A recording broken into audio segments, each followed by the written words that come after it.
Tantor Audio, a division of Recorded Books, presents Dr. Neuro by Max Monroe, narrated by Joe Arden and Maxine Mitchell. Prologue. Nick. I'm sorry, Nick. I know you've grown accustomed to us paying your tuition, but your father is a good man. He doesn't shirk responsibility, and he wouldn't want to, my mom said gently. The kitchen chair was solid under me. I could feel its legs against my own, but somehow I still felt like I was falling. My ears whooshed as blood pumped furiously from my heart and out, and I tried to make sense of what this meant for me. But none of it made sense. I couldn't focus, and the unexpected news stung in a way I knew was probably unreasonable. I couldn't help it, though. The bottom would surely come soon, and then I could concentrate on picking myself up again and figuring out how to fix all of my ailments. Right? I was studying to become a doctor, after all. I don't understand. How is Dad leaving his job a brilliant display of responsibility? I demanded irately. And why does he have to do it now? I thought, but didn't ask. Some part of me knew my parents didn't owe me this, but the young, selfish, throbbing pain piercing through my frontal lobe as I imagined what this would mean for my life thought otherwise. My dad was one of the biggest guys on Wall Street, a brilliant mind and a talented moneymaker, and he was leaving to take over my grandfather's hardware store. It was on its last leg, about to go under, and the store itself carried more debt than my parents did. In what world was this responsible? My mom's face hardened slightly. My parents were one of those blindingly happy couples, more in love each day and desperate to have just one more year together every year they had one. They'd be married 60 years one day, and they'd still be wishing for just a little bit longer. Any insult to my father, veiled, vague, or otherwise, was an insult to my mother as well. He left his job to finish the one your grandfather left unfinished? My mom lectured, her smooth, chocolate-brown bob swinging forward to cover her now pinkened cheeks. He founded that company 70 years ago, and it's a family legacy. He's taking care of your grandmother, and he's still taking care of us. We just won't have as much freedom as we used to. Freedom? I questioned as I pictured my life at the hospital now combined with another job on top of it. I didn't have time to sleep as it was. I can kiss my life goodbye. I've still got 3 years of my residency left, 100-hour weeks, and now I need a job? Her tone softened, but only slightly. You didn't talk to your mother like an ungrateful asshole and get a cookie for it. At least, I never did. You'll get a loan, Nick. My anger, rooted in the life my parents had spoiled me with up until this point, colored my words and set my mind. Dad can do what he wants, but after I'm done with school, I'm going to make sure I don't make the same mistakes. I spewed, ruthlessly locking in my single-minded goal without scrutiny. I would provide for myself and my future family financially, as was my responsibility, and I would do it at any fucking cost. Famous last words, huh? That job is across the country, Nick. I don't even know how you can consider it. You'll never see me or the baby. Winnie wrapped her small hands around the ever-rounding surface of her stomach protectively as she argued with me about my future. She'd told me about the baby 3 months ago, about a week after finding out herself, and in about 4 more months, I was going to be a father. I'd panicked at first, frustrated by life's timing and another hitch in my carefully calculated plans. I'd worked tirelessly, to the point of sleep deprivation, for the last 3 years, to finish my residency, and the door to a life outside of exhaustion finally beckoned. I didn't ever want to struggle this hard for money again. I wanted to work hard, but I wanted to do it where I was passionate, in neurosurgery, not as a late-night bartender at an Applebee's in Staten Island. And finally, a week ago, the answer had come. A job offer that would set me up for the next 5 years and put me on the fast track to being a big name, big change maker, and big money maker in modern medicine. I hadn't even considered that Winnie would react this negatively. It's at the top hospital in California, Win. People work 10 years to get in there. They scheme and fight, and the neurology department wants me. How can I not take this job? I explained, practically keening with the desperation to make her understand. "Get a job here," she argued. "New York has great hospitals, and St. Mary's already offered you a job." "For half the money," I scoffed. "It doesn't even compare." And it didn't. If I took the job at St. Mary's, I'd hardly be better off in 5 years than I was now. I'd still be paying off the remaining balance of my student loan, for shit's sake. "It's here," Winnie stressed, tears running down her fresh young face and leaving a trail in the smooth surface of her light makeup. She had the kind of eyes that cut you with their melancholy and fueled you with their happiness. But this was bigger than that. This was about more than us, and more than some pseudo-ideal picture of us as a happy suburban family. She didn't know what it was like to be the kid of someone who didn't have money, so I had to look to the future for both of us. I didn't want our kid to have to fight so hard for everything. Some might call it spoiling, but to me, it just seemed right. In the end, we could never understand each other. I swore she was wrong for her way of thinking, and she thought the same about me. I left the next week to take the job in California, to make something of myself, and ultimately, to make something for them. One day they'd understand. They had to. Chapter 1. Charlotte. Taxis buzzed past me, going 60, and screeched to 0 in a heartbeat at the command of a traffic light turned red. Impatient horns honked their love language, tempering the restless drivers as they waited to be released from their hold and jockeyed for position. Pedestrians littered the sidewalks, and street vendors sat behind their tables doing their best to convince passers-by to snag their goods. And a mid-70s man with a hunchback and a pink tutu over a thong combed the sidewalk in front of me, offering to do a dance in exchange for some booze money. I'm back, bitches. New York City. The one and only city that always felt like home. And good God, she was just as gorgeous and eclectic and stubborn and vibrant as she was the day I'd left her some 12-odd years ago. Sure, I'd visited. The old girl's stubborn lure was too strong to resist in her entirety, but it wasn't the same as knowing this was where I'd be living from here on out. Everything had come full circle, and the job that had once stolen me away from the Big Apple had finally led me right back to my favorite place in the entire world. Chase Murray International, or CMI for short, was my employer, and I'd been working for the world-renowned firm ever since I'd graduated from NYU. Specializing in international marketing and advertising executives and elite healthcare professionals, we only scouted the most sought-after CEOs and talented medical professionals in the world. My specialty? Physicians. Surgeons, to be specific. Even though my degree from NYU was in business and I had 0 healthcare experience, I'd proved over the years that I had a knack for finding only the best surgeons. And I was even better at convincing them to leave their current place of employment and relocate to a hospital that needed and desired their expertise. It wasn't necessarily what I'd planned out for my career, but over the years, I'd grown to love the freedom my job allowed. I worked my own schedule, set my own hours, and had the capability of doing everything on my own time. And it was a lot less physically strenuous than something like stripping. Instead of spending my time keeping my figure trim, I wooed people by taking them out to dinner. Food for the win. It was a dream, to be honest, and the only negative I'd found was the demand for relocation. But CMI had made some changes, and now I'd be permanently in New York with the occasional need for travel. Not to mention, I'd finally be able to utilize my separate savings account that I'd not so creatively titled House Fund.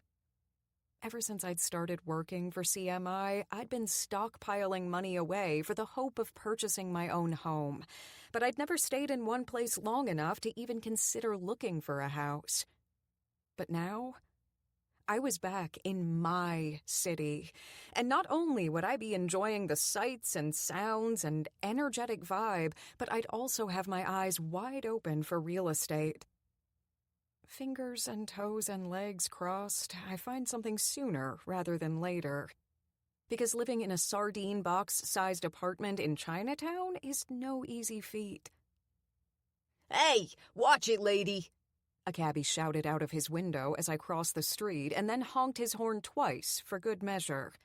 I startled, nearly dropping my briefcase to the ground, but then I smiled.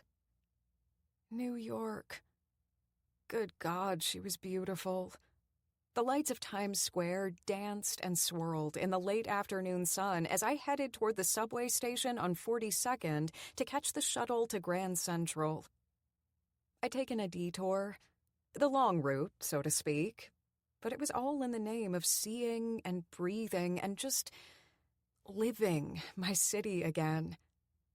Hell, 12 years ago, I would have avoided Times Square like the plague.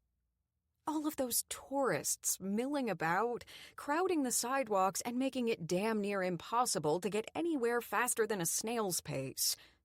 Nauseating. But not today. Today, I celebrated. I strolled past Times Square with my earbuds pumping Taylor Swift's Welcome to New York in my ears and a giant, stupid smile on my face. I'd only been back a week and was still living out of cardboard boxes inside the small apartment I'd rented in Chinatown, but I couldn't be happier because New York. It was the best city in the world. Most of us were exiles, looking for something we didn't find in our small town or another city that just couldn't give us what we needed. Even Paris or London or Los Angeles. No other city compared to the Big Apple.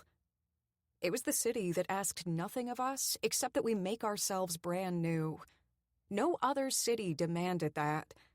Other cities asked us for nothing because they had nothing to give in return. They wanted you to stay close to mom and dad. They made it easy to have the white picket fence, the minivan, and 2.5 kids. But they didn't bring you to life. New York, though. She didn't negotiate with biological clock-ticking terrorists. Instead, she demanded to be entertained, and entertained in return. And you could believe, for a certain time, that New York was going to recognize you, that New York would reward you, that New York would confirm what you had suspected all along about yourself, that you were special. It was a city attributed with godlike qualities, and for good reason. I had never felt more blessed and more cursed, alternately, in a single day than the way I'd felt here. Chicago, where I'd spent 5 years of my 20s, was like a warm bathtub. But New York, well, she was the ocean. Black pumps in overdrive, I reached the corner of 42nd and Broadway and click-clacked my way down the subway stairs until I was safely inside the shuttle. And 3 trains later, I was standing in front of the entrance doors of St. Luke's. I had a neurosurgeon by the name of Dr. Nick Raines to charm, impress, and sway toward a brand-new, state-of-the-art hospital in Los Angeles. Sure, it was thousands of miles away from his current home base, but I'd done my research. The man had only settled down at St. Luke's a few years ago, but prior to accepting his position as chief of neurosurgery, he had traveled all over the country, starting in good old California. It wasn't a sure thing, but a history of willingness sure was helpful. And his track record was unbelievable. The man was an enigma in his already difficult field. He took the cases no one else wanted to take, and he still managed to keep his success rate in the 90th percentile. That was practically unheard of when it came to brain surgeons. But even though relocating Dr. Raines to Los Angeles would end in one hell of a commission bonus, he wasn't my only ace in the hole when it came to neurosurgeons in New York. I'd learned early on as a headhunter never to put all of your eggs in one basket. Even though Kennedy Medical Center was convinced they wanted Dr. Rains as their new chief of neurosurgery, I knew he wasn't the only good fit for them. I had 3 more candidates on my list, and one in particular, Dr. Sylvia Morris, was already looking for a relocation to the West Coast to be near her family. Through the entrance doors and onto the elevator, I made my way toward Dr. Rains's office, located in the Medical Arts Building off the east wing of the hospital. Before I reached the 4th floor, I turned off my music, slipped my earbuds out of my ears, and slid my phone into my purse. A young, perky redhead of a receptionist sat behind the desk inside of his waiting room. She smiled jovially as I pushed through the office doors and walked inside. "Good afternoon," she greeted. "How can I help you?" "Hello." I glanced discreetly at the name tag on her scrub top. "Jenna." Her smile grew wider. I was in the business of knowing what people wanted, and everyone wanted to feel like they were someone, not just some nameless face behind a desk. "My name is Charlotte Hollis," I explained. "I have a 4 o'clock meeting scheduled with Dr. Rains." Jenna scrolled through the calendar on her computer. She clicked the mouse a few times before smiling again in my direction. "Dr. Rains is running a little behind with a patient, but it should only be about 10 minutes. She hopped up from her seat and gestured me toward the door beside her desk. "If you'd like to follow me back to his office, you can wait for him there." "Sounds good." I nodded and followed her lead. Jenna led me down the hallway until we reached the large office tucked away in the back. A big mahogany desk sat in the center, and behind that, a floor-to-ceiling window. "Just make yourself comfortable," she instructed, and pointed toward the 2 leather chairs sitting in front of the desk. "Dr. Rains should be back shortly." "Thank you, Jenna," I said, before she shut the door behind her. I set my briefcase on the floor beside one of the chairs and walked over toward the window. The busy streets were filled with yellow cabs. Central Park. Manhattan. Hot damn, Dr. Rains had one hell of a view. It was so good that I immediately thought he'd be a fool to leave this city with this fantastic fucking office for a job on the West Coast. I mean, LA was great, but it wasn't this. Trust me, I knew well enough. I'd spent most of 2013 in the City of Angels. The click of the knob caught my attention, and I turned quickly, trying to look calmly professional from my position behind someone else's desk. A man dressed in a white medical coat, black slacks, a baby blue collared shirt, and a matching tie strode inside, and I straightened my spine. He wasn't just any man. He was a tasty treat of striking brown eyes, 5-day-old scruff, and a strong jawline that sculptors would spend their whole lives trying to recreate. Basically, if this was Nick Rains, he was sexy as fuck. Most 40-year-old neurosurgeons looked like they'd been run over a few times by a van, thanks to unforgiving schedules, unreal pressure, and a stubborn inability to delegate. But I knew, from experience, the pretty ones were sometimes the biggest assholes. And if I were really lucky, misogynistic to boot. I'd have to be ready, because fuck if Charlotte Hollis was going to let a man run her down. "Charlotte Hollis?" he asked, his voice rough with the stress and weariness I'd found missing from his appearance, but welcoming all the same. I moved forward from the window and rounded the desk until I wasn't on his side of the territory anymore. "I am," I said with a small smile. "You must be Dr. Rains."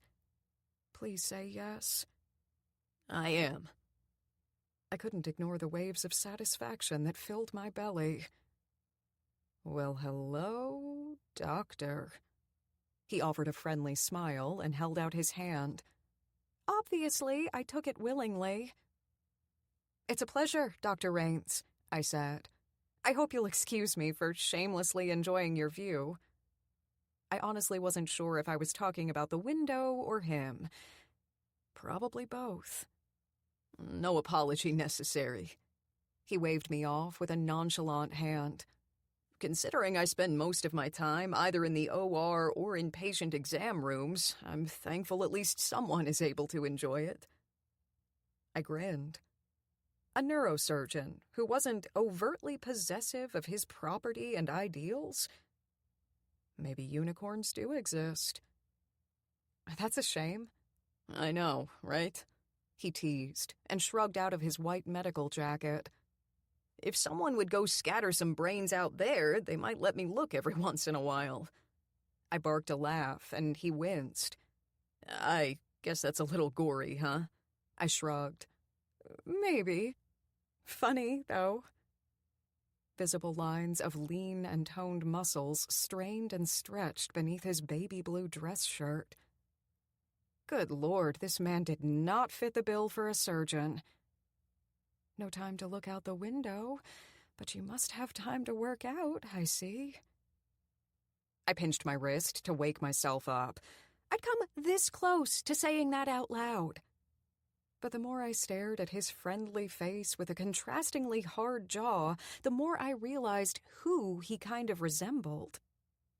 Henry fucking Cavill. If his eyes were blue instead of brown, the likeness would have been good enough to fool a few gullible people. "Please, take a seat," he said, and I followed his instruction, sitting down in the leather chair in front of his desk. All the while, I fought internally between looking away like a professional and gawking at his body as he walked around his desk and sat down like a predator stalking its prey. I managed about a half a second of looking at his tile floor. "What can I help you with today?" He sat in the chair behind his desk and rolled it forward, leaning back with his elbows on the armrests. I watched his body melt into the leather as if it was maybe the first time he'd sat down all day. He raised an eyebrow when I didn't answer immediately, too busy critiquing his buttery body to remember not to be an idiot. I sat straighter instead of fidgeting, even though I wanted to desperately, and dove into my spiel.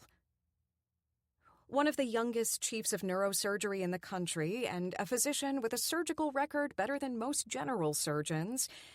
You've made a hell of an impression in your field, I began, complimenting his achievements before getting to the job opportunity. And ever since you took on the position at St. Luke's, their neurology department has increased profits by 200%. That's an incredible list of accomplishments. I guess it is. Yeah, he shrugged, seemingly lacking in the normal surgeon ego I was accustomed to dealing with. Was this guy really that humble? Or was he just that tired? I mean, I personally became a raging toddler when I was overexhausted, but maybe he just mellowed. How long are you planning on staying at St. Luke's? Permanently. I quirked a brow. So you have no interest in other job opportunities that might bring you more money and opportunity for state-of-the-art growth? I guess that depends. Ah, yes. Everyone had a weakness. My inner cheerleader did a herky. It's a jump where your legs do unnatural things, okay? And give me a break. It was high school. On what? I mentally started categorizing what Kennedy was prepared to offer and where they could bend to make themselves undeniably appealing. Every company had a starting salary they wanted me to drive, but normally they also had an extra 20% of wiggle room to get the job done. Location. Okay. Fuck. It had to be the one thing I can't change, didn't it? Kennedy Medical Center is a brand new hospital, and they are extremely impressed by your career. They think you would be the perfect fit for the neurology department, and they are ready and willing to compensate you well if you join their team. Compensate me well? How much are we talking about here? I weighed the options in my mind and decided gambling with a number on the higher end of what Kennedy was willing to do was necessary. They wanted this guy. He was either going to be convinced by the money or not, but they were going to need to bring their best offer to have any hope. Nearly double your current salary. Double my current salary? I had no idea that kind of information was public knowledge, he challenged. It's not, I explained with a wink. He chuckled outright. Friends in high places. I shrugged. I guess you could say it's something like that. Well, I'm intrigued. He laughed a little to himself. Double money is never a bad thing. No kidding. But, like I said before, it all depends on location, he went on. I don't want to relocate anywhere that's more than 40 minutes from New York, and I have a feeling Kennedy Medical Center isn't located anywhere near here. His voice was firm, and my heart sank. She's going down by the keel, Captain. It's actually located on the West Coast. Los Angeles, to be specific. He shook his head. That won't work at all. I narrowed my eyes, determined. I hated not closing a deal. What if I told you they would give you a $15 million budget for neurosurgery research and clinical trials? His brows shot up in surprise. $15 million? Yes, I nodded. And you'd have the final say in what that money went toward. Wow. It's quite the opportunity. It is, he agreed. But I could tell by the lilt of his eyes that he was just humoring me. I'd grown extremely talented at reading people, and I could read Nick Raines. He had a reason for being in New York. I didn't know what it was, but it was a priority. More important than money. I discreetly glanced at his left ring finger and found no evidence of marriage. Instant relief filled and relaxed my stomach. I could do incredible things with that research budget. It would be a strong ally in a clinical trial I've been trying to get the FDA to push through. But I can't move to L.A. Would you like some time to think about it? I asked, but I already knew his answer. With the firm lines of his jaw and clear, unmarred color of his brown eyes, Nick Raines was steadfast in his choice. With two determined shakes of his head, he further explained, something someone less amiable than him never would have bothered to do. My daughter is in New York, and she is my top priority. His daughter? This man was leaving one hell of a career opportunity on the table for his daughter. I was equal parts endeared and impressed. It was a noble choice. The right choice. No career should ever come before family, no matter how amazing the opportunity might be. Well, Kennedy Medical Center will be severely disappointed, but I can't say I am. Good for you. Your daughter is lucky. He smiled softly, but there was a sharp edge to it that I couldn't understand. Obviously, didn't have the right to. Still, I was curious. If they were a few thousand miles closer, I would have strongly considered. But L.A. is just way too far.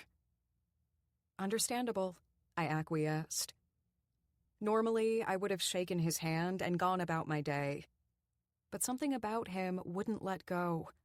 I wanted to know more about him, and not just his job. What time is it? I asked, and he glanced at his watch. A little after 5. No wonder I'm hungry. I slapped my hands down onto my thighs and grinned. What are you in the mood for? Huh? To eat.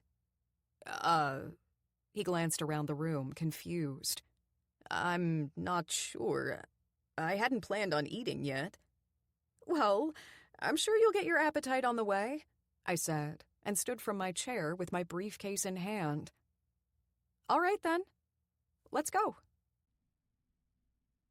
Chapter 2. Nick. All right, then. Let's go. Go.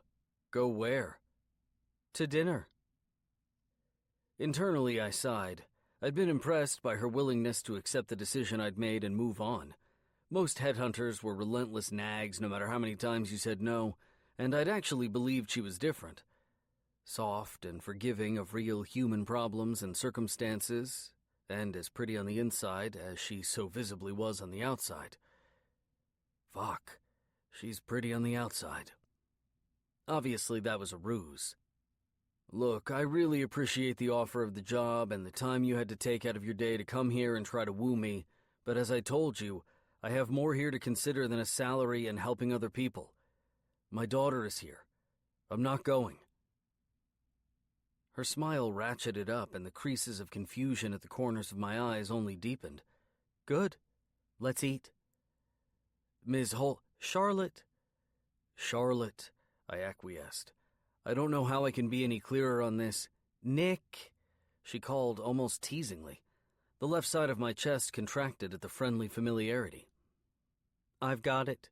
You don't want the job. But I want a burger, and based on the tired lines on your face and wrinkled clothes, you're at the end of a long shift, probably without food, and you could use one too. So grab your wallet or your purse or whatever the fuck it is you carry, and let's roll. My purse? I asked roughly. She shrugged. How would I know what you're into? I don't carry a purse, I assured. It obviously didn't matter, but for some reason, it felt like I needed to deny it. I couldn't quite explain the feeling of insecurity. Maybe I was just discombobulated by her light-hearted nature. For the last 3 years, almost everyone I talked to knew my past and carried it in every word, expression, and interaction they had with me. The tiny hint of her breasts that peeked through the top of her blouse heaved, and sensation tingled in the tip of my dick. Okay, maybe it's not as complicated as expectations and tiresome interactions. Maybe it's just my lower brain. Oh, she hummed, turning to close up her soft leather briefcase in the seat of her vacated chair, her blonde hair falling down in front of her face in a cascade. Okay? Okay, I agreed awkwardly. I honestly hadn't made small talk with a woman that didn't include aneurysms and traumatic brain injury in at least a year, and apparently all of my parts, aside from my penis, and tools had a light coating of flaky rust. Listen, I really don't have to come with you to dinner. Her head flicked up, and her hair flared out in an arc as she did. Would you stop trying to blow me off? It's getting kind of insulting. Heat rushed to my cheeks at her offense. I hadn't intended to make her feel bad. I'd just been trying to let her off the hook. Luckily, the heavy scruff roughening the line of my jaw would serve valiantly as camouflage. I'm sorry. Dinner sounds good. Where are we going? Second Ave. Jesus, I said, my eyebrows pulling together. The East Side, huh? At this time, there'd just about have to be an act of God to convince me to trek across town on my own. She smiled teasingly, and at the tightening of both my chest and my pants, I decided this was probably as close to me as God intended to come. Yes, Nick? That is where 2nd Ave is? I rolled my eyes and grabbed my suit jacket from the hook behind me, slinging it over my shoulders as I asked, What's over there? Cornerstone Tavern? Good burgers? She shrugged. I don't know. Perplexed, I froze, hands to the button of my jacket, before putting it through the hole. You don't know? Nope. This woman was fucking crazy. She specifically said she wanted a burger and picked a place all the way on the East Side, and she didn't even know if they had the relief to her craving. Maybe I was letting my hormones talk me into something I shouldn't. Look, Charlotte, you ready? She cut me off to ask. Her delicate fingers curled around the handle of her briefcase and flexed as she waited for my response. Her other hand shot to the door handle and started to turn. Her eyes danced with both mischief and mystery, and despite her ability to make me feel completely uncomfortable, something about their color called to me. A dark blue-green, rimmed with even darker midnight, they were both roguish and appealing at once. With a quick pat to my pockets to confirm I had my keys, wallet, and phone, I nodded. Yeah. I guess I'm fucking crazy too. Around the desk and out the door, I flicked the light switch off as we left and allowed her to take the lead as we made our way down the hall from my office, down the stairs in the lobby, past the main desk, and out the front doors into the bustling energy of rush hour in Manhattan. Horns blared, a sharp whistle sounded, and a taxi swerved to a stop right in front of us. I jumped back and moved to pull Charlotte a step with me, but her body held firm. It was only then that I noticed Charlotte's fingers, curled into the clutch of her mouth, and her other hand in the air. This taxi wasn't a near accident. She'd hailed the fucker practically before we'd stepped out the door. I nodded, flexing the corners of my lips as my eyebrows moved up. Impressive. Thank you, she cooed with a giant smile as she opened the door and slid into the faux leather seat. I stepped off of the curb and into the open space of the door to follow, but she stopped. Her eyes danced as she looked up at me. Some people train for marathons. I train to be a world record taxi hailer. I laughed. Really? She cackled, outright and brazen, the volume of her downright obnoxious laugh nearly knocking me on my ass. I felt one corner of my mouth curve upward involuntarily. Why is that hideous laugh so attractive? No, not really. Geez, Nick. You sure are gullible for someone so science-minded. I immediately thought of Lexi. She'd been the majority of my female contact outside of work for a couple of years now, and everything she said was fact. There wasn't a need to read between the lines or interpret the joke. It just was. I supposed that had largely impaired my ability to detect sarcasm. Instead of giving Charlotte all of those details, I bit the pride bullet and admitted a fault. Yeah, I guess I am. Good. I like that. It's entertaining. I smirked and climbed inside the car, shutting the door at my side, and she told the cabbie where we were headed. Her lively eyes came back to mine and her body turned toward me, the skin of her bare knees just barely brushing against the thin wool fabric covering mine. I wouldn't get too used to the gullible version of me. I'm a quick learner. I just bet you are, Mr. Brain Surgeon. She agreed smartly, seeming to transform from working professional to fun companion right before my eyes. Coral-painted lips gave way to a nearly perfect white smile. Just one bottom tooth jutted slightly out of line. At the strange compulsion to put my hand to her knee, I clasped it with the other one and settled them in my lap. Not only was it completely unprofessional, it was dangerous. This Charlotte seemed to attack life, and that kind of siren-like vibrancy screamed of trouble. So, she started, only to pause until my eyes lifted from their carefully focused spot on my lap and met hers. You have a daughter? Yes. Does that mean you have a wife? I smiled. I thought I'd seen the sparkle of allure in the water when she'd challenged me to turn down her dinner invitation again, but I hadn't believed it. Just like with sarcasm, I was entirely out of practice in the art of flirting. I'd messed up so badly when Winnie had told me she was pregnant and I'd gotten the job offer in California. Our relationship had ended after that, and it had taken me years to get back the time I'd lost with my daughter. Hell, I was still working hard to get back that time, to nurture and strengthen our relationship. Growing up had been a long learning curve for me, and now that I was scared of falling back. I just wanted my daughter, and everything else was a distraction. No, it doesn't. What about a girlfriend? I shook my head. No to that as well. I had to admit the lifestyle had turned a little lonely as of late, though. I didn't have Lexi all the time, and I didn't deserve to. She had Winnie and Wes and a whole other support system. When I didn't have Lexi, I had the hospital. That was how it worked. I was used to it. But the taste of Charlotte's temptation was treacherously sweet. She hummed thoughtfully. I spoke just to fill the silence. Married to the job, I guess. She agreed. I've heard all about you doctor types.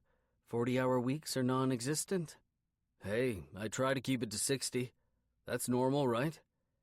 She laughed again, and the sharpness of its high note made me smile. Hardly, but normal in the world of medicine? Maybe. The cab pulled to a stop between 51st and 50th, and Charlotte reached into the outside pocket of her briefcase to get money. I put my hand to hers and pressed. No, I said with a shake of my head. I got it. She rolled her eyes, but she pushed open her door and climbed out without paying all the same. I pulled a 20 from my pocket and handed it to the driver, as I followed her out. Keep it. Hey, thanks, he said, looking at the $7 fare and then back to the 20. Come on, Charlotte called, waving her arm in a dramatic circle as she held the door to the restaurant, the cold air of the air conditioning pouring out recklessly into the summer heat.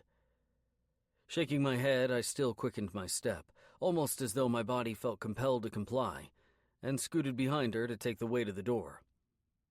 Go on, I directed, nodding to her to lead, and she didn't hesitate. My eyes took a minute to adjust to the darkness as I stepped inside, and as a result, I bumped softly into Charlotte's back when she stopped to avoid a group of people ahead of us. Her ass grazed the front of my pants, and the soft lavender notes of her perfume hit me like a wave. My whole body came alive. Good Christ. Relax, Nick. I know it's been a while, but Jesus. Side to side, she jumped from toe to toe, trying to see over the crowd and up to the hostess station. But, even with the 5-inch heel of her stilettos aiding the fight, she was still a half a foot shorter than me. Impatient, she reached back for my hand and dragged, sidestepping around the people in front of us and making a charge. Come on, we're late. Late? I questioned. Late for what? She didn't answer me, though, instead nodding to the hostess and skating right by, taking 2 steps to my every one until she found 2 free stools at a table in the bar.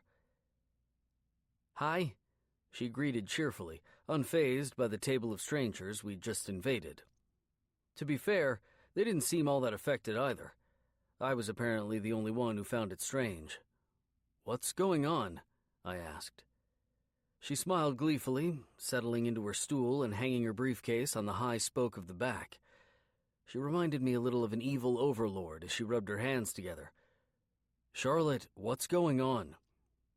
Welcome, folks, a man with a microphone said, clipboard in hand, from a corner of the room as Charlotte took off her blazer and got comfortable.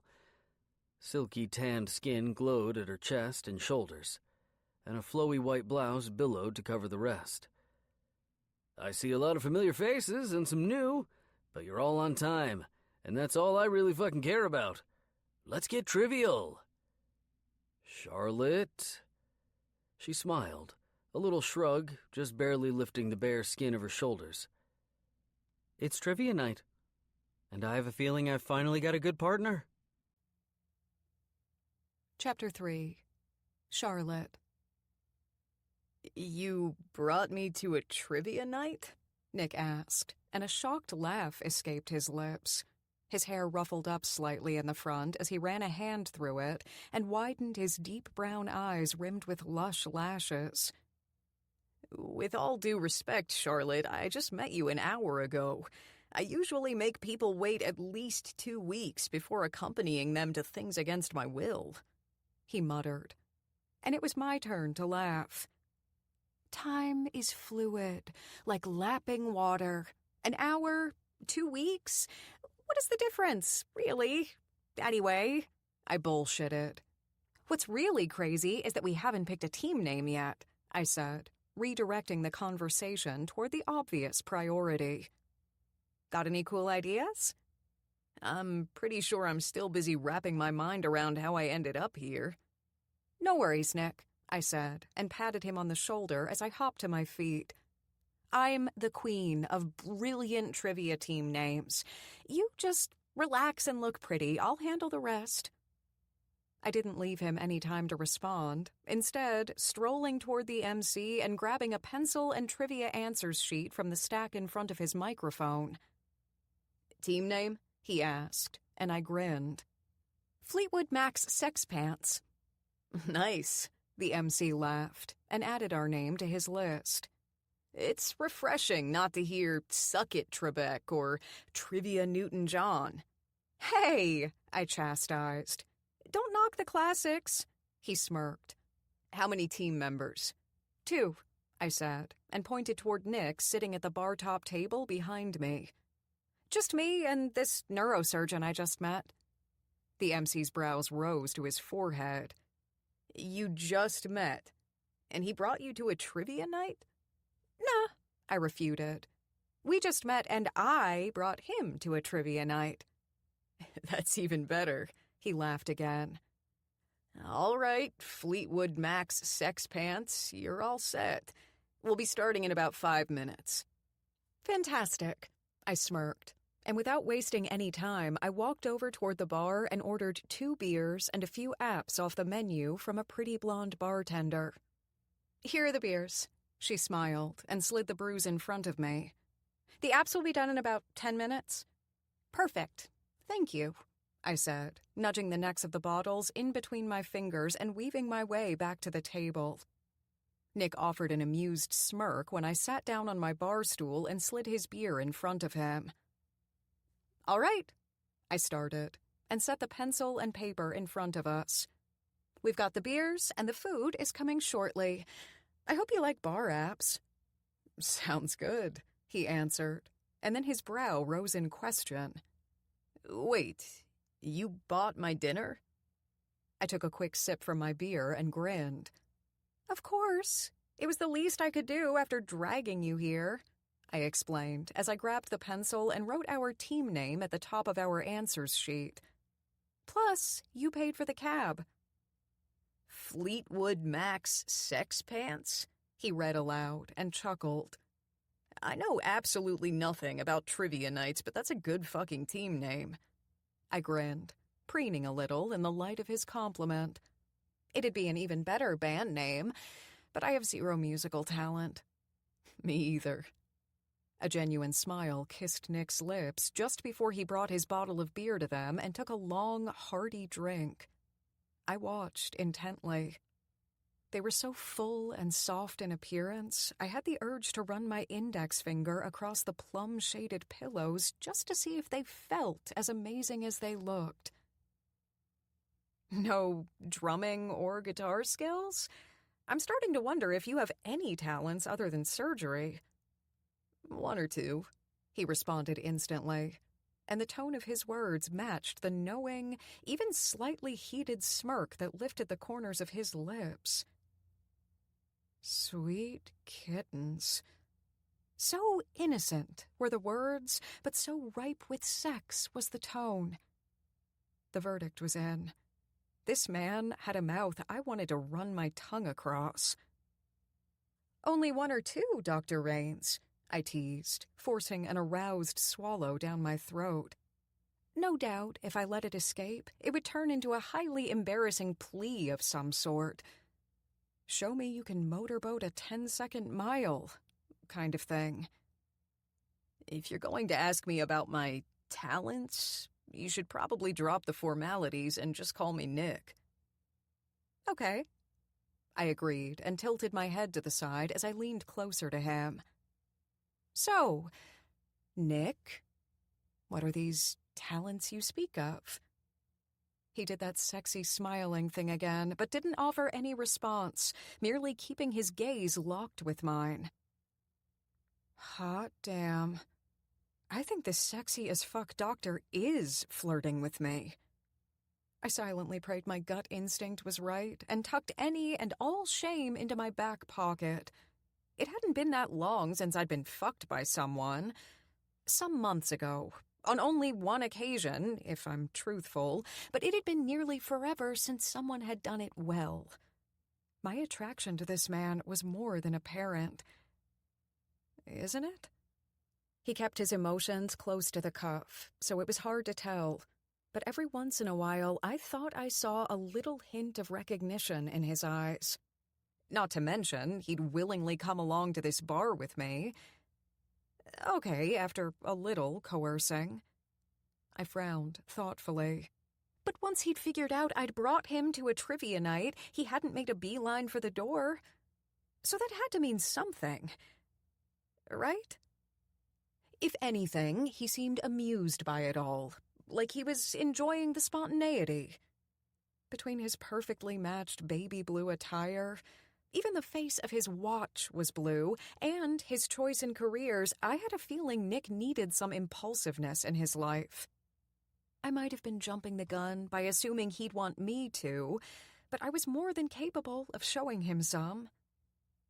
"All right, trivia teams," the MC shouted from the small stage at the back of the bar. "Let's get this show on the road." The bar crowd cheered their approval, thanks to the plentiful availability of liquor, and everyone settled into their seats. "Are you ready?" I asked Nick, as he tipped his beer to his lips. Some of the liquid missed in his haste to pull the bottle away and answer, and sweet Lucifer, the devil tried dramatically to make me wipe it. I just barely resisted. I had a feeling I had my late grandmother in guardian angel form to thank for chasing the horned bastard away in the name of my eternal soul. "I think I'm as ready as I'll ever be," Nick remarked. Yeah. Time to stop staring at the droplet, Charlotte. Finally sensing the moisture, his tongue peeked out and licked it away. "Oh, come on, Grandma Hollis, where are you? The devil is near." "Is this your first time doing a trivia night?" Hopefully, normal questions would bring me back from the brink of eternal damnation. "Most definitely," he said, and lifted his bottle to his lips to take another sip of his beer. I moved my eyes away from his mouth and up to his eyes with a sheer force of will. "Well, Mr. Brain Surgeon," I started, with a cheeky grin. "Since I couldn't find a rocket scientist to be my partner, you were the next best thing. Fleetwood Mac's Sex Pants is counting on you to bring your A-game." He set his bottle on the table, coughing and laughing at the same time. "Way to put the pressure on, Charlotte." "Oh, come on," I teased. "You're a fucking neurosurgeon. I'm pretty sure you can handle the pressure of trivia night. No way this is more stressful than dissecting someone's brain." He grinned. "In the name of Fleetwood Mac's Sex Pants, I hope they ask medical questions." "That's highly doubtful," I giggled. His eyebrows went up as they followed the wild crescendo of my laugh. It had always been crazy, for as long as I could remember. As a kid, I'd tried to harness it, turn it into something delicate. As an adult, I'd realized, ain't no one got time for that. If a man couldn't handle my laugh, he definitely wouldn't be able to handle my propensity for leaving random pairs of socks all over the apartment until I ran out and had to buy new ones. We'll probably be running the gamut of sports, celebrities, and Britney Spears. Who is Britney Spears? My eyes rounded in shock as my trivia life flashed before my eyes. Fortunately, his sexy little smirk was telling. The lying liar. I'm kidding, he confirmed. Oh my God. With a hand on my chest, I pointed an accusing index finger toward his face. Don't joke around like that. You nearly gave me a heart attack. A heart attack? He questioned through a laugh. What kind of trivia night is this? Hands spread on the table in front of me, I lowered my voice in an attempt to make it sound grave and wiped the smile off my face. High stakes trivia. What happens if we lose? You don't want to know. Damn, Nick grinned again. Are we going to make it out of here alive? It depends, I shrugged. But don't worry. I have faith in you. I'll do my best to make Fleetwood Mac's Sex Pants proud, he said, as he reached his hand out to my shoulder and eased a strand of my hair from its unconventional place under my bra strap. I shivered ever so slightly from the delicious feel of his fingers brushing across my skin. Sorry. He apologized for some godforsaken reason. I wasn't sure which I enjoyed the most, his dry sense of humor and quick wit, his gorgeous fucking lips, or the delicious feel of his touch. It was stuck. Grab your pencils, buffs. First question of the night, the MC announced without actually pausing to give anyone any time to get their shit together. That wasn't surprising, though. I came every week, and he was one of my favorite things about the whole ordeal. He had no time for bullshit. How many seasons did Derek Shepherd appear on Grey's Anatomy? I picked up our pencil and stared at the number 1 spot on our answer sheet. Okay. I think it was 10 seasons, but it might have been 9. 9, 10... 9, 10... Shit, Charlotte, I muttered to myself manically and then looked at Nick. What do you think? Well, considering I've never actually watched Grey's Anatomy, I think it's safe to say I have no fucking clue. What? I asked on a near shout. How have you never seen Grey's Anatomy? It's a show about goddamn doctors. He laughed. Probably because I've spent the last 15 years of my life actually in the OR. Holy moly, I sighed. You need to get out more. The tilt of his head was mocking. You mean stay in more? Now isn't the time to be a smartass, I snapped, and he just grinned in response. 15 seconds, the MC shouted. Shit, I muttered and racked my brain. I mean, pretty much everyone in Grey's Anatomy eventually dies, obviously, but I just needed to remember what season Dr. Shepherd bit Shonda Rhimes' death bullet.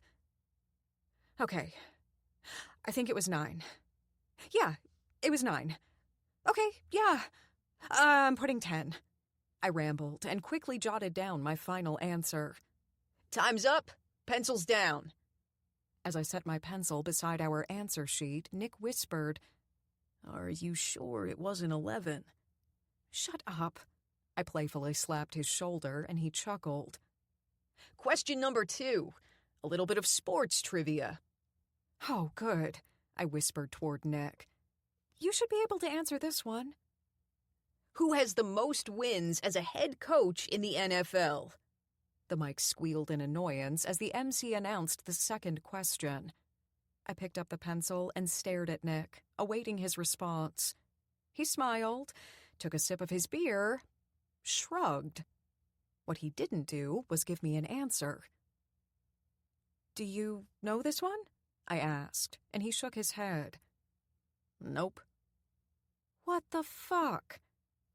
Aren't men supposed to know, like, everything about sports? He shrugged.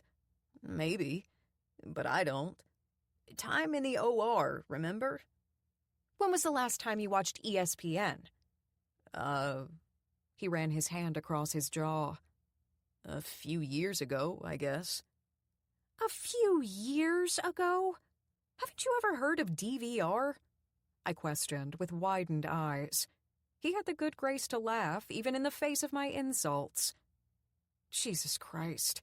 I think we should probably start praying they ask medical questions. He winked.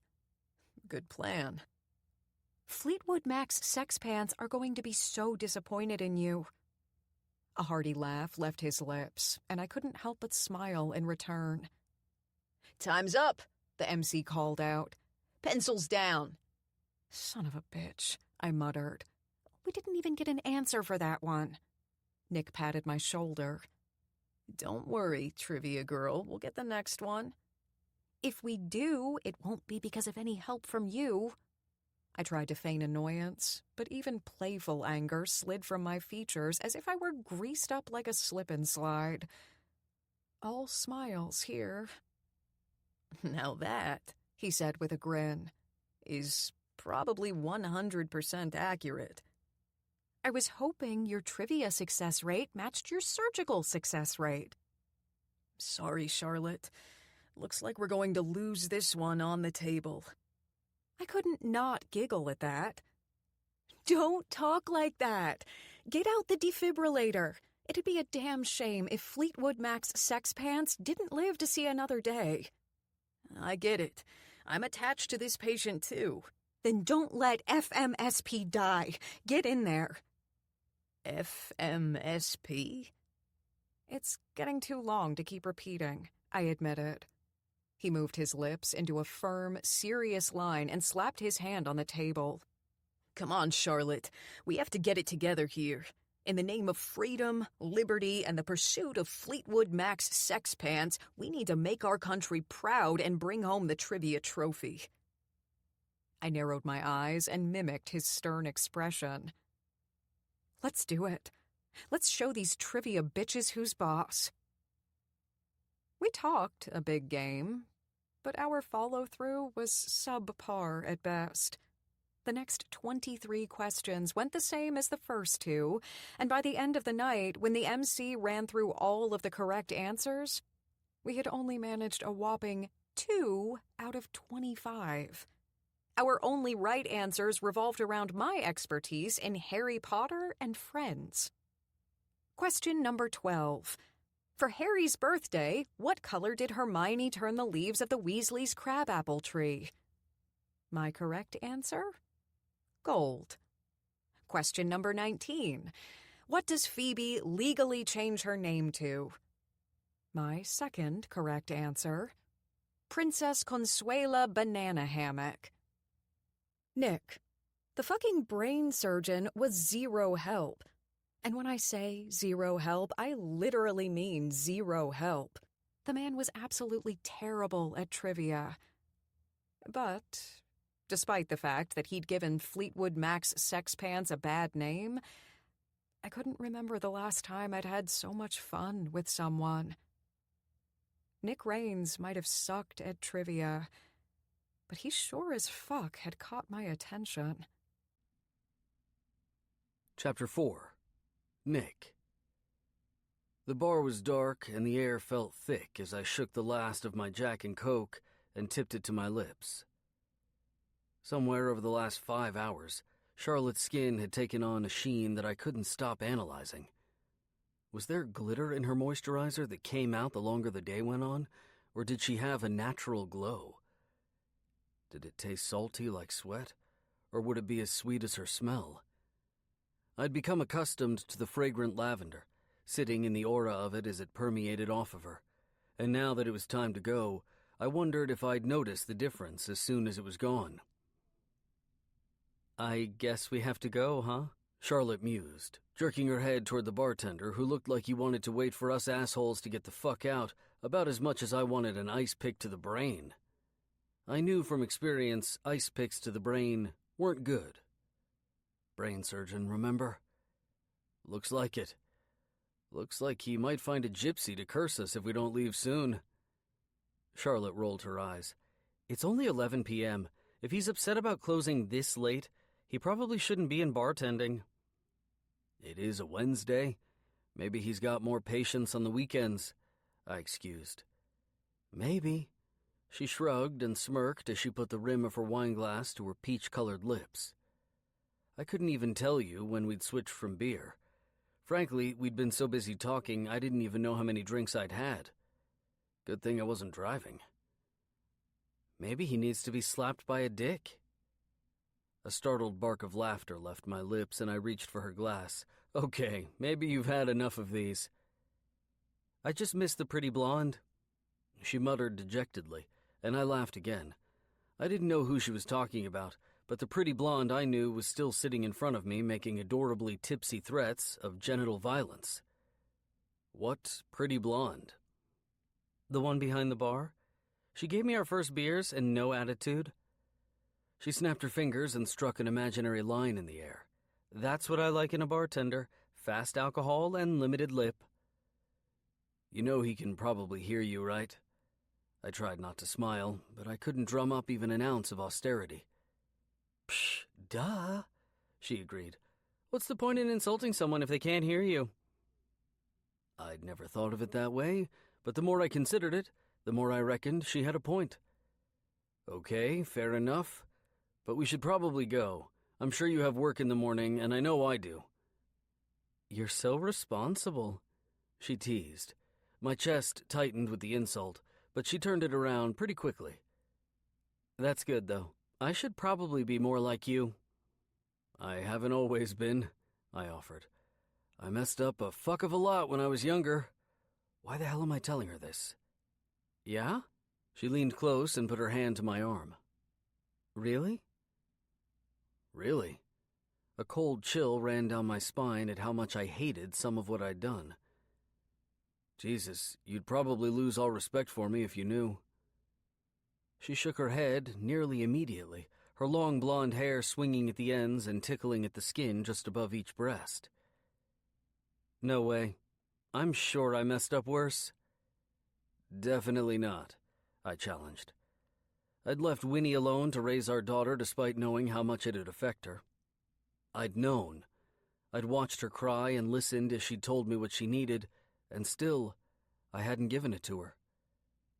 I couldn't find a way not to hate myself for that. But at the same time, I'd thought I was doing what was best. I was making something of myself, giving them financial support. I'd never have been able to even imagine what would have happened if I'd stayed here and given up the job opportunity in California. The problem was with how late I was to realize that money wasn't everything. 7 very important years. Determination lined the entirety of Charlotte's body as she closed her eyes briefly, blew out a breath, and opened them again. "I left my fiancé the night before our wedding." Her one imperfect tooth carved a worried pit into the flesh of her lip as she waited for me to respond. She expected rejection, but I felt no condemnation. Instead, I felt shame in the fact that I really was, as I suspected all along, the biggest asshole. My stomach churned as I considered what to say, whether I should tell her what I'd done, perhaps driving her away for good, or if letting her flounder out there all alone was something I could live with. Nervousness hummed through the surface of my skin as the words crawled up my throat and prepared for admission. But when they hit the tip of my tongue, the rolling note of the first letter already a signal in my brain, fear and rational cowardice changed my mind. I didn't really know this woman. Was I inexplicably drawn to her? Yes, I was. But she was a headhunter and I was a doctor, and that was about all that I knew for sure. I couldn't share something so vulnerable about my past, about my daughter's past, without knowing her better. Well, that's not so bad, I comforted lamely. She took it well, thank God, laughing loud and wild like a hyena before shoving my shoulder playfully. "Oh yeah, it makes me a real peach." "I'm assuming you were young. People make mistakes when they're young." She pushed the glass forward before taking the stem between her fingers and twisting it back and forth thoughtfully. The following shake of her head was self-deprecating. "Yeah, and leaving wasn't wrong. We weren't right for each other, but the way I did it was." She shrugged helplessly. "Enough about my failures, though. The only ones that matter now are your absolutely terrible attempt at trivia and refusal to take a perfectly good job." "I told you, I have a daughter here." She rolled her eyes. Right, so noble." I nearly fucking scoffed. Fuck if she only knew.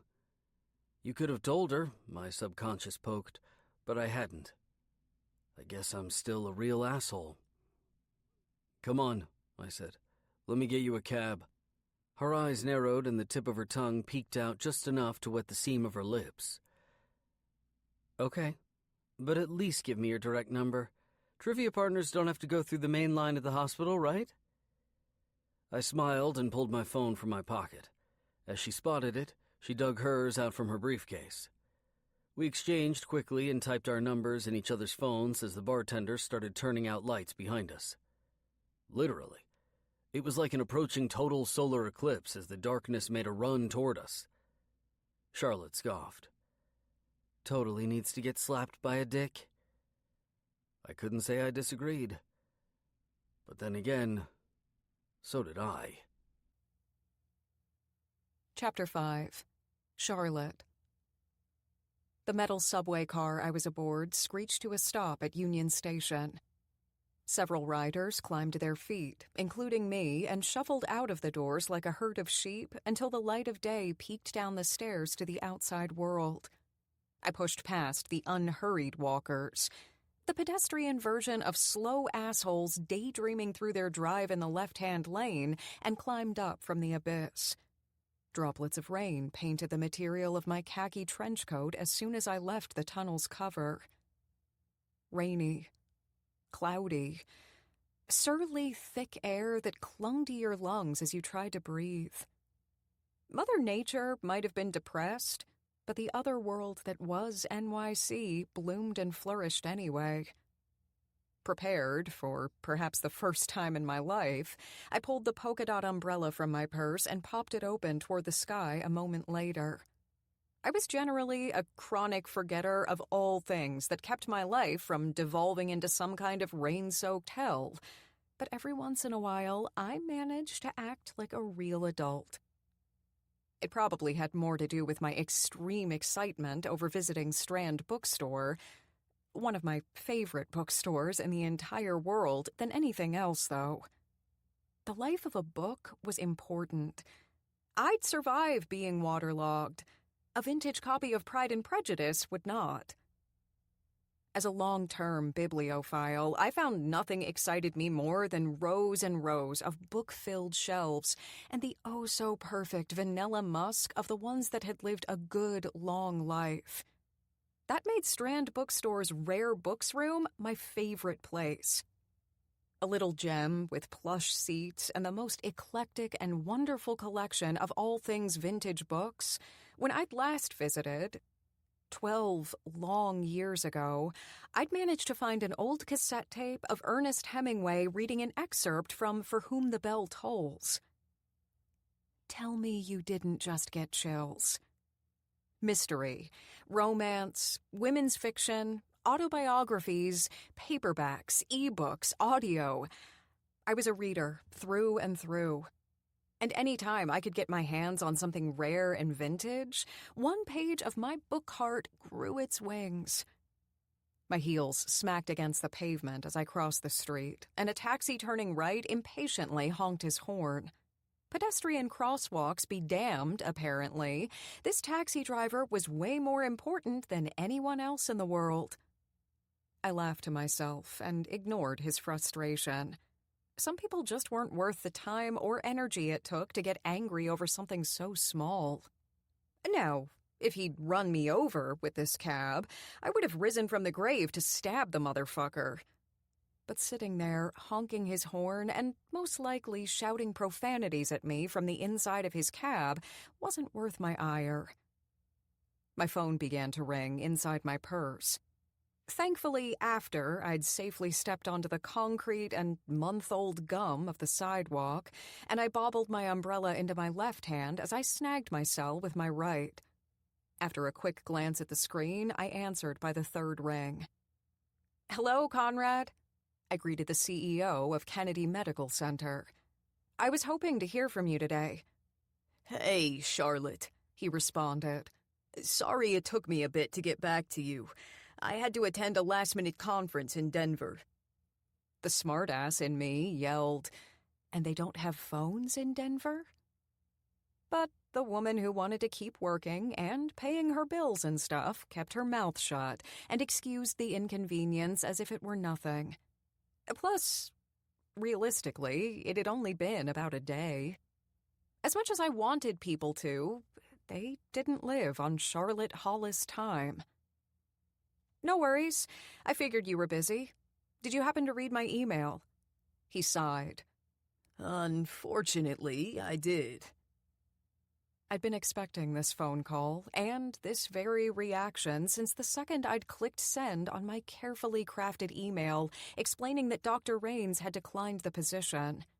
Kennedy Medical Center really wanted Nick Rains. And fucking hell, how could I blame them? I wanted the good-looking bastard, too. But I'd eventually make them realize Dr. Sylvia Morris would also be a perfect fit. Sure, she was a woman, something that factored into company decisions enough to make me want to gag, and she didn't have Nick's chocolate brown eyes, but she wanted to relocate. I understand your preference was Dr. Rains, but I can assure you that I have an exceptional candidate that will meet and exceed your expectations, I explained. Dr. Sylvia Morris is a more than viable option for your hospital. She is a pioneer in her field and has over 10 years of experience as the chief of neurosurgery at Cedars Ridge. Dr. Sylvia Morris. He paused to clear his throat into the receiver. She has over 10 years' experience. Yes. She's also done several viable trials of a tumor regeneration tieback that had a 70% success rate in preventing reoccurrence. She is more than qualified for the position, I stressed, as I finished the short walk to Strand Bookstore. The Mecca in sight, I found a clear spot and turned to rest my back against the building as I finished my phone conversation. Can you send her dossier over, and I'll look through it? Already done, I answered. I spoke with your assistant Patty this morning, and she has the files on her desk. Fantastic, Conrad responded. Can we schedule a video conference with Dr. Morris later this week? Ah. He's dropped the Sylvia. He's seeing her as a candidate instead of a woman. Definitely. I'll work with Patty and Dr. Morris and find a good time for all of us, and I'll get it scheduled by the end of this week. Thank you, Charlotte, he responded.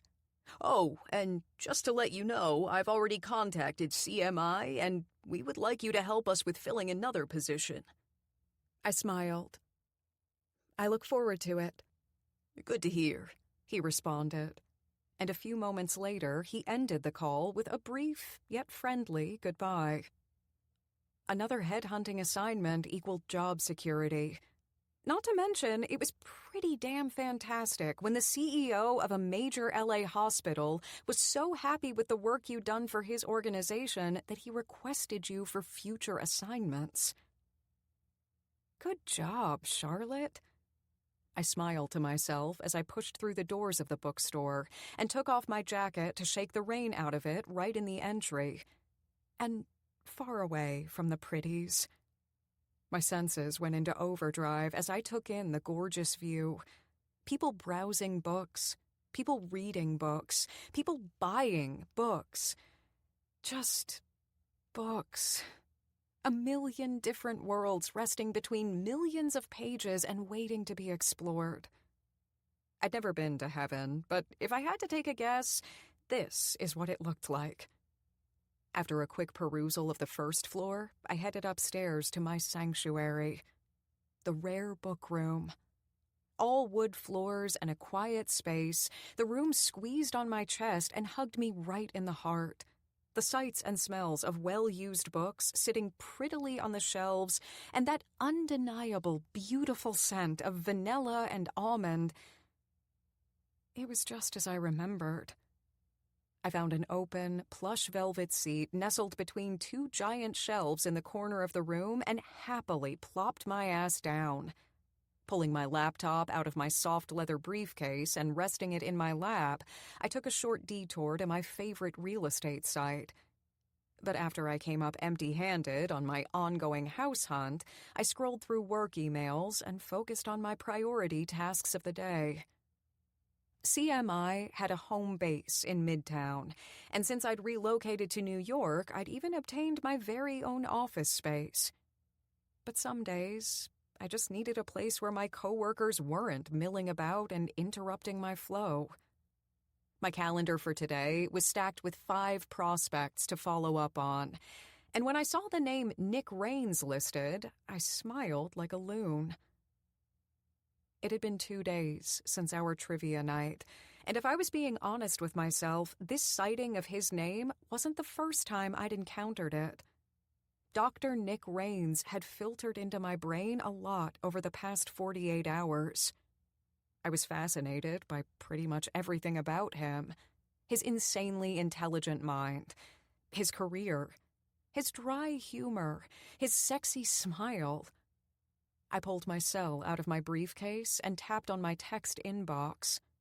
Sure, I knew he didn't want to relocate to LA, but let's be real. My following up was just an excuse to message him. Me. What did Phoebe change her name to? His response came a minute later. Nick. Princess Consuela Banana Hammock. I grinned. So he could at least retain information. Trainable. That was good. But my smug high didn't last for long. My phone pinged with another message. Nick, what is the biggest part of the brain? I had no idea, and I just bet the smartass knew it. With a few quick taps to my laptop, I pulled up Google and typed in the question. Instantly, the first few sentences of the top search result caught my eyes. I clicked the link and quickly scanned the first few paragraphs for an answer. The biggest part of the brain is the cerebrum, which makes up 85% of the brain's weight. The cerebrum is the thinking part of the brain, and it controls your voluntary muscles. Aha. I smiled and typed out my researched answer. Me. The cerebrum. Nick. Google? Me. Obviously, Google knows everything. Nick. Fleetwood Mac's sex pants would be disappointed, you little cheater. Me. Ha ha. It's a damn shame trivia night doesn't use questions from the MCAT, huh? Nick. Pfft. The MCAT? That's mere child's play, sweetheart. You don't really start learning until your hands are in a brain. Sweetheart. I grinned. But deep down, I wasn't so sure he even realized he'd used that sentiment. Surely he probably called everyone, including his daughter, sweetheart. Instead of analyzing, I redirected the conversation toward business. Which, I realized, was total bullshit. I knew the answer to my question before I even asked it. Me. I had you on my list today for follow-up. So, have you rethought your decision on relocation to L.A.? Nick. It's still a no, Miss Hollis. Me. Are you sure? Nick. Yes, I'm 100% positive. Smiley face. Me. Okay. Nick. LOL. Are you always this persistent with your clients? Me. Probably not. Nick. Well, I guess I feel special then. Me. You should. Well, not as special as Fleetwood Mac's sex pants, but still. Winky face. Nick. I'm in the middle of a meeting, and I actually laughed out loud at that one. My peers are looking at me like I'm nuts right now. Me. You're texting me in the middle of a meeting? That seems unprofessional, Dr. Raines. Nick. It's nothing too important. Just the usual shit. Brain surgery and stuff like that. Me. Ha ha ha. I'm sure your patients would love to know the doc performing surgery on their heads refers to it as the usual shit. Nick. LOL. Me. Enjoy your meeting, Dr. Raines. Nick. Enjoy your day, Ms. Hollis. Sigh. Yeah, it was official. I had a big old crush on a brain surgeon. Chapter 6. Nick. The red and white checkered tablecloth grabbed at the back of my hand as I slid it out from under my paper plate. It had been freshly wiped, and a little of the moisture from the rags still clung to the rubber-like material. But it wasn't something that you grumbled about at Venito's, and if you were smart, it wasn't even something you thought about complaining about on a Friday night. The line had been out the door when we'd gotten here 30 minutes ago, and that was just to order at the counter and wait patiently for a slice of heaven. With their combination of melted cheese and perfectly seasoned sauce, Venito's had some of the best pizza in Manhattan. And if you were a New Yorker, you'd know that was really saying something. It had taken another 10 minutes to actually procure a slice and another 2 to hunt and peck out a table. But Lexi was the best at stalking people, studying their weaknesses, and waiting to make them break. It was in her nature to be analytical, but she'd also been practicing every other Friday night for the last year and a half. The first year and a half after I moved back, I'd spent all my time convincing Winnie Winslow that I could be a real father to our daughter. I showed up at all of Lexi's football games, remembered all of the important dates, and called her every night before bed. I was in her life, for good, and I had to prove that to Winnie, Lexi, and, truthfully, myself. I could do it. I could be the father she wanted and needed, and I could give up anything that stood in the way. It had actually been surprisingly easy.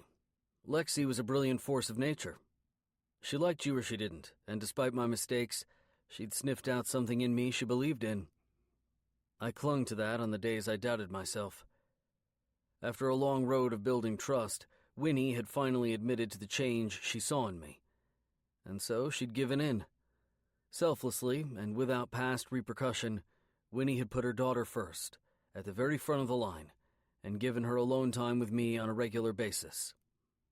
Every other weekend, Lexi came to me on Friday evening and went home Sunday. And every Friday, we came to Venito's. It might seem like a cop-out to take her to the exact same restaurant every Friday, but Lexi, diagnosed as high-functioning on the autism spectrum, lived for routine and planning. Venito's was known, it was comfortable, and honest to God, the pizza really was heaven. My slice has 42 crumbles of sausage, but yours has 53. Peculiar, Lexi observed keenly, and if I wasn't mistaken, with a little ire. Her spatial reasoning was superhuman, and her love for sausage pizza was a close second. "Would you like to switch?" I offered. Instead of answering, she reached forward, grabbed the edge of my plate, and slid it toward herself.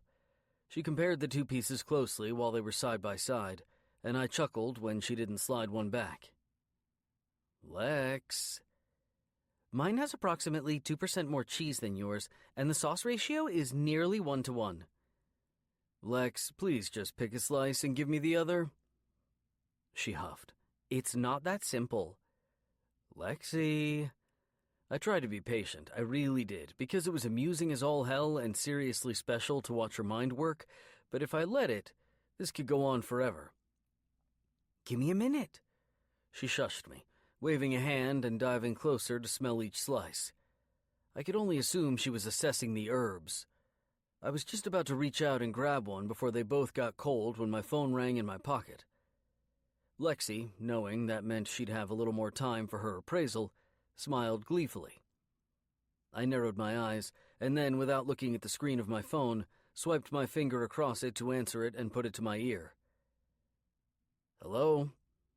"Well, hello, trivia letdown." I rolled my eyes and sank back into my chair with a smile. Charlotte. I never claimed to be good at trivia. "You're a neurosurgeon." "Yeah, that means I know about the brain. It also means I have very little time for anything else." "Jesus Christ, I'm coming over later to give you a DVR tutorial." "Most of the time, if I'm home, I'm sleeping or spending time with my daughter, not watching TV." "Couldn't some of that time with your daughter be spent at a sporting event?" She argued cleverly. I laughed. "Charlotte." All right, Jesus. I just expected a better performance out of you, Dr. Raines."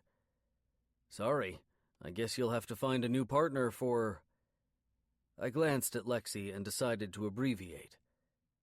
"FMSP." "No way," she nearly yelled. "You'll just have to brush up for next time." "Next time?" "Trivia night is every Wednesday." My eyebrows drew together.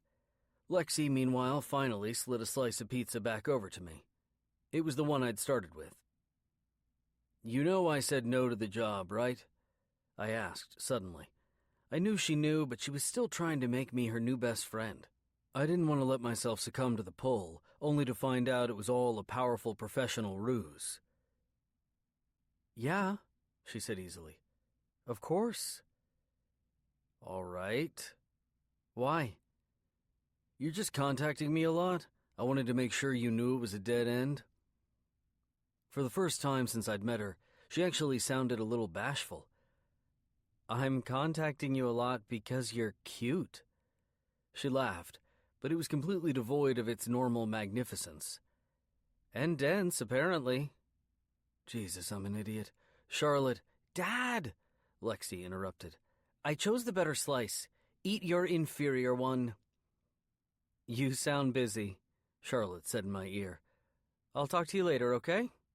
Charlotte, bye. Oh, fuck.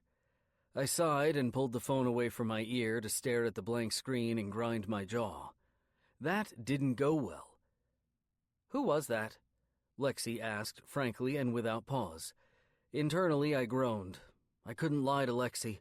She'd sniff that out faster than a police canine looking for weed. But I really didn't feel like going down this road right now.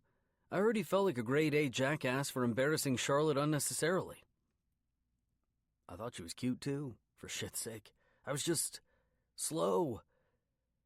Her name is Charlotte, I said, hoping a vague answer would satisfy her curiosity enough to move this conversation along. Of course, if anything was true about Lexi, it was that her curiosity was never, ever satisfied.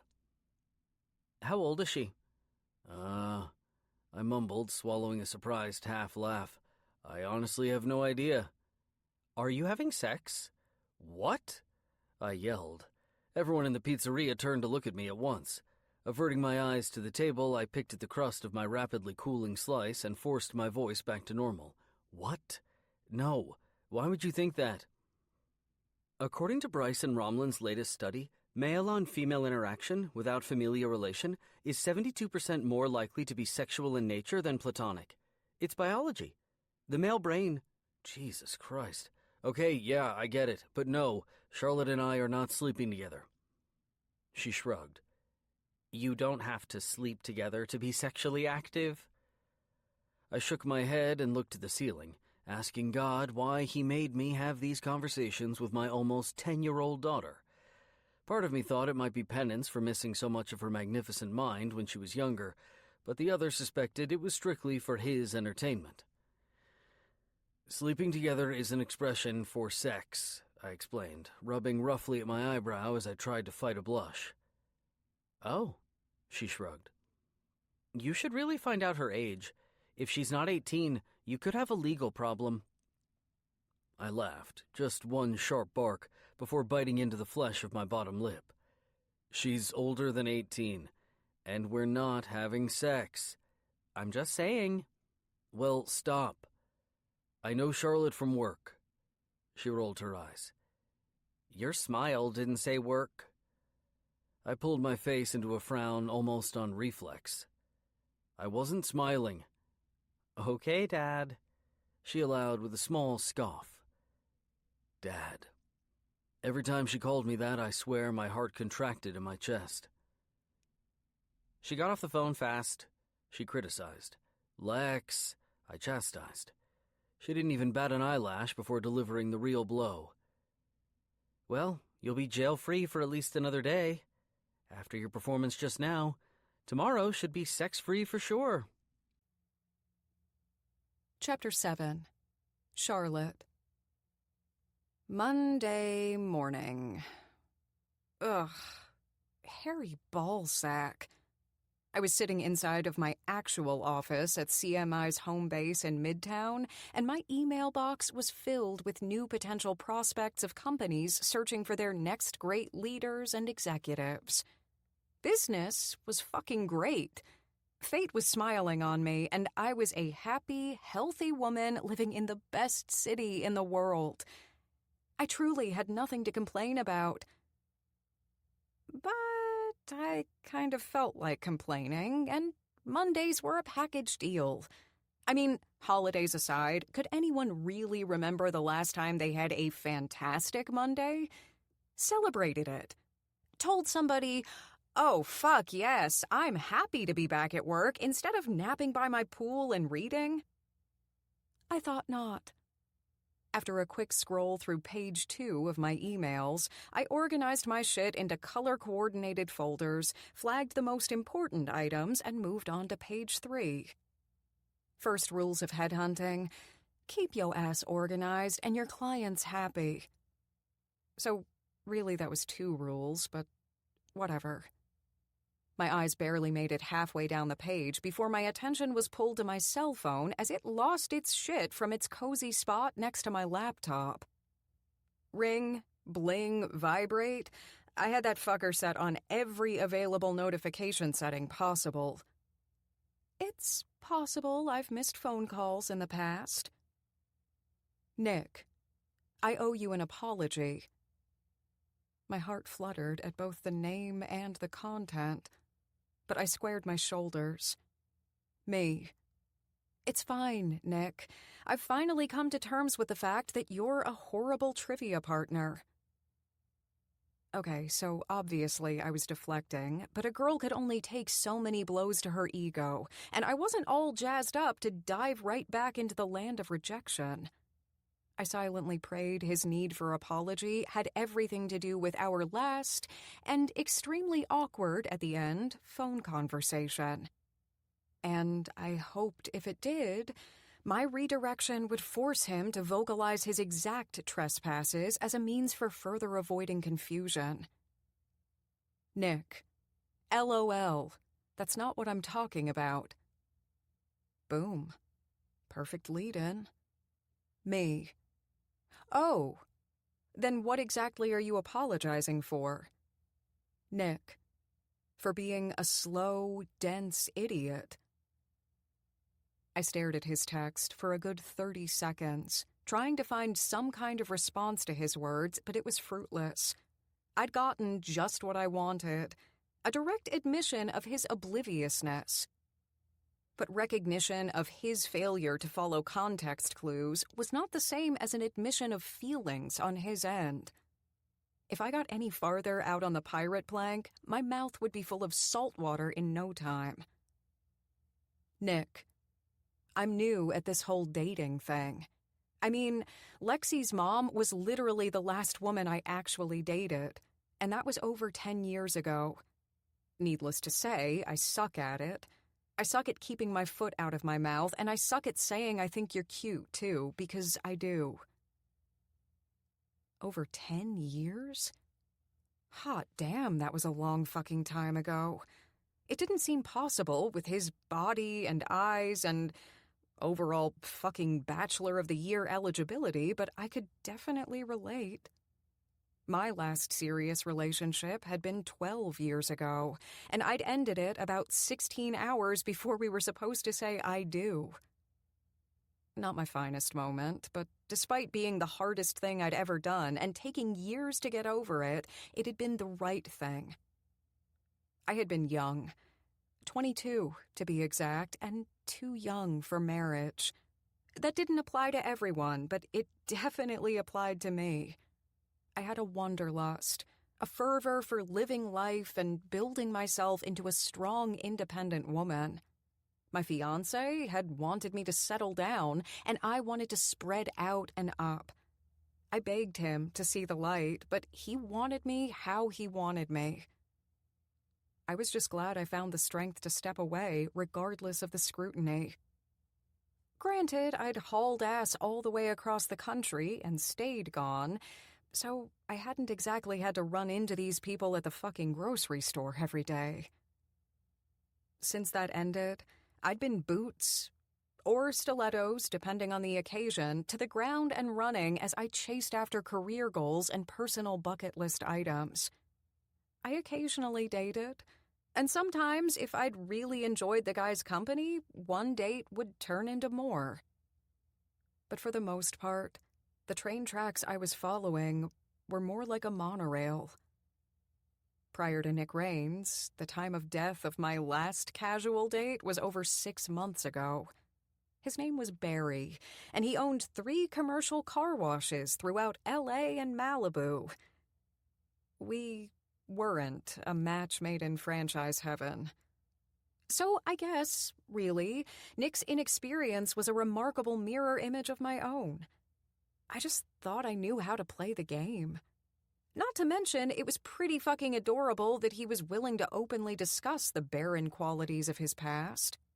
Most men would be grunting about what a sex god they were as they chatted up some other woman at the bar and forgot all about me. Nick was humble, grounded. Between his career and his daughter, he looked like he had his shit together. Color me impressed. And intrigued. Nick, I get it if you've blocked my number at this point, but I'm really sorry, Charlotte. I think you're funny and fun and quite possibly have the best laugh I've ever heard. He liked my laugh? Liked it? Good God. If I called my mother right now, she'd tell me to marry this one. Me. Apology accepted and appreciated. So, besides being surprised and flattered, what else are you? Nick. Wondering if you'll have lunch with me. Me. I have a meeting with a client at 3, but other than that, I'm fairly flexible with my schedule. Nick. How about noon? Me. Is this, like, a date? A once-burned woman confirms. Remember that. Nick. That depends. Me. On what? Nick. Fleetwood Mac's sex pants. Winky face. I'm kidding. This is definitely a date. A date with Nick? Yes, please. I couldn't stop myself from fist-pumping the air. Me. Ha ha ha ha. Okay. How about I meet you at your office at noon and you can wine and dine me at the cute little deli up the street from your office? Nick. Please tell me you're talking about Mitch's. Me. Of course. It's only the best goddamn deli in the city. Nick. Okay. Mitch's. The best goddamn deli in the city? Now you're speaking my love language. It's a date. My heart fluttered. Me. Perfect. See you then. One tap of my index finger to the screen and I hit send. Unfortunately, as the message disappeared and the screen cleared to home, time glared in my direction. Shit. It was 9:30, and I hadn't even put a dent into today's to-do list. You better work, bitch.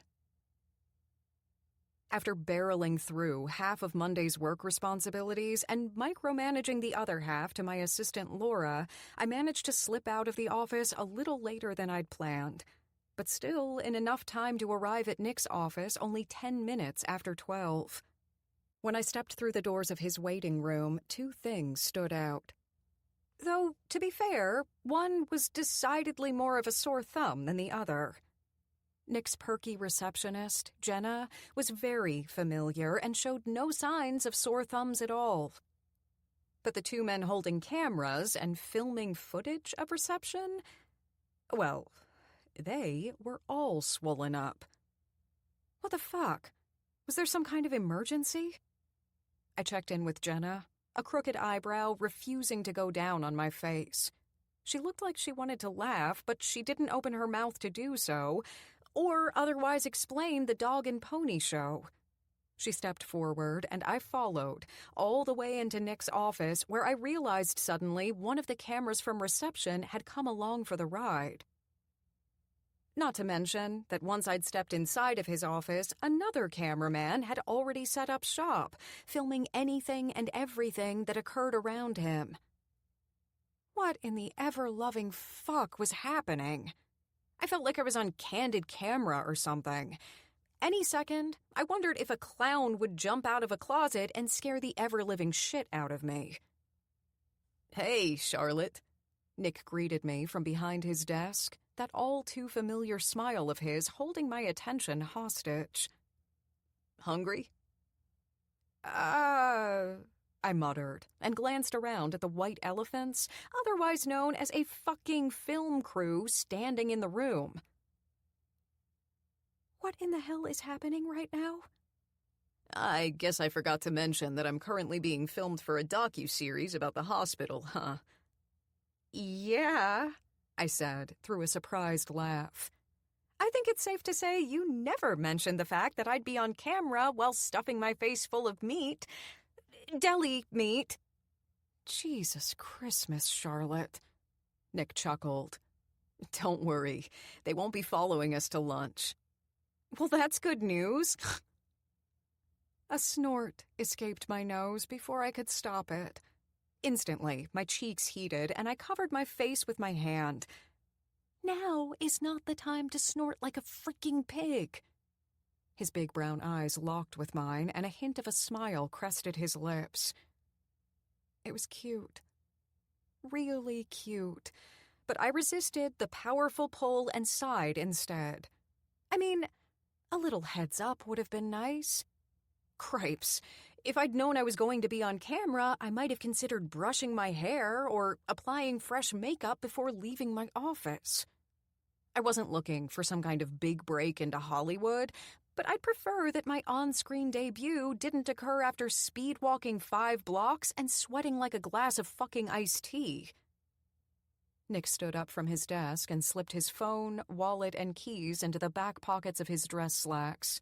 He glanced to the camera once as he was closing the distance between us, but any apprehension at a public display must have disappeared as he made it within striking distance.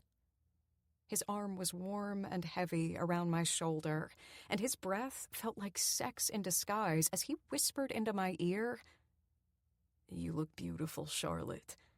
I'm sorry I was dense, but I'm glad I'm not anymore." For a man who hadn't dated since George W. Bush was president, he definitely had the capability of charming a woman. Signals weren't his strong suit, but when it came down to saying the important things, he hadn't let me down yet. "Me too," I whispered back. "Though I should probably mention I'm just here for the food." He laughed, and with a hand to the small of my back, he led me out of his office and toward the main elevators of the Medical Arts Building wing. And, as we cleared the lobby doors, we finally lost our third wheel. The cameraman. Once we arrived at Mitch's Deli, I scavenged a booth in the far corner of the restaurant while Nick rounded up our sandwiches and drinks from the counter. 2 pastrami's on rye, a water for him, and an iced tea for me. He set our plates and cups on the table and slid into the cushioned seat across from mine. "So," I started, and he quirked a brow in my direction, seemingly already anticipating my words. "I know," he muttered, as he added extra mustard to his sandwich and then offered the still partially full packet to me. I took it, and likewise adorned my meat. "The cameras and film crew shit is ridiculous, huh?" "A bit?" I laughed, and he grinned. "I didn't want to do the show. At all," he shrugged. "Looks like I got talked into it, though, doesn't it?" I shrugged. He was involved, all right. I had the 30 pounds in camera weight to prove it. "Yes, I know cameras don't actually add weight, just visually." Yeah, just go with it." Of course, then I was so busy getting you to forgive me and, occasionally working. He smirked. I kind of forgot they were there. How anyone could forget they were being filmed is a mystery, I muttered, and he chuckled. Considering this was the first day of filming, you'd be surprised how quickly you get used to those bastards. "So, what kind of reality show is it?" I asked, and took a small bite of my sandwich. "It's a docu-series about my and 2 other doctors' careers," he explained after a quick sip of water.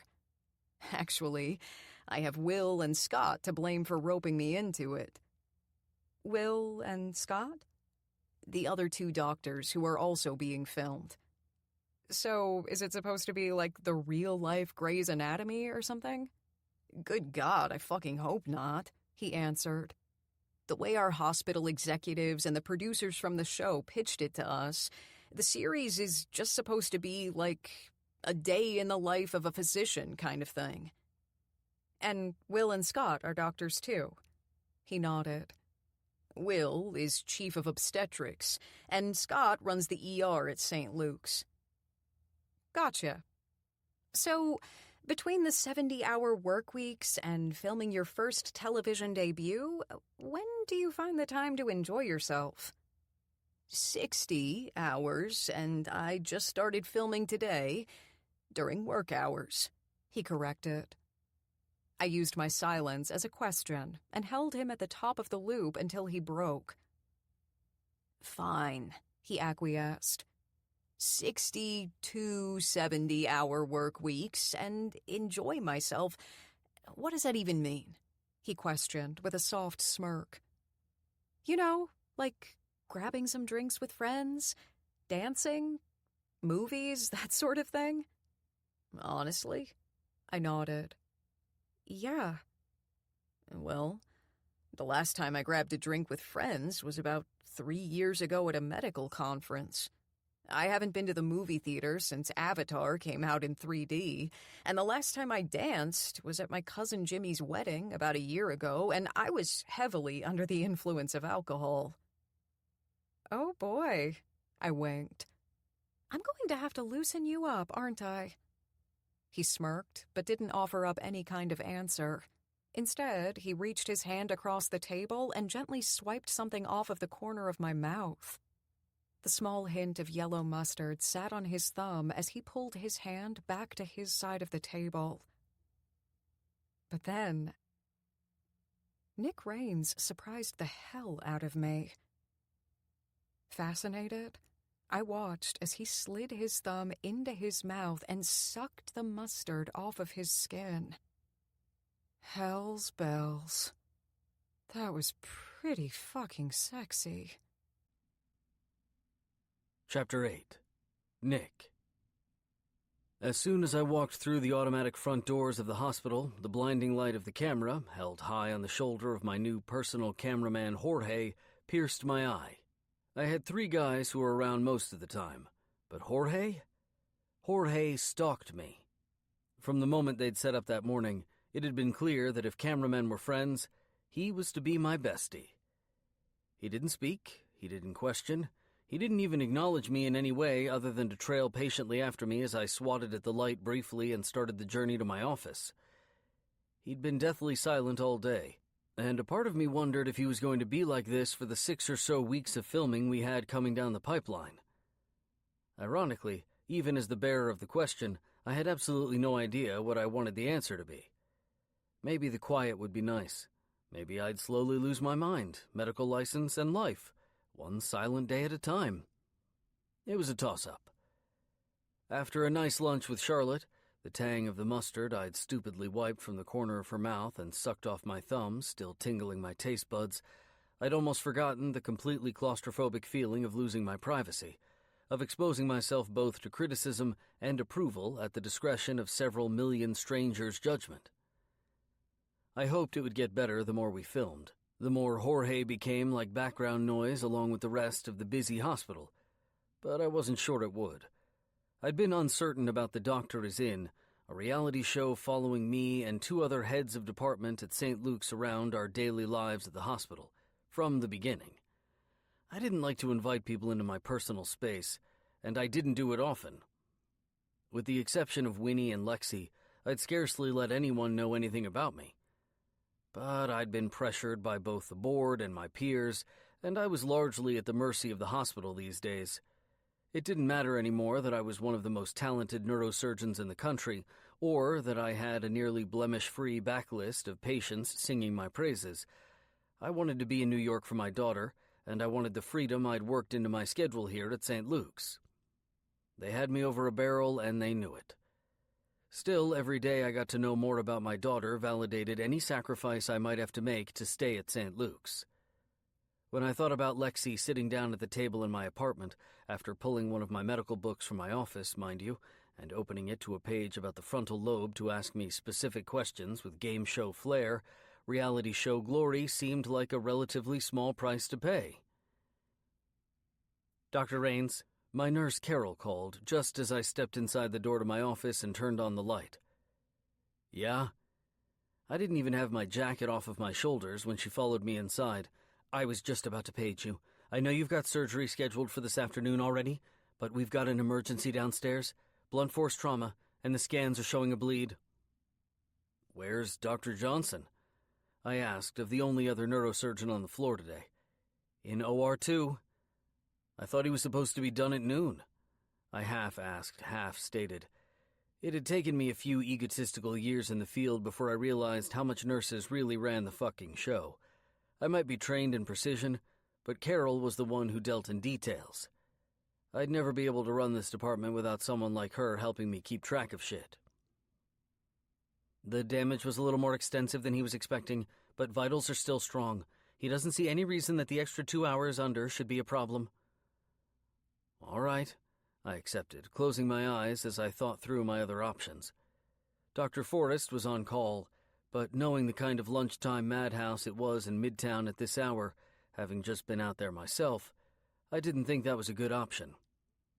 Carol waited patiently for me to figure out what to do. In real time, it had only been a few seconds of stewing, but I always felt too slow. These decisions were life and death, urgent milestones of a patient's life. To me, or Carol, it was an everyday nuance. I worked hard to keep myself firmly in the patient's point of view. Okay, push back my 2 o'clock to 4 and have Dr. Forrest come in and catch up on all the case details. I'll take the emergency downstairs, and if I don't make it out in time, Forrest can take the 4 o'clock with Sarah Clark. Carol didn't even chirp, turning quickly on her heel and exiting my office to execute the order. Unfortunately, as her presence disappeared, the obviousness with which I had a camera pointed right fucking at me grew. Apparently, now that I wasn't fighting the good fight to get back in Charlotte's good graces, the millions of future viewers seemed a little less invisible. Great. I tried my best to ignore it as I rounded my desk and shucked my coat, tossing it on the hook and pulling all of my personal items out of my pocket to lock in the drawer of my desk. I moved as quickly as I could out the door and down to the locker room to change into my scrubs. When I came out the door from changing, Jorge was there. In fact, I nearly ran right into the motherfucker. God damn, this was going to take some getting used to. You're going to have to back off in the OR, okay? I told him as he followed me with nearly zero personal space. I could only imagine the camera 5 inches from my face as I put my hands directly in someone's fucking brain. Jorge didn't speak. I was becoming more and more convinced it wasn't allowed, but he did nod. At least, I thought he did. Even the motion of his head was under-exaggerated. Oh well, if he didn't comply, I'd have him thrown the fuck out, contract or not. Breaking into a jog, I turned the corner to the nurse's station on my floor to find Carol holding out the file I needed like a quarterback holding a football for his running back. The image made me smile, but it also formed a weird pit in my stomach. Everything about football did these days.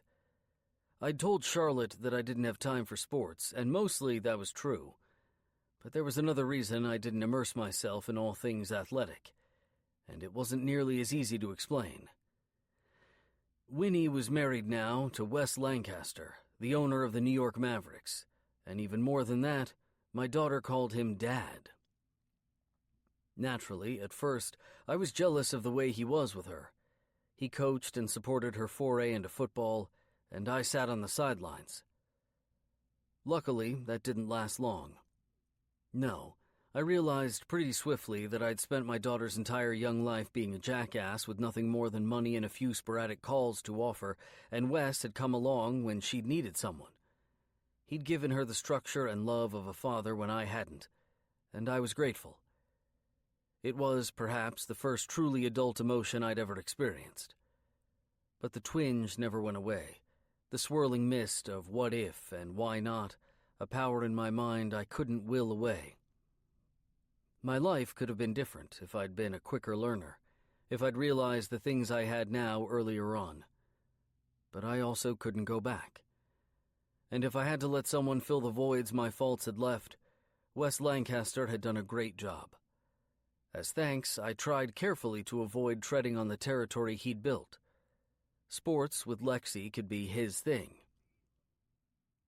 As I read through the patient's stats quickly, Fred Murata, male, 52, no history of smoking or cardiac distress, and no medical red flags on either side of his family history, the parameters of this surgery were shaping up to be manageable. I'd still have to take a good look at the scans when I got into the OR, but I didn't foresee any glaring problems. This was a surgery I'd been through literally hundreds of times. It was never easy, but I'd learned which way the dominoes normally fell and how to counteract them when necessary. Jerry, a black sneaker-wearing male OR nurse from way back, had everything set up as I stepped inside after scrubbing up, and Mr. Murata got transferred from the bed to the operating table. I studied the scans closely, following the bleed to the source and satisfying myself with the initial plan I'd created. Surgery almost always required an audible, but where you started was 9/10 of the success in deciding on one. Gloves on and at the ready, I stepped forward as a nurse placed my headlamp on over my surgery cap and stepped up to Mr. Murata's shaved and prepped head. "All right, everyone, let's save one life, not change many." The reach of a person's death was too extensive to fathom, and I knew firsthand. The death of my grandfather had shaped my early adulthood. I'd longed for financial security, longed for how it felt before I'd been forced to carry debt. So that's what I'd given my daughter. Money. Like a stupid fucking asshole. After a smooth but long surgery and 45 minutes of making sure all of the scheduled surgeries were proceeding without a hitch, I made it back to my office and, in the privacy it provided, checked my phone. Early in my career, I'd scarcely bothered with it other than to answer a page. But now that I was here and Lexi was here, I found I checked it every opportunity I got. She liked to text me all sorts of things at random, and I never wanted to miss the opportunity to acknowledge one. I was determined to be present. I smiled as I found a text from her waiting on the screen and clicked to open the content. A picture of her doing her best gangster pose in front of a dance studio I recognized from the walk between my apartment and here filled my screen. I scrolled down after smiling broadly and read the text she'd sent to accompany it. "Lexi, I finally convinced Uncle Remy to take a hip-hop class with me.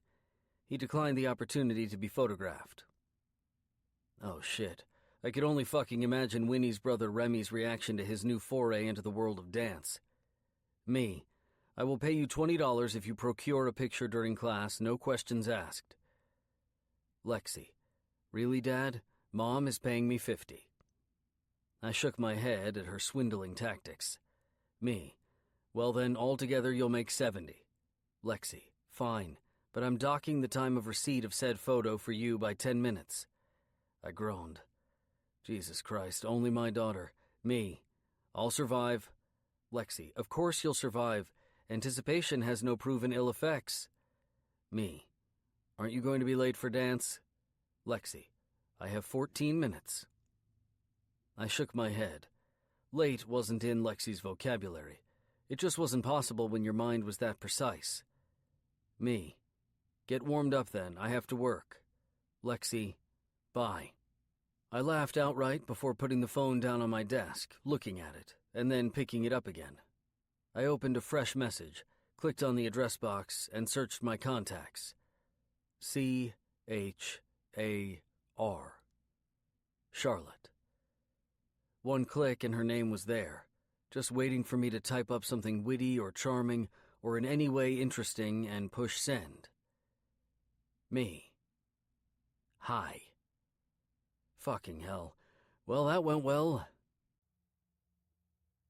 Chapter 9. Charlotte. It had been just a little over a week since I'd met Nick Raines, and a few days since I'd seen him in the flesh. Not bare flesh, sadly. But as I was finding out, you could learn an awful lot about someone through text messages. We'd been messaging each other nonstop over the past several days, slow and steady, getting to know each other, sharing tidbits of our days and little, careful insights into our pasts. It was a nice change of pace from the usual quick and reckless leap that most people made into the world of dating. But fuck. Okay, that's kind of bullshit. Because I was starting to grow tired of the slow. I wanted more than just his words through the inbox of my phone. I wanted to spend actual face-to-face time with him. I wanted to see that sexy smile of his in person. I needed to ease this incessant craving for more. More bare flesh, my vagina whispered. She wasn't wrong. Thursday nights were notorious NYC dance club nights, and my closest girlfriends in the city, Harper and Ivy, had already started their normal chattering about it since early this morning. They wanted me to meet them at one of our favorite little dive bars, the Iron Horse, for some drinks, and most importantly, dancing. Harper: "Just come out, you loser. It's been forever since we went dancing." Ivy: "Yes, Harper's right, Shar. You've been back in the city permanently for almost a month now, and we still haven't had a Thursday dance night." I'd really only been back for 2 weeks, the assholes, but I understood that excitement sometimes influenced hyperbole. Plus, Ivy wasn't especially good with things like time and distance. She'd once told me something was just up the block when it was 10. 10 fucking blocks instead of 1. Even though they'd been annoying the shit out of me all day, I couldn't deny that a night out sounded like a much-needed reprieve from a long week of work week monotony. As I sat behind the large desk in my office, I glanced around the room and got an idea. I tapped out of the group text with the girls and pulled up my last conversation with Nick. Me: "How's the world of brains?" Nick: "Stimulating. How's the hunting of heads?" I grinned at his response and typed another message. Me: "Surprisingly boring. You'd think it'd be messier, but there's nary a stain on me. Is today an office day?" Nick: "Keeping my mouth shut about stains on you. And yep, no surgeries scheduled until Monday." I shivered at his innuendo. Holy fuck. Look who brought his A-game. Perfect. I knew Nick's schedule well enough by this point to understand that an office day meant he wouldn't call it a night until at least 7, which meant I could stop by his office on my way to the Iron Horse and kidnap him for drinks and dancing. No doubt he'd be surprised, and probably more than a little hesitant. But if I'd learned anything from trivia night, he'd eventually come along. The man worked his ass off, and when he wasn't working, he was usually spending time with his daughter. It was all very noble, but at some point, a person needed to let loose. Get ready to live a little, Nick. Me: "Mind if I stop by your office on my way home?" Nick: "As long as your reason for stopping by doesn't include you trying to convince me to move to Alaska for a job opportunity." Me: "LOL. No, smartass. I'm stopping by because I want to see you." Nick: "Then, in that case, please do stop by. And how about we grab dinner together?" Me: "Perfect." Obviously, he didn't know that dinner actually meant alcohol and dancing, but those were just minor details, right? Once the plan was in place, I opened up the group text again and sent Harper and Ivy a quick text. Me: "Fine. You've convinced me. Iron Horse tonight? Meet there around 8? Harper: "Hell yes!" Ivy: "I'm so in." Me: "Just FYI, I might be bringing someone."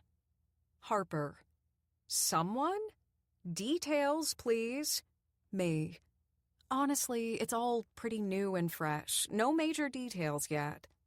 Ivy: "What is his name?" Me: "Nick." Harper: "Job?" Me: "He's a doctor." Ivy: "And exactly how long has this been going on, Missy? I'm a bit peeved you didn't mention anything until today." Me: "Calm your tits. I met him through work a little over a week ago." Harper: "Have you done the sex?" Me: No. Ivy. Have you at least seen his penis? Me. No. Harper. Do you want to see his penis? My friends were perverts. I mean, obviously the answer was a big fat hell yes, but I sure as fuck wasn't going to get into that with these two. I had work to finish up before the day was through, and I didn't have time to play Guess What Nick's Penis Looks Like for the next hour. Me. Yeah, I'm done with this insane Q&A. You'll meet him tonight. Maybe. Probably. No. Fuck that. I wouldn't take no for an answer. Ivy. Boo, you're no fun. Me. All right, I have to head into a meeting. I'll see you crazy biatches tonight. There was no meeting. Only me trying to keep my sanity and not regret the plan of bringing Nick along for a night out with my girlfriends. Harper. You're such a liar, but I'll let this one slide since I get to see you tonight. Smiley face. Ivy. Woohoo! Charlotte is back in NYC and the equilibrium of the world has finally been restored. See you tonight. Smiling at the last message, I locked my phone screen and set it down on my desk. Now, I just had to make a few calls, respond to, 50 emails, schedule 6 prospect meetings for next week, and top priority out of everything, figure out what in the hell I was going to wear tonight. No doubt it needed to be something sexy, maybe even a little skimpy.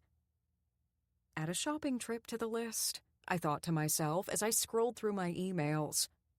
And when I saw one with a subject line that read, "Call your mother and father," in all shouty caps, I also added, "Call mom and dad" to the list, too. The last time I'd seen my parents had been about a month before I'd moved back to the East Coast. They'd scheduled a week-long vacation to spend time with me before they headed back home to Boca Raton in the sunny state of Florida.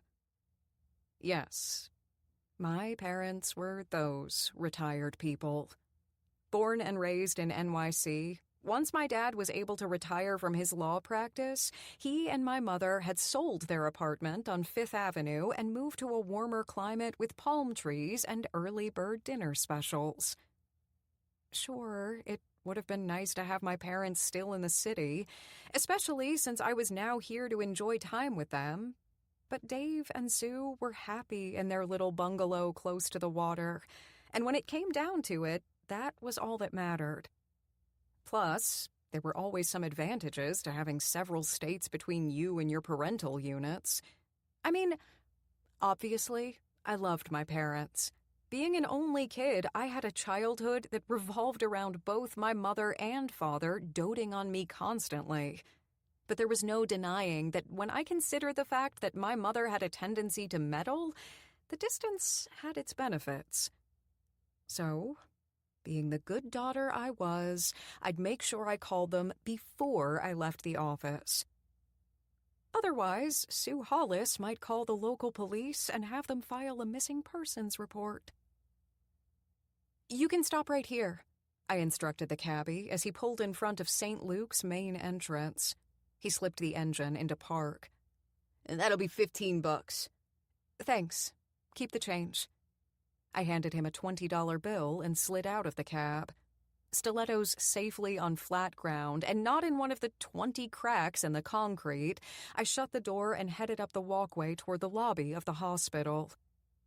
Dressed to the nines in a slinky little gold sequin dress and nude heels, and not, say, covered in blood, I imagined I was an odd sight for a hospital visit. Hell, I could literally feel people glancing curiously in my direction as I walked through the doors and onto the elevator. A little after 7, I walked through the reception area of Nick's office to find absolutely no one still working. Everything was silent as a mouse, and besides the tip-tap of my stilettos against the hardwood floor, no sounds reached my ears until I was within a few feet of his office door. It was partially open. and behind it, the sounds of fingers tapping against a keyboard filtered through the cracks. He was still working. I honestly wondered when he actually found the time to sleep. With a gentle push, I opened the door, the fresh light of his office contrasting with the mostly dark hall and illuminating handsome Nick Raines sitting behind his desk, sexy reading glasses covering his face and his full lips pressed into a firm, focused line. "Knock, knock," I announced my arrival, and he looked up from his laptop.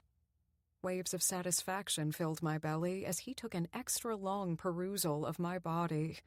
His gaze started at my face and slowly, oh, so slowly, worked its way down my chest, to my hips, and onto my legs, and then repeated one more time before finally settling back on my eyes. "Wow," he muttered, and opened and closed his mouth twice before adding, "You look amazing." "Thanks," I smiled. "Are you ready to go?" "Yes," he nodded, and then he shook his head. "Wait, where are we going?" "It's a surprise." "A surprise?" "Uh-huh." I nodded and bit my lip. "Grab your shit, Nick. I'm ready to show you a good time." "Wow. Okay." He stood up and shut his laptop. "Going by the way you're dressed, I guess it's safe to assume this isn't a Fleetwood Mac's sex pants kind of thing?" I winked.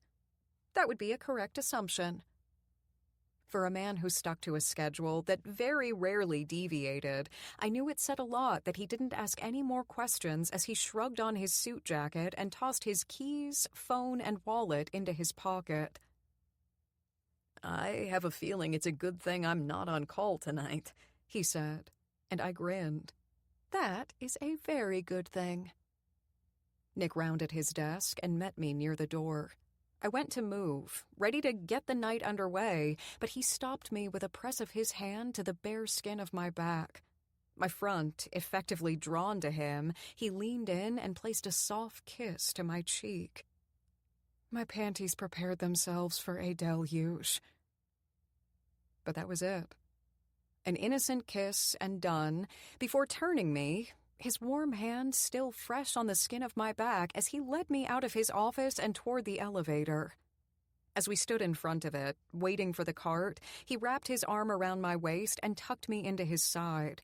His warm breath brushed the skin of my neck as he whispered into my ear. "Fuck yes, more physical contact." "You look amazing tonight, Charlotte." I felt high off his words. Like any second I could orbit into space, when I saw what I thought was a light down the hall. It disappeared just as quickly, though, and Nick's whole body felt like a heating pad for my own.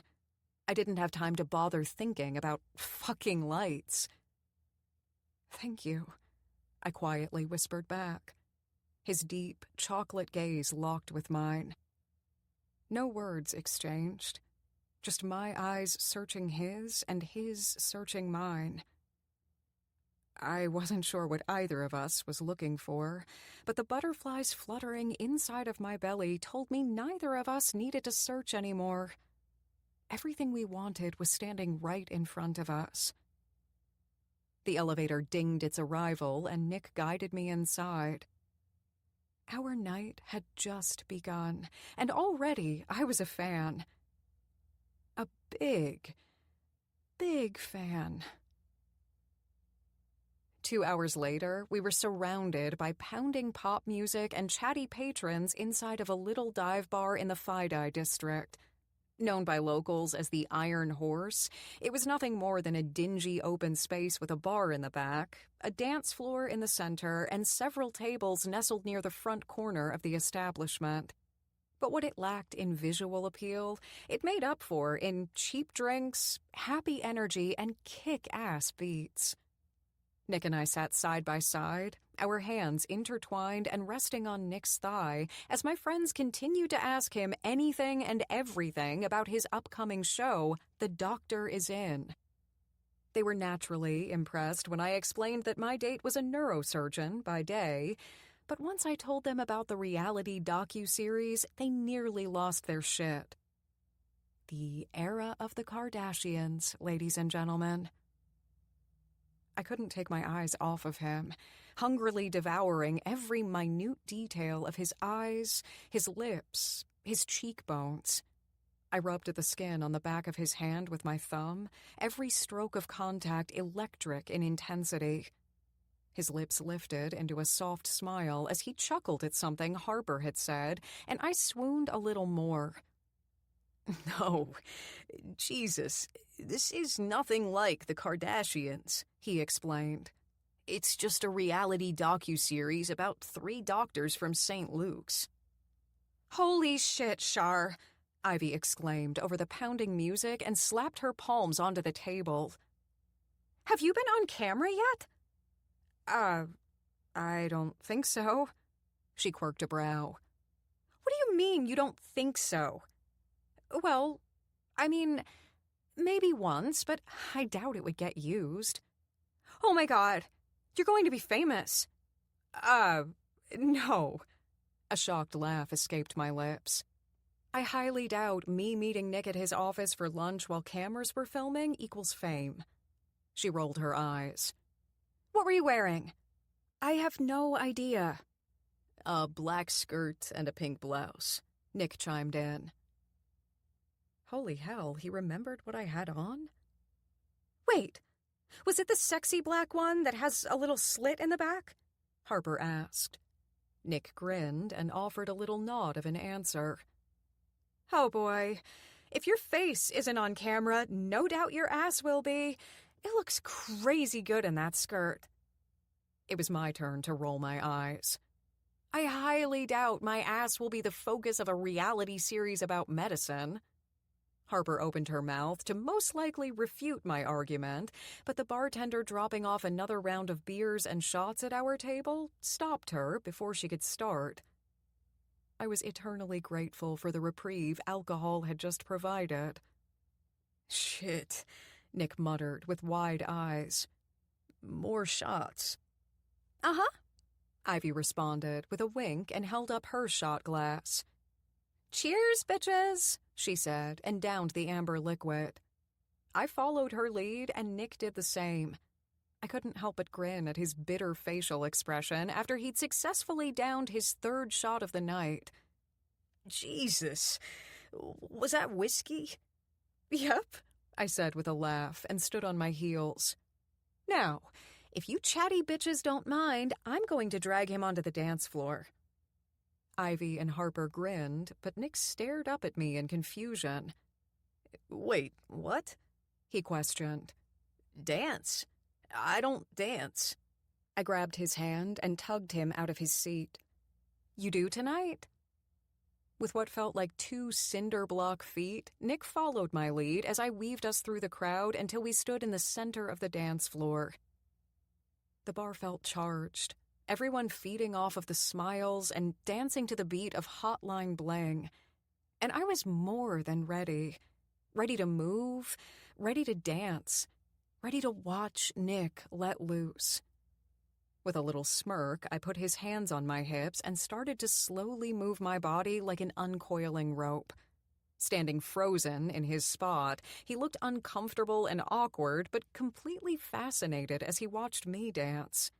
The feeling was like a shot of adrenaline to the heart, and all at once I was moving, one with the music, and once he gave in to the beat, one with Nick. Laughing and smiling like loons, and with his hands on my hips, we danced to music so loud that we'd probably end up deaf by the end of the night. Everything else was inconsequential. Nothing else mattered but Nick and me and us having fun together. I felt like I could go all night, my feet moving to the crazy beat like they belonged to the music. I moved in my dress like my hips were made to sway, the gold sequins of the material catching the soft lighting of the kitschy disco ball twirling from the ceiling, launching every shade of the rainbow into the room. In the darkness of the club, my gaze stayed locked on Nick, his high cheekbones, his mischievous brown eyes, and the way his mouth appeared to be fixed into a smirk. Once he gave in to the music, he danced like no one was watching. But, of course, I was watching. I couldn't take my eyes off of him. God, he looked sexy when he let loose. His hand drifted to my hips again, settling there and pulling me closer against his warm, chiseled-to-perfection chest. Why must he feel so fucking perfect? Our gazes locked. The heat, the warmth, the intensity in his eyes urged a sharp inhale to fill my lungs. I splayed my hand over the material of his dress shirt and left it there, and both of our breaths quickened. He nuzzled my neck with delicate kisses, so faint they felt like whispers.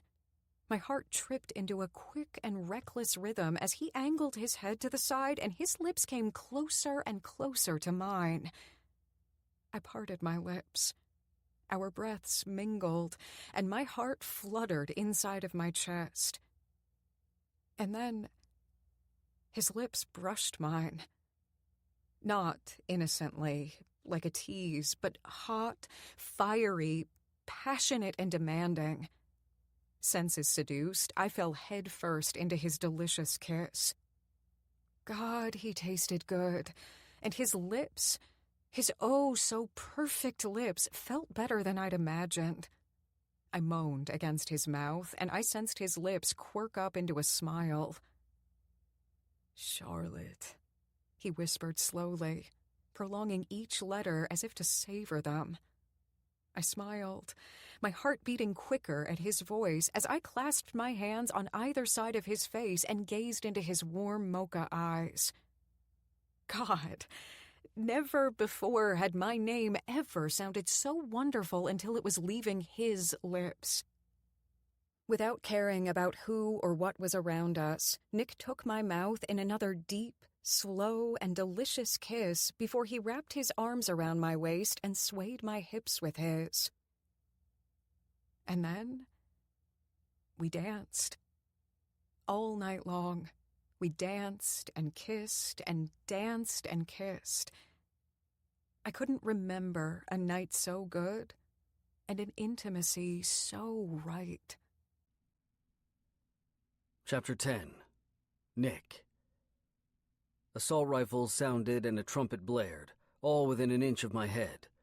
A head, incidentally, that had just hit my pillow. At least, that was what it felt like. In actuality, the guns and music were just the harmoniously mixed trill of my alarm clock, and my head had really first made contact with my pillow 3 hours ago. Back in my college days, 3 hours of sleep would have been more than sufficient. I'd have thrown a Hot Pocket in the microwave, scarfed it down, and hoofed it to my final with nothing more than a pencil and my calculator in hand. But now that I was fucking old, 3 hours just didn't cut it anymore. I hadn't even had all that much to drink, though I was considerably out of practice, and my head still throbbed. With a quick smack and a groan, I silenced the alarm and rolled over to my stomach to shove my head into the fluff of my pillow. "Oh my God," I grumbled. Even the sound of my own voice was grating. Great, I thought. This should make work interesting. I grabbed my phone off of my nightstand, rolled back onto my back, and typed out a quick message. Me. So apparently you're a sadist. A reply popped up nearly immediately. Charlotte. Wimp. Me. I'm actually sore. Charlotte. It takes time to acclimate to the dance life. You've got good moves, though. Be proud, soldier, be proud. Me. Oh, so I suppose you're completely fine? Charlotte. Yep. Winky face. Me. I kind of hate you. Charlotte. That wears off, trust me. Pretty soon you won't be able to live without me. My heart jumped in my chest, despite knowing full well she was teasing. But those words, written there together, taunted me and dared me to challenge them. They were cocky, almost as if I had no chance of choosing another fate. But I was a man of science, and I knew better. Right? Me. I could live without the hangover for now. I have to be at work in 30 minutes. Charlotte. You know, you wouldn't have to be up for the job in California for another 3 hours. Me. Funny. Charlotte, winky face. Get some coffee and some Advil, take a shower. You'll feel better in no time. My phone beeped with a calendar alert, telling me I now had literally 30 minutes to walk through the doors of St. Luke's. As much as I'd like to stay in bed for eternity, swapping playful barbs with Charlotte, I had to get up and follow her advice. Pronto. Slowly, and quite painfully, I climbed from my bed and to my feet, wiggling my toes in the carpet to force some kind of sensation. I felt slightly numb to the morning, like it wasn't really happening, like I was Bill fucking Murray and this was Groundhog Day and I was living Thursday all over again. Obviously, thanks to my busy schedule, my movie references dated back quite some time. Christ, Nick, I mumbled. You're pathetic. I tossed my phone, ensconced in its usual all-black phone case, to the bed, and it made a soft thud before disappearing into the camouflage of black sheets. Of course, then it started to ring. Fuck, I muttered, frantically combing through the sheets with my hands, trying to hit the solid surface of my face-down case. It was on the fourth and final ring when I finally felt my hand graze it, rescued it from drowning by sheet, swiped my finger across the screen, and lifted it to my ear. Hello? You sound lethargic, my daughter said by way of greeting on the other end of the line. I'm fine, Lex, I grumbled, rubbing at my temples to temper the pounding, as I stepped away from my bed and headed for the bathroom. I'd have to multitask this morning if I had any hope of making it to work on time. Wow, and irritable. How much did you have to drink last night? Fucking hell, why is my daughter so observant? Lex, is your urine yellow? She cut me off to ask, her voice clinical. I shook my head and looked to the ceiling as she went on. You might be dehydrated if you haven't... Lexi, I'm fine. What's up? Why are you calling this early? I need a ride to school. Mom and Wes have a meeting in New Jersey, and she told me to call you to see if you could take me because murderers ride the subway. What? Those are her extremely hyperbolic and generalized words. Not mine. I looked to the clock on the gray and white marble vanity counter of my bathroom and considered carefully. If I took Lexi to school, I'd never make it to work on time. I didn't think I'd been late to work a day in my life, and people in the hospital were always counting on me. My job was important. Okay, I'll be there in 15 minutes. Winnie and Wes's street was quiet. For Manhattan, anyway. Tree-lined stone sidewalks and elegant townhouses. It was a family neighborhood if ever I'd seen one. Of course, it was a family neighborhood for the wealthy, boxing out people without a flexible income and just property taxes alone. For most people, if they were lucky, $70,000 was a salary, not the governmental cost of living. I loved that they lived in something so nice, but I also feared the day they would move out of the city.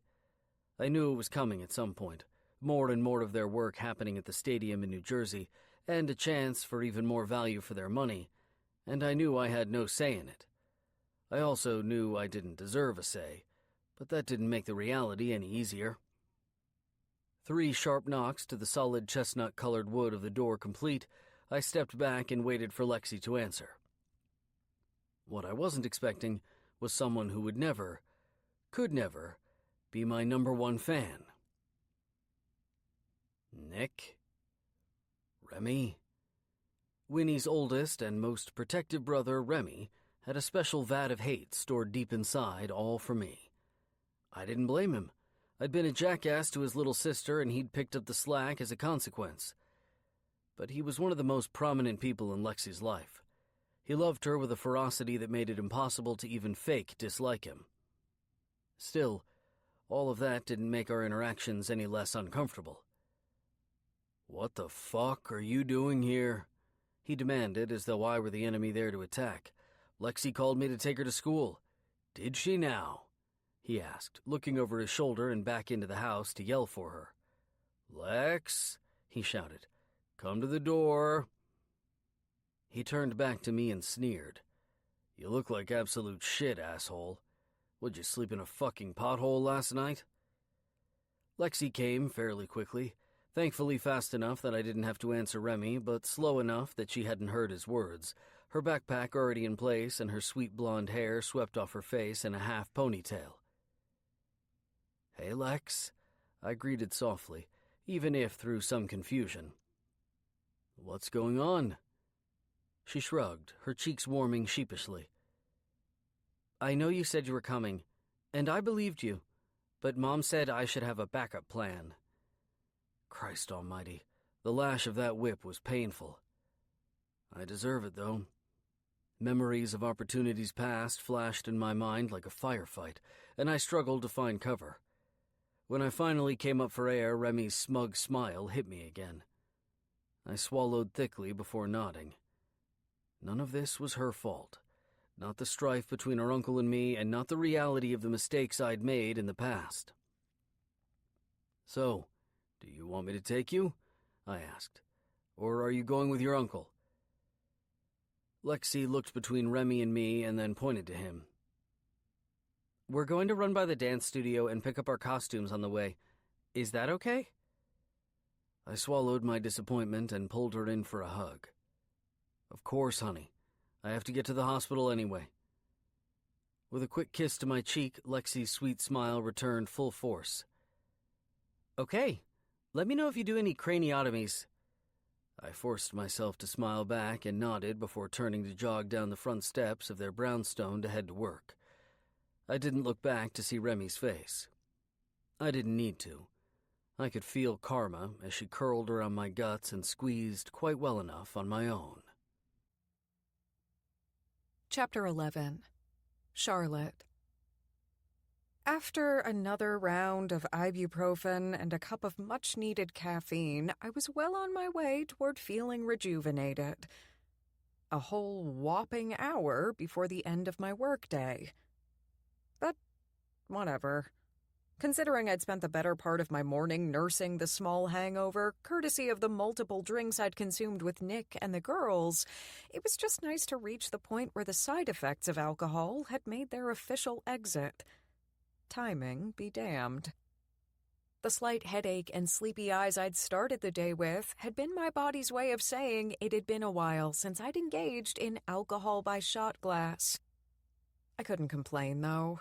The headache and fatigue paled in comparison to that one night in college where I'd ended a frat party with my head in the toilet. Everyone has experienced at least one night of drunken debauchery and poor decisions, but I wasn't sure anyone had done it with quite as much flair as I had. Let's just say I walked away with a condom stuck in my hair and an undisclosed array of colors on my white skirt, and leave it at that. Ah, memories. All the reminiscence had me wondering how Nick was feeling. I chatted with him briefly this morning via text, and he'd been obviously thrilled by my magnificence at planning a night out, and slightly accusatory about the way he felt as a result. A part of me felt a little bad about dragging him out to a dance club last night, but another part of me, the one who danced and kissed and laughed her ass off with Nick, didn't have the slightest regret. Last night had been fun. More than fun, actually. Having the opportunity to see normally conservative and reserved Nick Raines let loose had been the best damn sight I'd witnessed in a long fucking time. Taking advantage of the short break in my workday, I grabbed my phone off my desk and sent him a quick message. Me. Feeling any better? Nick. I think I might have aged 10 years between last night and this morning. Eek. It was probably safe to assume the side effects of alcohol were still running wildly in his veins. Me. That bad? Nick. Yes, that bad. Me. Shots were probably a bad choice, huh? Nick. They were perfect if you were trying to enhance my capability for empathy. Apparently, this is what it feels like when I root around in someone's brain. Me. LOL. Whoops. What are you doing tonight? Nick. letting my liver recover. I snorted at his response. I could picture him saying those words to me in person, his mouth crested in a sarcastic little smirk. Me. But it's Friday, Nick. Liver recovery is for Sundays and Mondays. Tonight, we should go out again and have some fun. Nick. I think you're secretly trying to kill me. I'm 40, a.k.a. an old man by drinking standards. And you do realize I'm inside people's brains all day, right? Just confirming. I giggled out loud at his dramatics. Me. LOL. Don't be ridiculous. Pretty please, Nick. Hang out with me tonight. Nick. No begging necessary. I'm a big fan of spending time with you, and I had an amazing time last night. But tonight, for the sake of civilization and any hope of the brain cells you claim to need for FMSP, I need to stay low-key. Before I could respond, he sent another text. Nick. Not gonna lie, I felt like a shit dad this morning when even my daughter picked up on the fact that I was hungover. Oh, hell. Break my heart, why don't you? My mouth fell into a small frown as I typed. Me. You are not a shit dad. But I'm 100% down with low-key. No alcohol, or even dancing for that matter. Just a non-threatening, non-violent, non-mind-altering dinner. I know the cutest little diner a few blocks from your office. They literally serve the very best milkshakes and cheeseburgers the world has ever known. Nick. Dinner without violence sounds spectacular. I only have one request. Me. And what's that? Nick. You let me kiss you again. The instant I read his text, I squealed. Out loud, like a total girl. Kiss me again? Yes, please. Nick Raines could press his lips to mine whenever he wanted. Me. If you must. P.S. You must. Oh, boy. I think I have it bad for the brain surgeon. Harry's was a staple for NYC locals. Greasy food, kitschy 50s decor, and Harry himself running the show every single day of the week. It was basically an Americana icon, one that I'd frequented with my parents since I was old enough to walk. With the dinner rush in full swing, a hostess led us to the last empty booth in the joint, and I slid into the vacant seat, only to have my handsome dinner date slide in right beside me. I grinned at Nick as the hostess with a name tag that read Susie Q set our plastic menus on the table. Our special tonight is the double-decker cheeseburger with a side of fries and our homemade Oreo-infused chocolate milkshake, she explained, with a hand to her poodle skirt-covered hip. Take your time looking through the menu. I'll be back to get your orders in a jiff. I picked up my menu and moaned out loud at the staged picture of my very favorite item on the bottom of the first page. The San Francisco Frisco Melt. Someone sounds a little excited. Nick chuckled softly beside me, but his eyes stayed fixated on his menu. I can't help it. I shrugged and shivered playfully at once. I haven't eaten since breakfast, and I feel like it's been 100 years since I ate at Harry's. This is my first time eating here. What? I damn near shouted. You're a Harry's virgin? He nodded his amusement, his gaze finally lifting to mine. That I am. You mean to tell me Harry's meat has never touched your lips? Very nice, Char. His eyes were all grimace and disgust, but his lips crested into a smirk. My appetite is just ravenous now. I giggled. Would you like my recommendations? He quirked a brow. Do I have a choice? No, I said with a smile.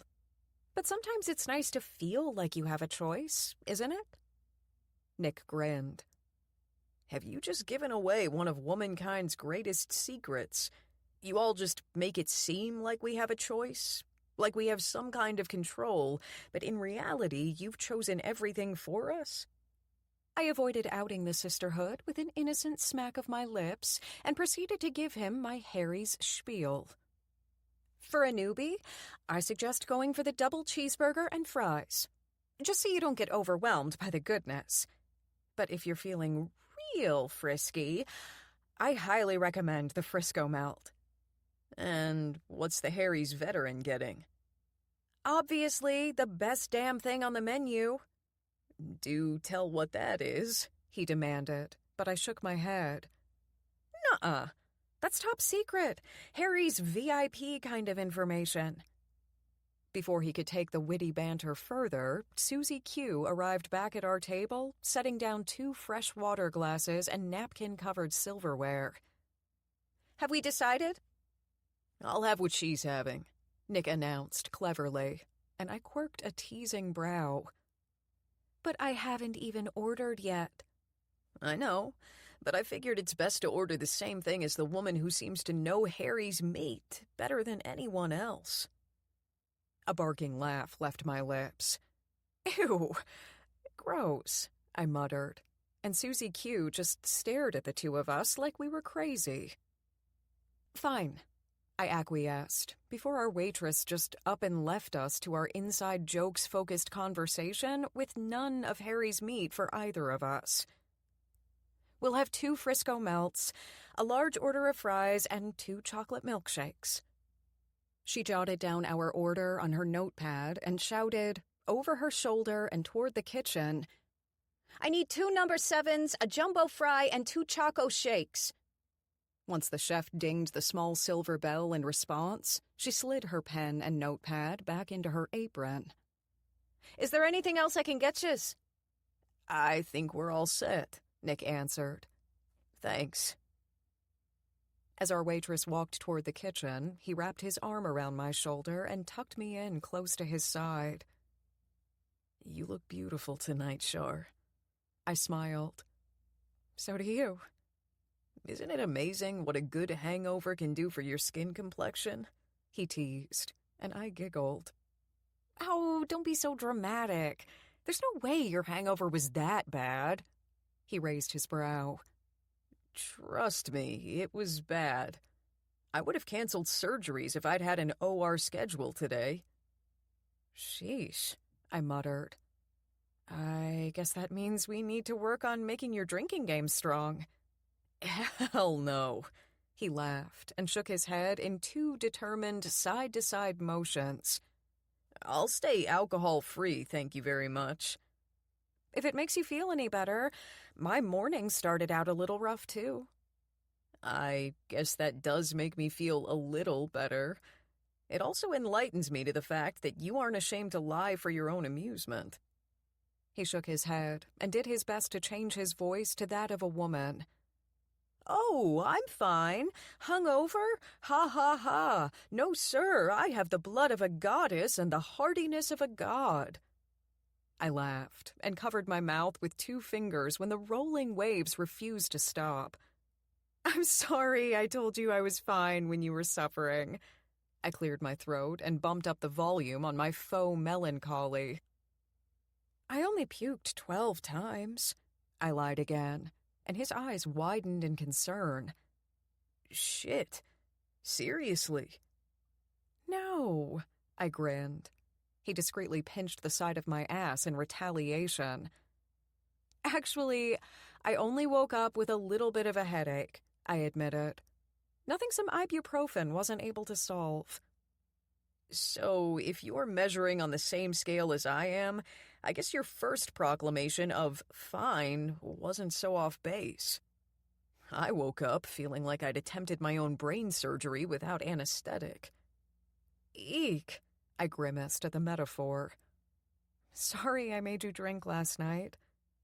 Don't be, he said. I haven't had that much fun in a long fucking time. I searched his eyes and smiled at the truth and honesty that lay behind his gaze. Me either. Nick brushed a piece of hair behind my ear and leaned forward, his lips painting barely there, shiver-inducing kisses up and down my neck. Goosebumps pebbled my skin, and a soft sigh left my lips. That feels good. It does. Yeah, it does feel good, I responded. Really good. That wasn't a question, Char. Nick's eyes met mine, but his lips stayed busy on my skin. I'm finding that kissing you is my new favorite thing. Mine too. Cripes. If he kept this up, I'd have to tell Harry we needed a rain check. Just as Susie Q carried a tray of food toward our booth, Nick placed one final kiss to my shoulder before straightening up in his seat. My mouth turned down into a little pout of its own accord. When it came to Nick, I seemed to have this incessant craving for more of him. More touches, more kisses, more attention. Just more. I silently wondered if I'd been a cat in a past life or something. Lord knows, if he offered to pet me right now, I'd be in his lap and purring my excitement without a second thought. He brushed his index finger across my mouth. I think we're going to need to finish what we started after we eat at my place. Sound good? Oh my God, yes. Yes, yes, yes! My brain, and most likely my vagina, shouted. My mouth did a better job of playing it cool. That sounds perfect. Chapter 12. Nick. Dinner with Charlotte had been equal parts enjoyable and fucking maddening. I'd enjoyed the easy flow of our conversation, the riotous sound of her laugh, even the Frisco melt and fries I'd washed down with an ice-cold milkshake. But the intense urge to strip her naked and kiss her senseless made my skin crawl with a tinge of early-stage insanity. I'd spent the majority of our meal fixated on the seductive way her plush, full lips moved whenever she said something or smiled or laughed, and every time she crossed or uncrossed her legs, my balls grew heavier with need. Mesmerizing eyes, soft, glowing skin, long, svelte legs with a firm, curvaceous ass, and lush, rounded hips I couldn't stop thinking about wrapping my hands around again. Charlotte Hollis was beautiful everywhere. It took every inkling of willpower to keep my gawking to a minimum. But my hourglass of patience had run out, and thankfully we had finally made it back to my place. With the intense need to feel her everywhere, front and center, my hands tingled as I yanked at the hem of Charlotte's skirt and pushed her into the wall right inside the front door of my apartment. Inhibited by our bodies no more, we kissed like our lives depended on it, and I kicked the door shut with a hard slam. It rang out painfully and cut sharp arrows into the following silence. Through panting breaths and subdued groans, Charlotte offered her throat to me brazenly, daring me to get in there and take my time.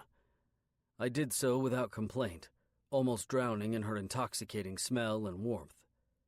Her body was pliant, helpful even, curving into the bulk of mine and working to get closer. I felt like a man starved for anything and everything related to her. She was a buffet of all of my favorite things, and I wanted to taste and devour it all. It wasn't that I hadn't had any sexual contact in years, or that I considered myself some kind of candidate for celibacy, but the truth was, I scarcely prioritized it. Between work and Lexi, my schedule was nearly full to the brim, and if I was going to add in anything else, it was going to be more time with my daughter. But Charlotte's flushed skin screamed I was an idiot, because this was worth prioritizing. "Nick," she moaned, yanking at the short hair at the back of my head almost viciously. My mouth left the skin of her throat without choice, and my eyes moved up to meet hers. "What?" I whispered. What did she need? What did she want? What could I do to make her burn?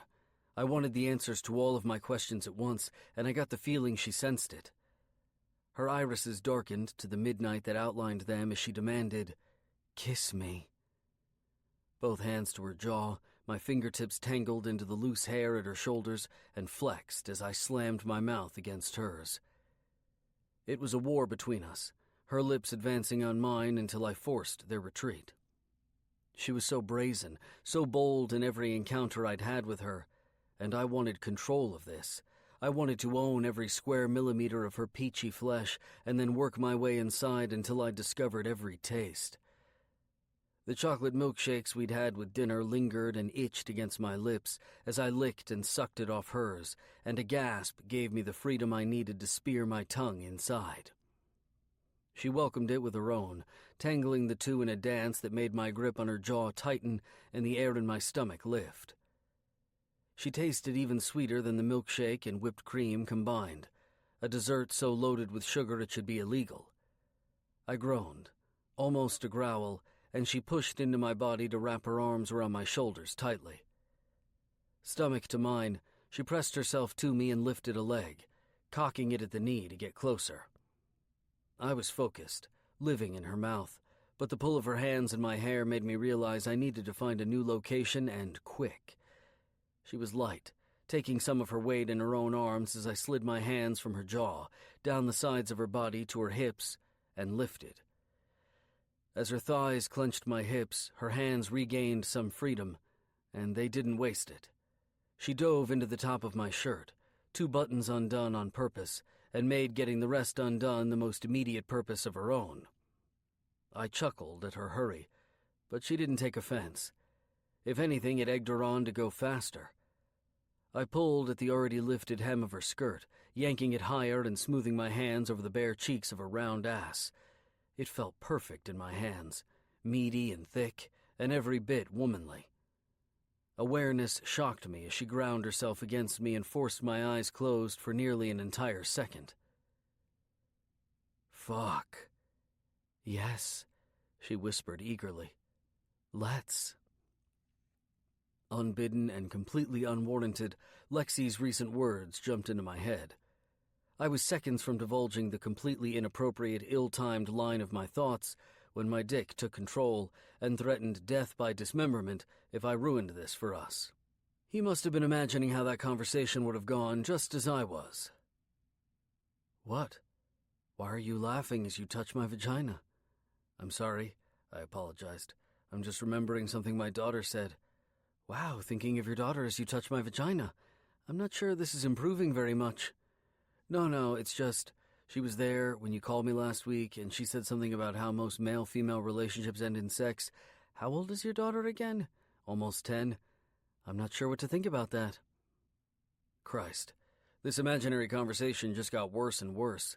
I immediately swallowed my laugh and focused on the feel of her hot arousal on my fingers as I pulled her G-string to the side and dipped 2 into her pussy and spread the wetness up to her clit. She shivered and craned her neck forward, her lips seating themselves desperately against my throat as she moaned. "Yeah," I encouraged. "Feel good?" She groaned, so hotly I thought I might lose every ounce of control. "Good Christ, Charlotte." "Please touch me," she begged. "Touch me and don't stop." Fuck. I didn't have the patience to make it to the bedroom. No, it was fucking gone. Officially impossible to make it there. It might have been 30 steps away, but it may as well have been across the goddamn Sahara. Carefully, I sank to my knees with Charlotte in my arms and lowered her back to the plush rug of my living room. She skimmed her hands over my bare chest, having finally wrested the last button free, and scratched at the surface with her fingernails as she stopped on my pecs. Her supple breasts were doing their best to escape her top now that she was lying down, and I did my best not to let them go unnoticed. Her skin tasted almost exactly how she smelled, like sweet lavender and soothing night air. I'd never tasted anything like it. Like her. She reached up and pulled the neck of her shirt down and under each swell to give me better access. "Nick," she called, her word a keening cry as I sucked a nipple into my mouth and pulled.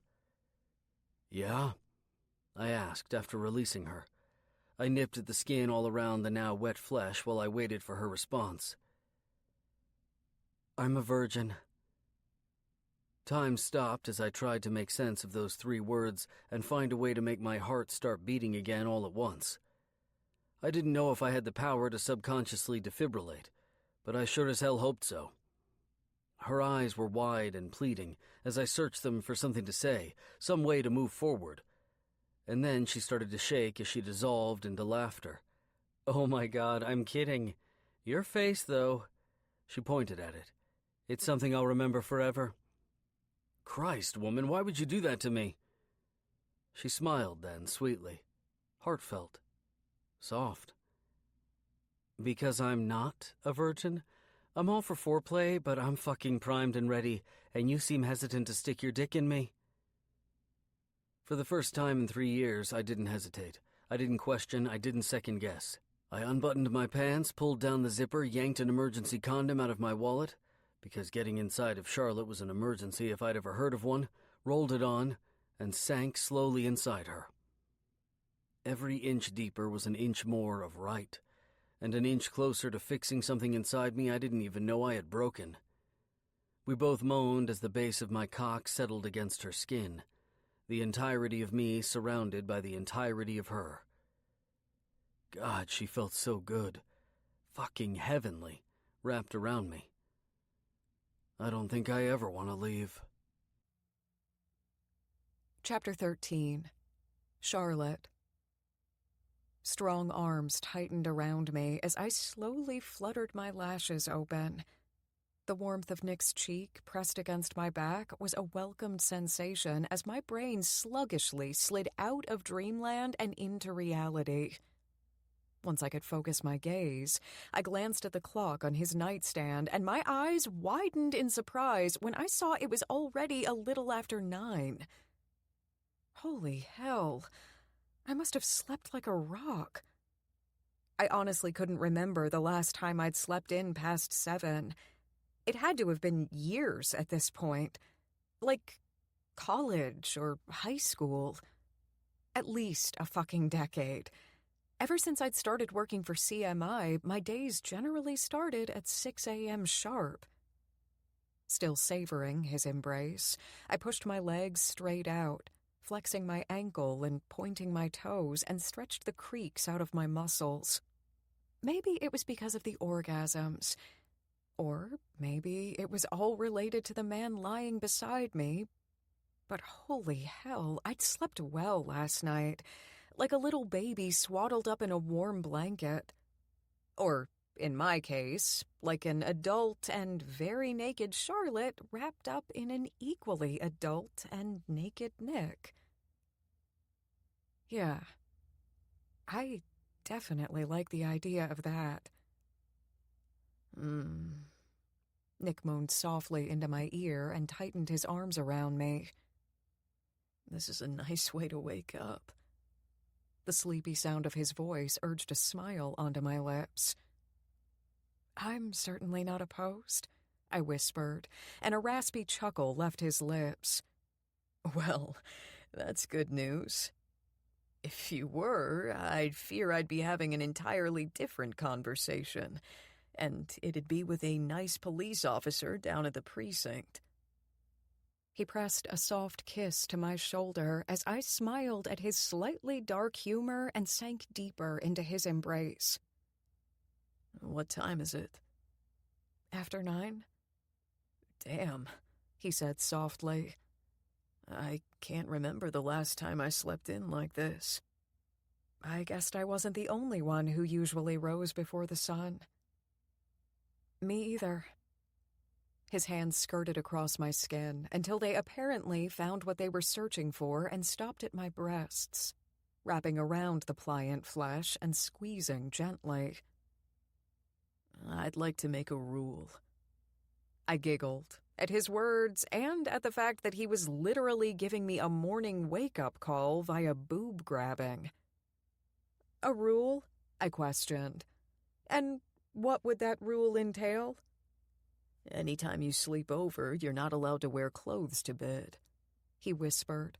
hotly into my ear, and he punctuated that statement by pressing himself against the bare skin of my ass.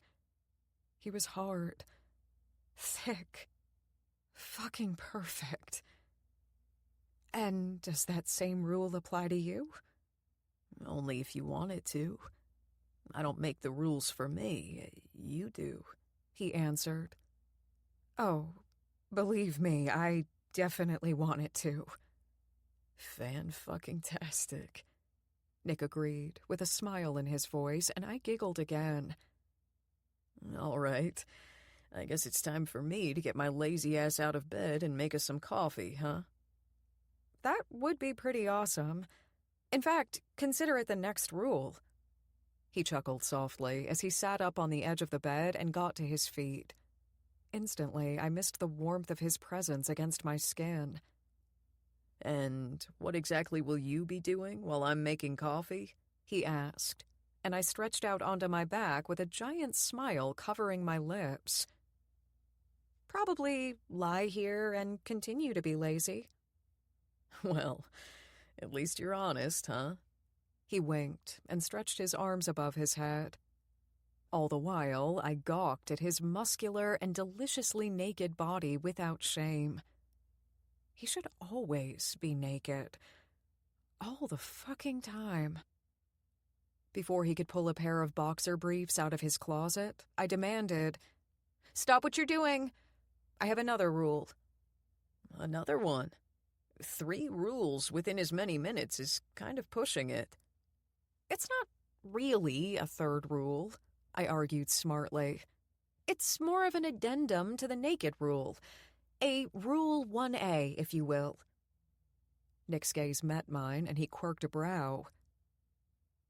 You're not allowed to wear clothes when we're at your place alone. All day long. No clothes. I nodded. Uh-huh. Does this Rule 1A apply to all such rules and to both of our places of residence? I rolled my eyes. Yes, I will be naked as well, here and at my own apartment. Hell, I might uphold the rule even when you're not around. Bras are a form of Satan, anyway. He smiled. Deal. I sat up in his bed and held out my hand. Now let's shake on it. He laughed and took my hand for a quick shake, and then, apparently, that wasn't enough, and he moved both hands toward my body and assaulted my skin with tickling brushes of his fingertips. Shit! I shouted as I shivered and tried my damnedest to squirm out of his reach. I have another addition to the naked rule. A smirk kissed his lips. Nuh-uh, he refuted and tickled me some more. We already shook on it. The deal is done, sweetheart. Oh my God, stop, I said through a fit of obnoxious laughter. I hate being tickled. His smile grew wider by the second. You hate this? He questioned, and his fingers continued their assault. But you're smiling and laughing. I'm so confused by this reaction. Nick, I squealed. Stop it. Okay. He finally agreed and removed his maddening fingers from my body while I stayed on my back, breathing heavily and staring up at him with a scowl. But my scowl didn't faze him. Nick chuckled softly as he leaned forward and pressed a soft kiss to my forehead. I'll make the coffee. Naked. While you stay in the bed. Naked. Sound good? I couldn't not grin at that proposition. Sounds perfect. He winked and walked out of his bedroom, his bare feet pattering across the hardwood floor as he made his way into the kitchen. I heard the faucet a few moments later, and with a contented sigh, stretched out on his bed and closed my eyes. But before I could drift off into a little cat nap, the sound of a phone ringing in the distance startled my eyes open. Shit, Nick muttered from the kitchen, and the phone... Hello again. Let's slow down for a minute and reset with a bit of music. Don't worry, this audiobook won't cost you a thing. Thanks for being part of this journey.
rang 3 more times before a little click and beep echoed into the hallway. When the words, "This is Nick Raines, leave a message," loudly filled my ears, I looked toward his nightstand again and saw a relic of a device. One that I honestly thought hadn't existed since Barack Obama had won his first presidential nomination. It was damn near 2020, and this man still had an answering machine. I smiled big at the thought as Nick jogged in and grabbed the phone from the cradle, winked, and jogged back out of the room to continue making coffee. "Lex," Nick's voice reverberated from the speakers of the small black device and echoed against the walls of his bedroom. "Are you there, honey?" "Hi, Dad," she answered, the soft and sweet lilt of her little voice melting my heart. "Statistically speaking, it is more logical to keep your phone in your living room," she stated firmly. "The waking hours are 2/3 of the average person's day, but 90% of phone calls occur during those hours." The girl had sass. I loved it. "I know, Lex," Nick said through a chuckle. "But the main reason I have a landline is in case the hospital can't reach me on my cell phone. And generally speaking, that happens when I'm in bed. Hence, the need for it to be in my bedroom." She sighed. "It's loud, Dad. Actually 7 times louder than a standard cell phone ring. You would be able to hear it from the living room." "Fine," he muttered, but I could hear the smile in his voice. "I'll take moving it into the living room under strong consideration. Sound like a plan?" "Yep," she agreed. "Anyway, I'm calling about the mathletes," she said. And I couldn't not giggle at the way Nick's daughter managed to get straight to the point and how flawlessly at ease their familiarity with each other seemed to be. "My competition is at 6. Are you coming?" "Wouldn't miss it for the world." "Cool." The sound of a female voice yelling, "Lexi, breakfast," filled the background, and immediately she announced into the receiver, "Gotta go, Dad. Bye." "Okay, see you tonight, Lex," Nick said, and the call ended, a final beep sounding on the machine next to me. Immediately, I felt guilty for listening to their whole conversation.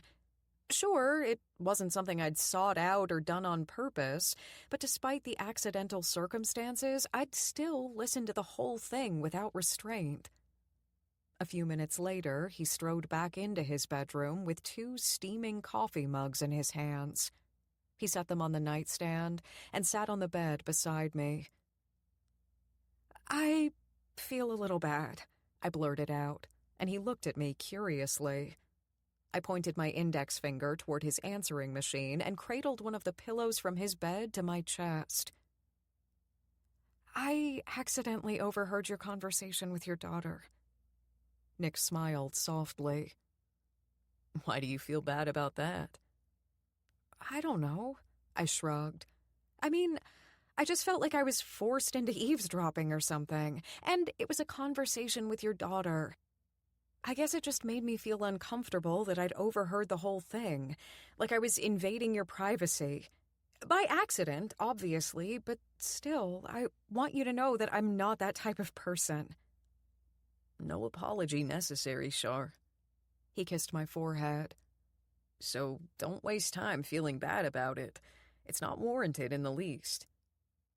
"Okay, good," I said on a relieved sigh, and before my mind could forget one very important thing, I added, "Also, I have a supplemental question."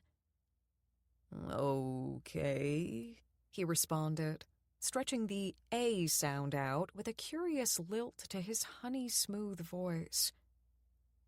"So," I nodded toward his answering machine. "Did you have to order that thing from 1990 or 1991? "Smartass." He rolled his eyes and laughed. "I had a feeling you'd have something to say about my answering machine." "I mean, it is an extremely rare and vintage site.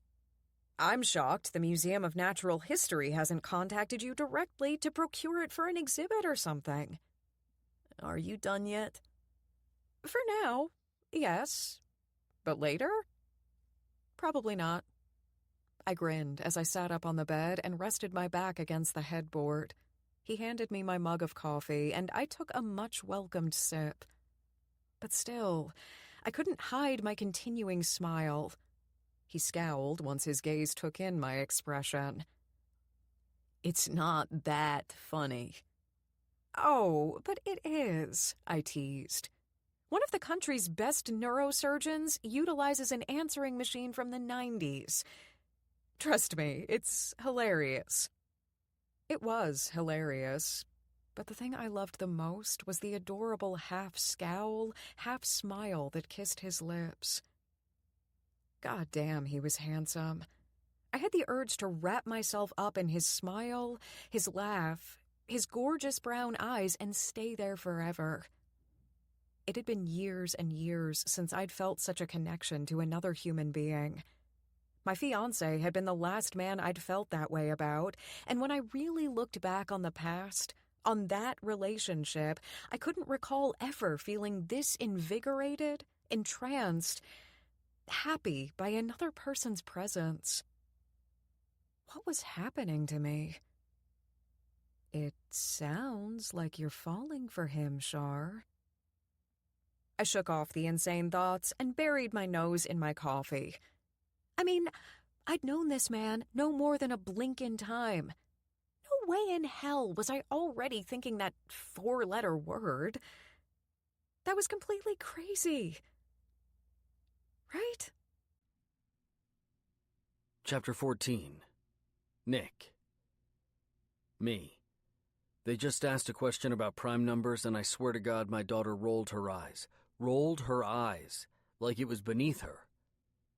Charlotte. Ha ha, OMG. From what you've told me, it is beneath her. She's a math diva. At the feel of Wes's eyes on me, I locked the screen of my phone and slid it back into my pocket. We'd been here for 2 hours at this point, and he'd had his own phone out a time or two, but his gaze was decidedly heavy. He didn't look mad or even judgmental, just highly fucking curious. Given the recipient of my texts, that seemed just as bad. I didn't need him to pry. I'd barely known Charlotte a week. I didn't need Wes getting a hint of anything and maybe ruffling some feathers with Winnie. She had all the power when it came to Lexi. She'd earned it, and I wasn't willing to fuck with what I had. She hadn't really had to give me any chance after the amount of time I'd left them to their own birthdays, holidays, everydays. But she had, for Lexi. I knew that, and I was fucking grateful for it. A buzzer sounded to indicate the end of the main round of competition, and Lexi's eyes gleamed. Her team was up by 5 points, and the 2 questions in the final round were only worth 3 points apiece. The only way their opponents would win would be to sweep the round, and fuck me if they had a chance.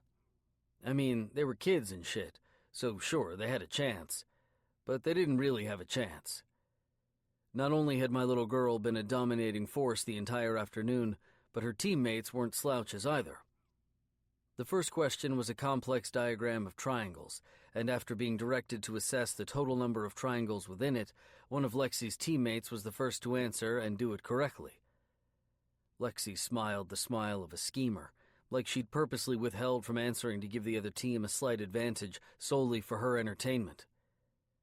She was a cat, and they were just mice to toy with. I wasn't sure if such ruthlessness made me proud or worried. The only comfort was her otherwise sweet nature, and the idea that healthy competition was an outlet for her. In many ways, she was different from the other kids around her. When it came to math, she wasn't average, she was better than. I listened as the MC awarded the points to Lexi's team, and then moved on to the final question despite the impossibility of an outcome other than a large margin of victory for Lexi and her comrades. For this final question, each team will select one player to move forward to work the problem and answer. Assistance from the rest of the team will not be allowed, so choose carefully. Lexi and the 2 other little boys on her team huddled, albeit briefly, before Lexi stepped out of the circle and up to the podium to represent their team. Winnie's smile was nearly audible, and it briefly pulled my attention away from the stage and over to her and Wes. She was the best kind of mother, always doing whatever it took to be what Lexi wanted and needed. But now that she had Wes, it seemed as though she had what she herself wanted and needed. I couldn't have been happier for her. Even though our romantic relationship hadn't been a thing for years, she would always be someone I cared about. She was the mother of my daughter, and a damn good one at that. Her happiness was directly linked to my daughter's happiness, and there wasn't anything I wanted more than for Lexi to grow up to be a happy, healthy human being. I watched as Wes's fingers curled around Winnie's, and he pulled her hand over to rest on top of his thigh. Just like it had dozens of times since I'd moved back, a litany reel of what-ifs and questioned decisions ran through my mind. Only this time, instead of focusing on the what-ifs of a non-existent Winnie and me, it focused on the what-ifs of what could be with someone like Charlotte. Maybe I didn't have to be alone for the rest of my life to give Lexi the father she deserved. Maybe I could have both. When it came to Charlotte Hollis, I was completely mesmerized by her presence alone. I'd never met a woman like her, and the more time I spent with her, the stronger my craving for her grew. She made me want more. The MC's voice, crisp and smooth like a game show host, brought my attention back to the stage as he read the final question. A man walked a total of 65 miles for 5 days. Every day he walked 4 miles fewer than the day before. How many miles did the man walk the last day? The other student, a shaking, tow-headed little boy with glaring green eyes, scratched furiously at a piece of paper as he worked at the answer. Lexi stood stalwart, forward-facing with an expression of calm confidence as she worked through the problem in her head. It took about 5 seconds for her to come up with an answer. The buzzer rang out as she slammed her hand down on top of it to signal her readiness and called out her answer. 5. On the last day the man walked 5 miles. That is correct, the MC confirmed. Lexi's smile shifted before my eyes, and I swear I heard Winnie, Wes, and myself let out a collective happy sigh. She hadn't needed to answer the question correctly to win, and truthfully, Lexi hadn't even done it for the glory. She'd done it because that was how her beautiful brain worked. Parents clamored to standing all at once, and the room went from a 2 to a 15 on the scale of volume. Released from their hold, people spoke freely and abundantly as the kids had their final team meetings before dispersing. Wes and Winnie turned to me, and I did my best not to waver under their scrutiny. "Where are you headed from here, Nick?" Wes asked, wrapping an arm around Winnie's waist. I slid my hands into the pockets of my jeans and gave a slight shrug. "I don't have any real plans." Winnie looked to Wes, the corners of her eyes creasing as she lifted her eyebrows slightly, and Wes shrugged. What the hell was that about? Winnie finally turned back to me as Wes looked to the ground to hide his smirk. He was too late. I'd already seen it. "Would you like to go to dinner with us?" Winnie asked, and for a second, I had a hard time speaking. Cold, stagnant air froze my lungs with the unexpected question as I tried to learn how to speak again. "Lexi's been talking about you a lot lately," Winnie went on. "I'm sure she'd really like you to come."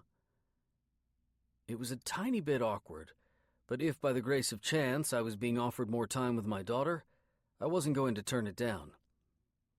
"Yeah, I stumbled. "That'd be great."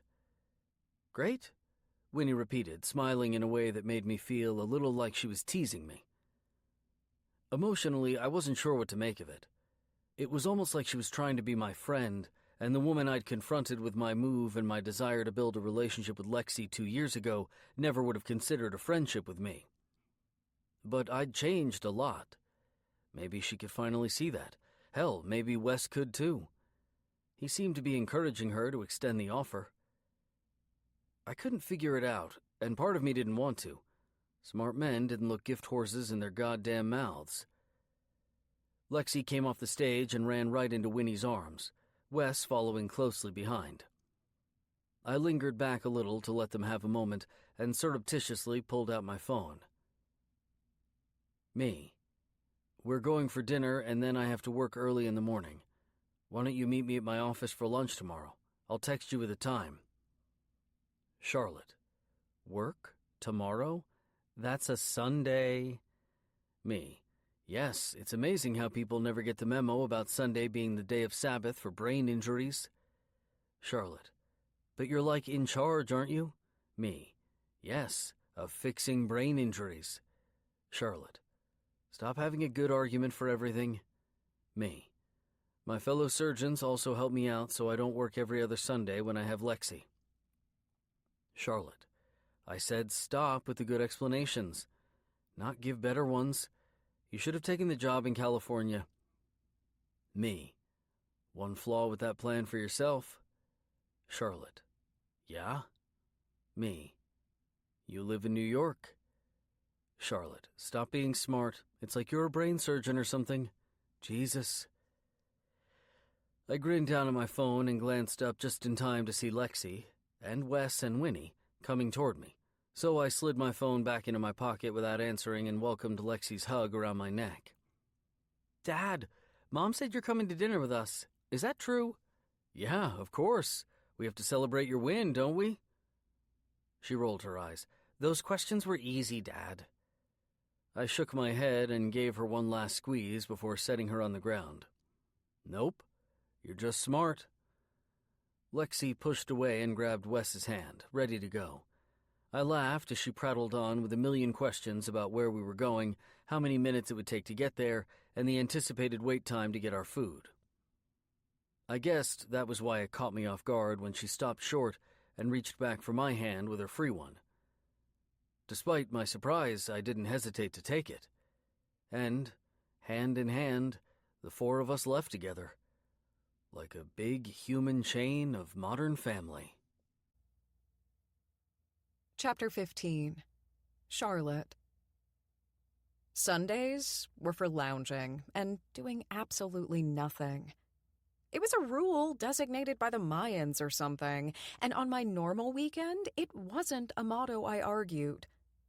But as I scrolled through the cable stations and found absolutely nothing to watch, and the anticipation of my upcoming lunch date with Nick started to make my self-diagnosed restless leg syndrome flare up, I decided to snag my phone off the coffee table and bug him via text. He was working while I was following Sunday's #1 rule of be a lazy motherfucker. But he'd been the one to plant the seed of a lunch plan in my head. It was his fault I couldn't fully stagnate like normal, and he should be the one to pay for it. Me. How's work? I watched as the text bubbles in our chat box moved, letting me know he was already formulating his response. Nick. Pretty low-key. What are you doing? Me. Cursing your inability to lounge naked as stated in Rule 1A today. Nick. No rest for the wicked, sweetheart. Me. All work and no play make Nick a dull boy. Nick. Ha ha. Jesus. Did you just put my name into a reference from The Shining? Me. Uh-huh. Winky face. Scariest book and movie ever, BTW. Nick. It's not that scary, Char. Pfft. That was total baloney. I was convinced he'd seen a different version of The Shining. I furiously typed out a 3-word response and hit send. Me. Yes, it is. Nick. I'm curious. Which version is scarier, the book or the movie? Me.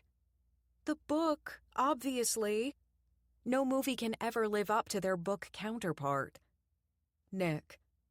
Ah, I see. Are you a book snob, Char? Me. No, I'm a bibliophile. There's a difference. Nick. Oh man, this I have to hear. What's the difference? Me. A book snob thinks their reading preferences are better than everyone else's. A bibliophile loves and respects all books and reading preferences. Nick. Even erotica. Me. Yes, even erotica? Nick. What about weird, obscure erotica about zombies or dinosaurs or a man with a microwave fetish? Me. Yes, even that. Humans should be free to read and enjoy whatever books tickle their fancy. Although, I gotta say, the microwave fetish sounds a bit dangerous. Nick. Death by consumption of too many radiation waves while simultaneously reaching climax? Me. Let's just hope that fetishist follows the 10-second rule. Nick. LOL. When are you coming to see me? Me. When is your lunch hour? Nick. Now. I grinned at his enthusiasm, but I still couldn't stop myself from teasing him a bit. Me. Perfect. I can't make it, but I know someone who can. You'll like him. He's really good at eating Harry's meat. Nick. Very funny. Get your cute ass over here. And if you drop by Mitch's Deli on your way and pick me up a pastrami on rye and something equally delicious for yourself, I'd be forever grateful. Me. Yes, sir. Winky face. Nick. You're the best, Shar. I glanced at the time. 11 a.m.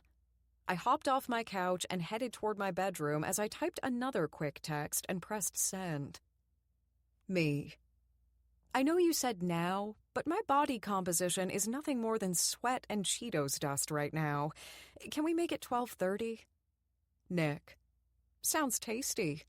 A little salty, maybe, but overall more appealing than you'd think. But I guess I'll allow time for a shower, if you must. Me. Careful how low you set your expectations, Dr. Raines. Winky face. I'll see you at 12:30. Freshly showered and carrying a bag from Mitch's Deli, I strode into Nick's office with a giddy smile on my face. He sat behind his desk, typing away on his laptop, and it took a few soft raps against his open door to grab his attention. The instant his eyes left the computer screen, his face morphed into a welcoming grin. Good Lord, I could get used to seeing that smile every damn day of the week. If that smile were a gym, I'd be signing up for the lifetime membership and willingly going to spin class 7 times a week. Taking into account my pathetic track record with gym memberships, that said a fucking lot. Don't tell me I'm the only one who signs up for a gym membership, ready and motivated to kick some fitness ass, only to last 2 weeks max. My intentions are always good, but then life and laziness get in the way. But, I'll start Monday. I'll finally get my shit together Monday. I always have the same excuse and follow the same cycle of crazy. I hope you're hungry, I said, by way of greeting as I closed the door behind me and dropped the bag of food onto his desk. Because I ordered way too much food. Starved, he said, and stood to his feet. With 3 long strides, he closed the distance between us, wrapping his arms around my shoulders and pulling me in close to his chest. I inhaled his delicious scent, clean laundry, his sexy cologne, and Nick. A true aphrodisiac to all of my senses. He pressed his mouth to mine, and between one breath and the next, his tongue slipped past my lips. I moaned. Goodness gracious, why did he always have to taste so good? He turned me toward his desk and moved us backward until my ass bumped against the edge. Effortlessly, he lifted me up onto the mahogany wood and spread my legs, stepping between them and pressing himself between my thighs. We stayed like that for a long moment, kissing and touching and grinding against one another, greedily increasing the sexual tension between us until it threatened to set the room on fire. When he slid his hands up my thighs and pushed my jean skirt above my hips, my head fell back of its own accord. Oh God, yes. Take me right here on your desk." "I want you," he whispered, and his lips painted kisses down my jaw, my neck, my chest. He yanked my t-shirt up and over my head with a quickness that urged a needy whimper from my lips, and the instant my breasts were bared for his heady gaze, I moaned, loud and guttural and without restraint. "Yes, please," I whispered, and gripped his biceps with my hands, biting my fingernails into his skin. "I need you inside of me. So fucking bad."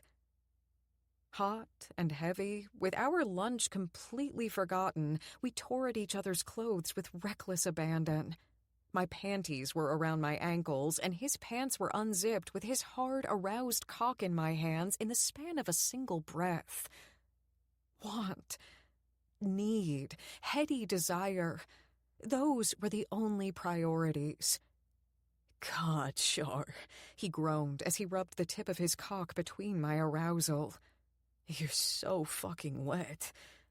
I moaned at his words, at his sounds, at the way his breath hitched when he pushed the first few inches of himself inside of me. Yes,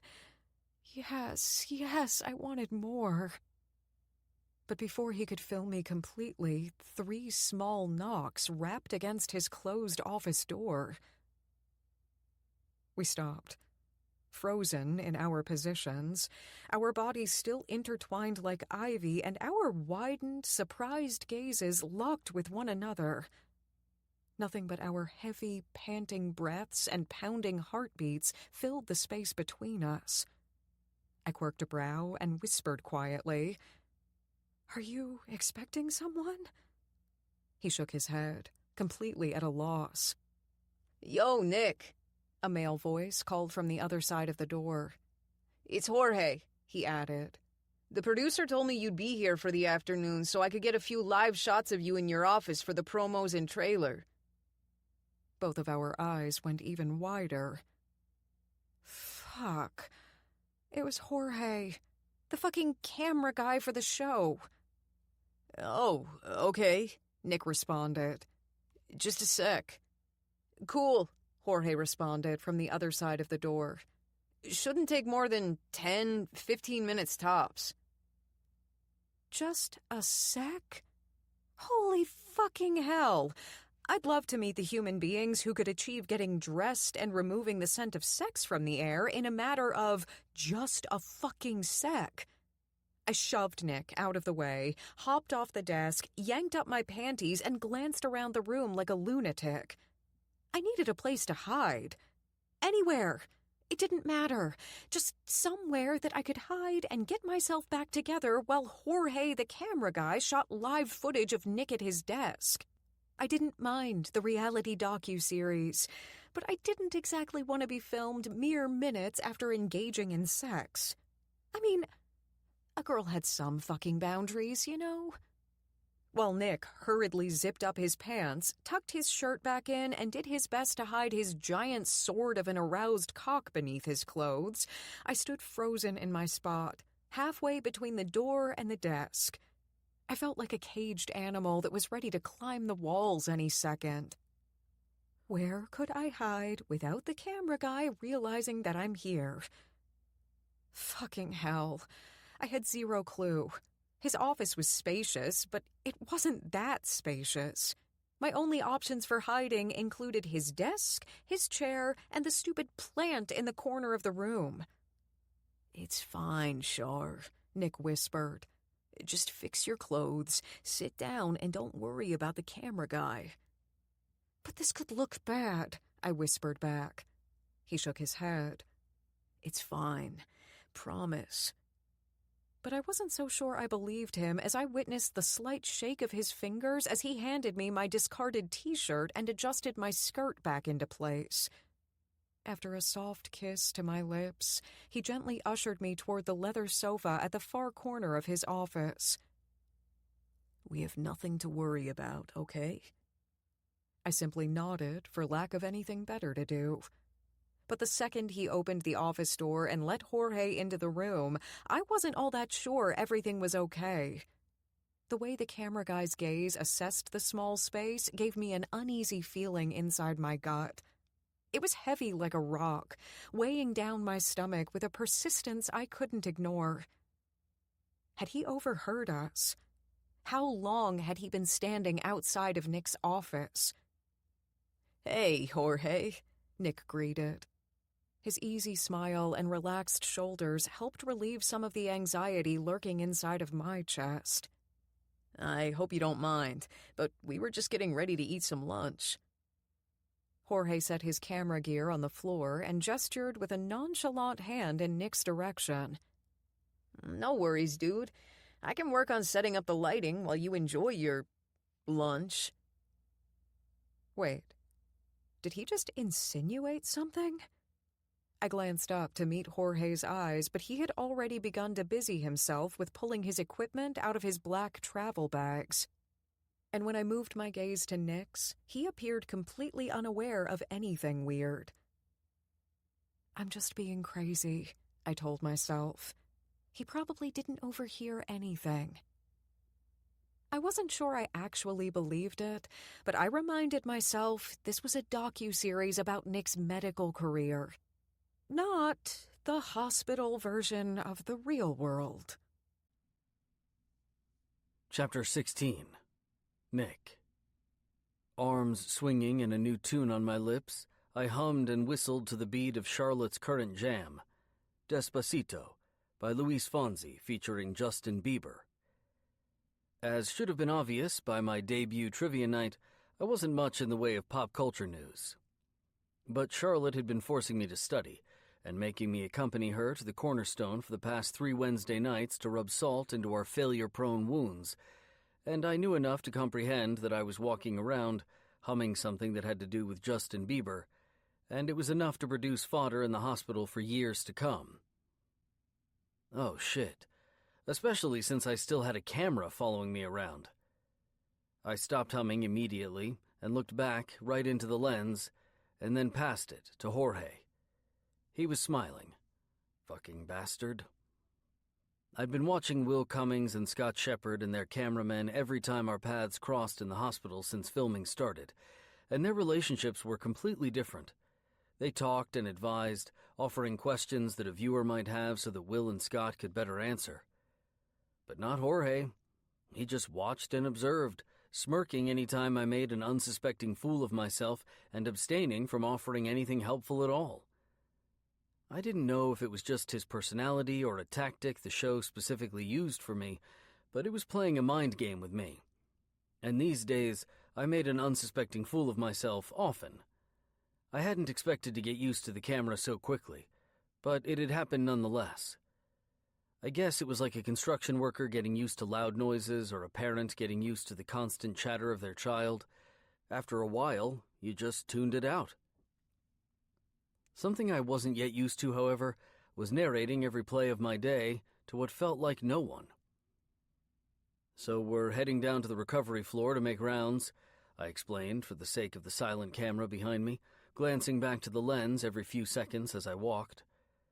The biggest challenge post-op is to watch for signs of altered brain state, while at the same time allowing a somewhat loosened parameter of normal. These people have literally been through brain surgery, and even at best, it can be a traumatic experience for the body. The brain is the hub, just like the motherboard of your computer. And the motherboard doesn't even like a little water poured on it, even if it really is just a little, and even if you do your very best to dry it out. Dr. Rains, Carol greeted as I rounded the corner and pushed through the doors into the recovery wing. I smiled and lifted a hand, giving her a little wave. Hey, Carol, how are you? Her neck flexed slightly, her chin moving in closer to her throat as she looked from me to the camera and back again. Good, Dr. Rains? Anything interesting and new in your life? I asked, leaning my elbows onto the counter in between us. Her hairline inched higher as she searched for the answer. I thought at first she was just uncomfortable with the camera. Well, my son just left for college. Exciting but scary at the same time. Her answer made me realize I hadn't even known she had a son. Suddenly, her surprise and discomfort seemed natural. I'd never fucking asked her about herself. No wonder she looks like I've been swallowed by an alien. That's completely understandable. I can't imagine what it'll feel like when my own kid goes off to college. A little like a gasping fish, her mouth opened and closed several times before she decided against words and nodded instead. I guessed that was enough of the new Nick for today. I blamed Charlotte for my good mood. That woman had latched herself onto my brain, and I couldn't seem to go a single 10 minutes before something as simple as her smile would pop into my head. "Anything I need to know about for rounds?" I asked, bringing us back to the comfortably neutral zone we normally lived in. The one where I was demanding and she was 5 steps ahead of me. A stack of files appeared from seemingly nowhere, her hand firmly attached to the other side of them. Mr. Fields in room 517 showed signs of short-term amnesia, but Dr. Johnson checked him an hour later, and everything seemed to be back to normal. Sarah Clark in 519 is resting mostly, but her family says she's been acting like herself. Probably best to do a quick cognitive assessment, given her history, though. I nodded. Sarah Clark's tumor removal several weeks ago had gone seemingly as planned. Dr. Forrest had performed the procedure when my emergency blunt force trauma had gone long, but I'd checked up on her post-op myself, and everything had seemed normal. Unfortunately, 2 weeks ago, they'd brought her back in after a small seizure, and after multiple tests and scans, we'd found a small bleed. I'd gone back in myself to repair it, and everything had been going smoothly, but we'd kept her a little longer given her history of post-op complications just to make sure. "All right." I took the stack of folders from Carol's hand and smacked them lightly on the counter in front of me. "Thanks, Carol." Sarah, I should mention, was only 25 years old and had her entire life ahead of her. I was a medical professional and a realist, but I'd be lying if I said her case didn't hit a personal note inside of me, as I pictured what it must feel like to be going through this so young, and what it must feel like for her parents to watch her go through it. I didn't like to see Lexi with a paper cut, and I was a doctor. I could only imagine how they felt about a fucking brain tumor. I went straight to her door, double-checking the chart outside to make sure Carol had given me the right room number, and then knocked on the door 3 sharp times before turning the knob. Sarah's parents turned from their spots at her bedside, their hands in hers, and Sarah's vivid, almost violet eyes moved to mine and brightened. "Hi, Sarah," I greeted. "Mr. and Mrs. Clark?" Sarah's parents nodded, but Sarah said, "Hey, Dr. Raines." "Hey," I returned with a smile. "How are you feeling today?" "Good. Really good, actually." "Excellent." I clasped my hands and rubbed them together. "What do you say to a little trivia night then, huh?" "Trivia night?" she asked. "Yep.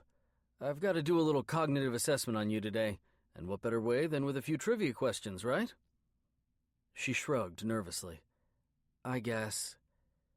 I moved closer to the bed, on the side her father had moved away from to take up a position of sentry by the window. I touched Sarah's arm lightly in camaraderie. "Trust me, you're actually doing me a favor. I do a weekly trivia night with my girlfriend, and to say I'm bad at it would be a comical understatement.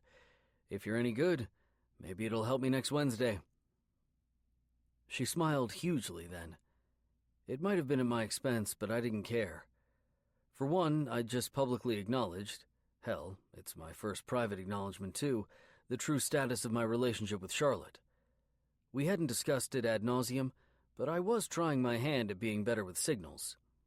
The signals said she was my girlfriend, and secondly, I liked that I'd given Sarah purpose.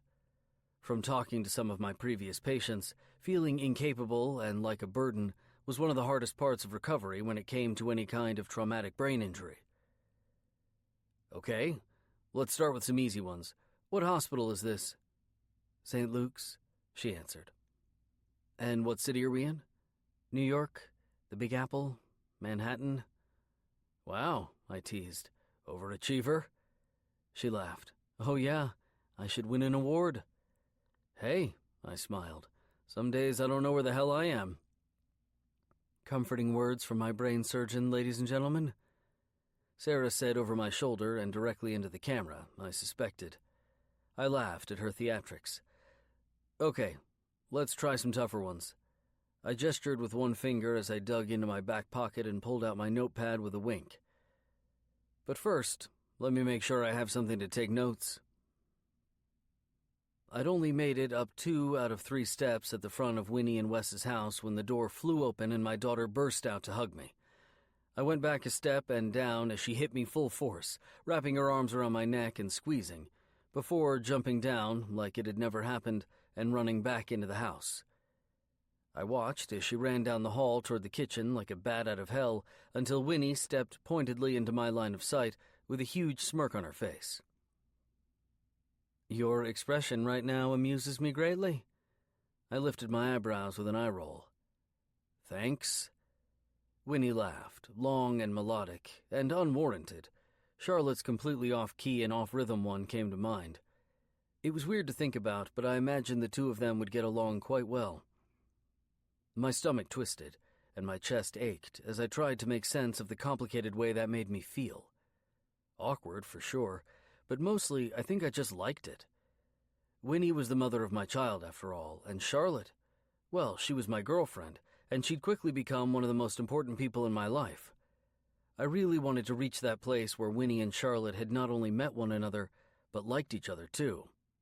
Don't worry, I make that face at least twice a day thanks to Lex. You just have to give up trying to understand sometimes. We'll be forever inferior to her way of thinking. I laughed a little. Yeah, I know that's true. She runs circles around me daily, both literally and figuratively. She surveyed me casually, and I let her, finally at ease with who I was and my priorities in life. If Winnie were going to analyze me, I'd much rather it be now than 5 years ago. You look happy, Nick. I don't know what it is, but the last few times you've picked up Lex, I've noticed. I shrugged, even though instantly 2 reasons for my happiness came to mind, Lexi and Charlotte. I knew my recent happiness over the past few weeks had a lot to do with Charlotte, and eventually I wanted to give Winnie insight into my relationship, but I didn't feel like now was the appropriate time to bring it up. Lexi could appear any moment, and I really didn't want to start any kind of conversation that could turn personal when there was a chance she might overhear. This was a baby steps kind of situation. Thanks. I'm just happy. Lexi makes me happy. So thanks for giving me the chance to have it. She nodded just as our daughter came barreling past her and down the steps to take me by the hand. Come on, Dad. You know Vanitos gets 80% busier an hour from now. I nodded down to her and then looked back to Winnie with a smile. Later, Win. Later, Nick. Chapter 17.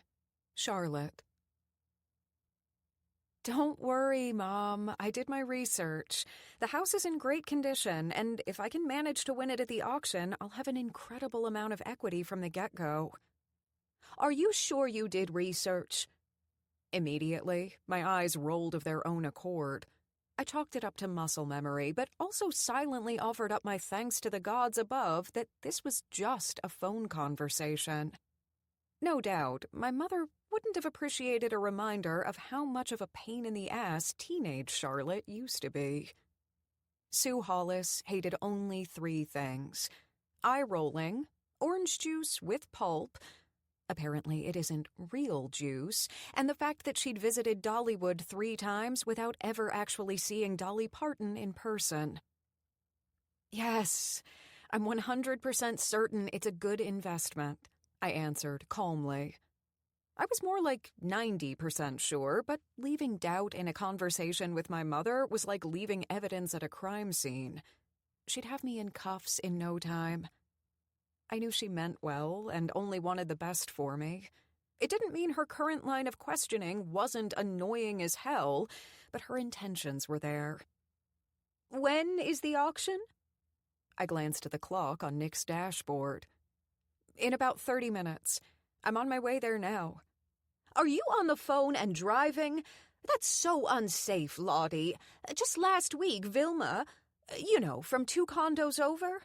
Well, she was driving over by the beach and one of those texters hit her. Made her insurance go up by 20%. No, I answered vaguely. I'm not talking and driving, and I'm not texting and driving either. And Vilma is legally blind. Are you sure it wasn't her fault? Now was not the time to have an in-depth conversation with my mother about my relationship with Nick, and completely covering the topic with a pile of bullshit seemed like the best way to go. The last phone conversation I'd had with her, I'd told her all about him and our new relationship, and that call had lasted a full 2 hours. It had been when she'd started mentioning weddings and grandchildren that I'd nipped the sucker in the bud and ended the call. "Who's driving?" she continued to interrogate, not in the least dissuaded by my insults to a fellow geriatric. "Nick is driving, Mom." "Aw," she cooed into my ear, and I knew I needed to find an exit route from this phone call stat. "Sounds like things are getting really serious with you guys." Cripes. She's redirecting and heading for the marriage territory again. "Uh-huh," I muttered and cringed at the same time, all the while my mind kept shouting, "Abort! Abort! Get the hell out of there!" "Have you guys started talking about the future yet?" she asked, and then whispered, "Like moving in together, or marriage, or babies?" Why did my father have to be golfing right now? I really could have used him as backup. "What did you say, Mom? Are you still there?" I pretended I hadn't heard her. Yeah, it was a shit thing to do, but it was all I had. Nick glanced at me out of the corner of his eye and offered a knowing smirk. "Liar," he mouthed, and I flipped him the bird for lack of anything better to do. He chuckled while my mother continued to prattle into my ear. "I said, have you guys started talking?" she started to ask, but I spoke over her as if she weren't there at all. "Mom, are you still there?" "I'm right here, Charlotte," she answered. "Can you hear me now?" "Mom, hello?" I questioned again, but before she started walking all over the house trying to find the perfect reception spot, I added, "I think our connection is bad. I'll call you later, okay? Love you. Bye." I clicked end on the call. Nick tisked under his breath. "You're such a liar. Even I could hear her through the phone." I knew it wasn't the most daughterly thing to do, but I had an auction to focus on. My mind wasn't capable of handling a game of 20 questions with my mother. "I'm nervous," I excused myself. My brain couldn't handle any more chit-chat about our relationship with my mom. Nick glanced at me out of his periphery as he switched lanes and headed toward the Brooklyn Bridge. "Why are you nervous?" "Because I've never been to an auction before," I explained. "And God, I really want this house." "No need to be nervous, sweetheart," he said, and reached out with his hand to pat my thigh reassuringly. "We're going to do everything we can to get it for you." A 3-story townhouse located in Brooklyn with the easiest commute to Manhattan on the A train. It was everything I needed in a home. Not to mention, the time had come for me to stop renting my shitty apartment and settle down into something that was my own. I was tired of living in Chinatown, and more than that, I was ready to have my own place, my own home. It was a milestone I'd been saving up for over the past 8 years, and finally I'd reached my goal and found my perfect house. But first, before I could break out the bottle of celebratory champagne, I needed to go to a sheriff's auction and put in a bid. And my bid needed to be the winning bid. And somehow, some way, I needed to accomplish both things without bumbling up.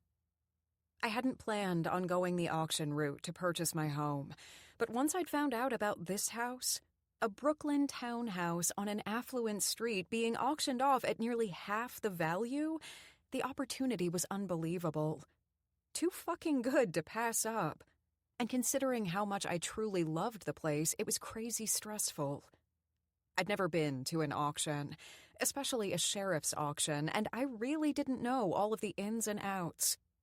It was definitely new, and a bit scary territory for me. I'd done my research on the house itself, but the auction part? Yeah, I probably should have utilized Google a lot more for that. Between the nerves and anxiety, I'd decided to drag Nick along. He also didn't know the first thing about sheriff's auctions, but being the good boyfriend that he was, he came along for the much-needed moral support. Once we crossed the Brooklyn Bridge, the drive was surprisingly short and quick by New York standards. Nick parked his SUV, something he used so rarely it only had 3,000 miles on it, despite being 3 years old, in the back lot of the government building where the auction was being held, and turned off the engine. "Ready?" I shook my head, and he chuckled softly. "It'll be fine," he reassured.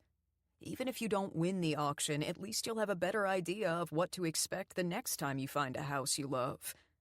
Although," he said, and glanced at my white knuckles gripping the door handle, "I recommend maybe just sticking with the normal house-buying process in the future." I sighed and released my death grip. "It's just nerve-wracking," I muttered petulantly. "I really love this home, and I really, really, really want it." Sure, I hadn't seen more than a few old MLS pictures of the inside, but even if the thing was nearly wrecked, the bones were there. And every woman knew great bone structure was one of the few pieces of beauty it was hella hard to change. "I know, sweetheart," he grinned. "And that's why we need to find the strength to get out of the car and walk inside." A laugh escaped my lips at the absurdity of it all. I mean, generally speaking, I wasn't a nervous kind of person, but I was obviously losing myself to anxiety over this. The tingling sensation in my fingers as blood started to find its path back to my hand was proof of that. "Let's go," Nick urged, and hopped out of the driver's side before I could find a good reason to keep us both in the car. And I had no other option but to follow his lead when he rounded the front of the SUV and opened the passenger door. He smiled when, with a scowl on my face, I begrudgingly pushed my legs to the ground and removed myself from my seat. With a strong arm wrapped around my shoulder, he led us into the main entrance, through the doors, and down the main hallway until we reached an open door that had a white sheet of paper taped to it.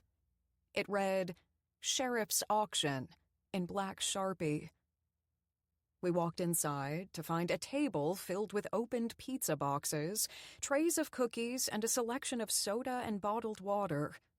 Between the food and the haphazard way chairs and tables were arranged in the room, if it weren't for the sign on the door, I would have been convinced we were in the wrong place.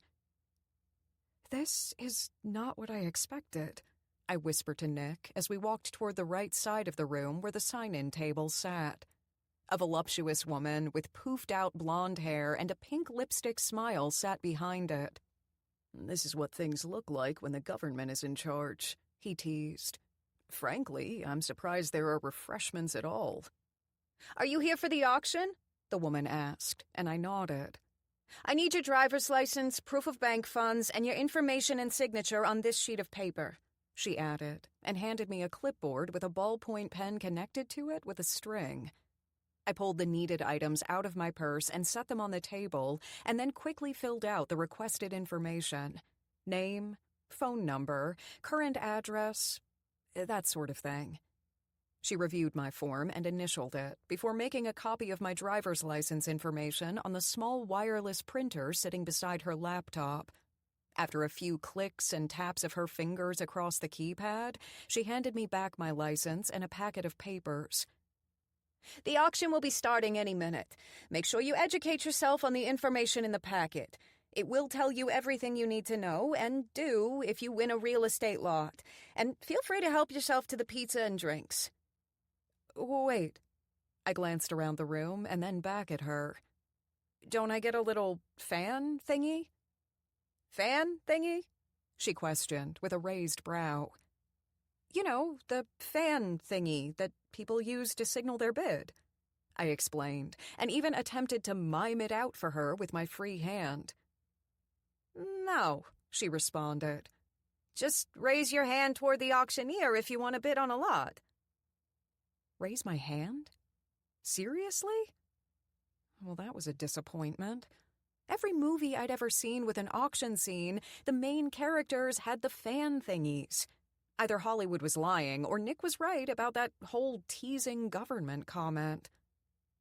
Oh, okay. Thanks, I muttered, even though I wasn't the least bit thankful that this auction had no fan thingies. We made our way to the front of the room and sat down in 2 empty chairs that faced what I assumed was the auctioneer's podium. A few people chatted around us while they munched on pepperoni pizza and cookies. Not gonna lie, I whispered, and Nick's gaze met mine. When I pictured this auction, pizza boxes and cans of Coca-Cola weren't in my visuals.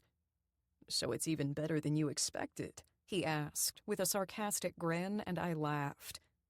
Obviously, I mean, nothing gets you in the mood for an auction like a pizza party. Hell, maybe you should start having pizza parties before brain surgeries. He grinned. Good idea. I'll bring that idea to the board on Monday. Good afternoon, the auctioneer announced into the mic, and both Nick and I redirected our focus to the podium. But unfortunately, after those first 2 words, I couldn't understand a fucking thing the man was saying. The words fell from his lips at such a lightning-quick pace, I couldn't comprehend a single thing. My heart started to pound inside my chest as anxiety clamored into my veins, and the man, well, he kept talking words my brain couldn't translate quick enough. Did the auction already start? I wondered silently as I glanced around the room, trying to find some kind of insight into what was happening. While he continued to speed talk, someone clicked on the projector and the giant white screen behind him showed lot number 1. My house. Holy hell, was I supposed to bid now? And seriously, why did auctioneers talk so fucking fast? Words continued to fly from his lips, and all I could focus on was the picture of my house on the projection screen. I wanted that house so bad. I needed that house.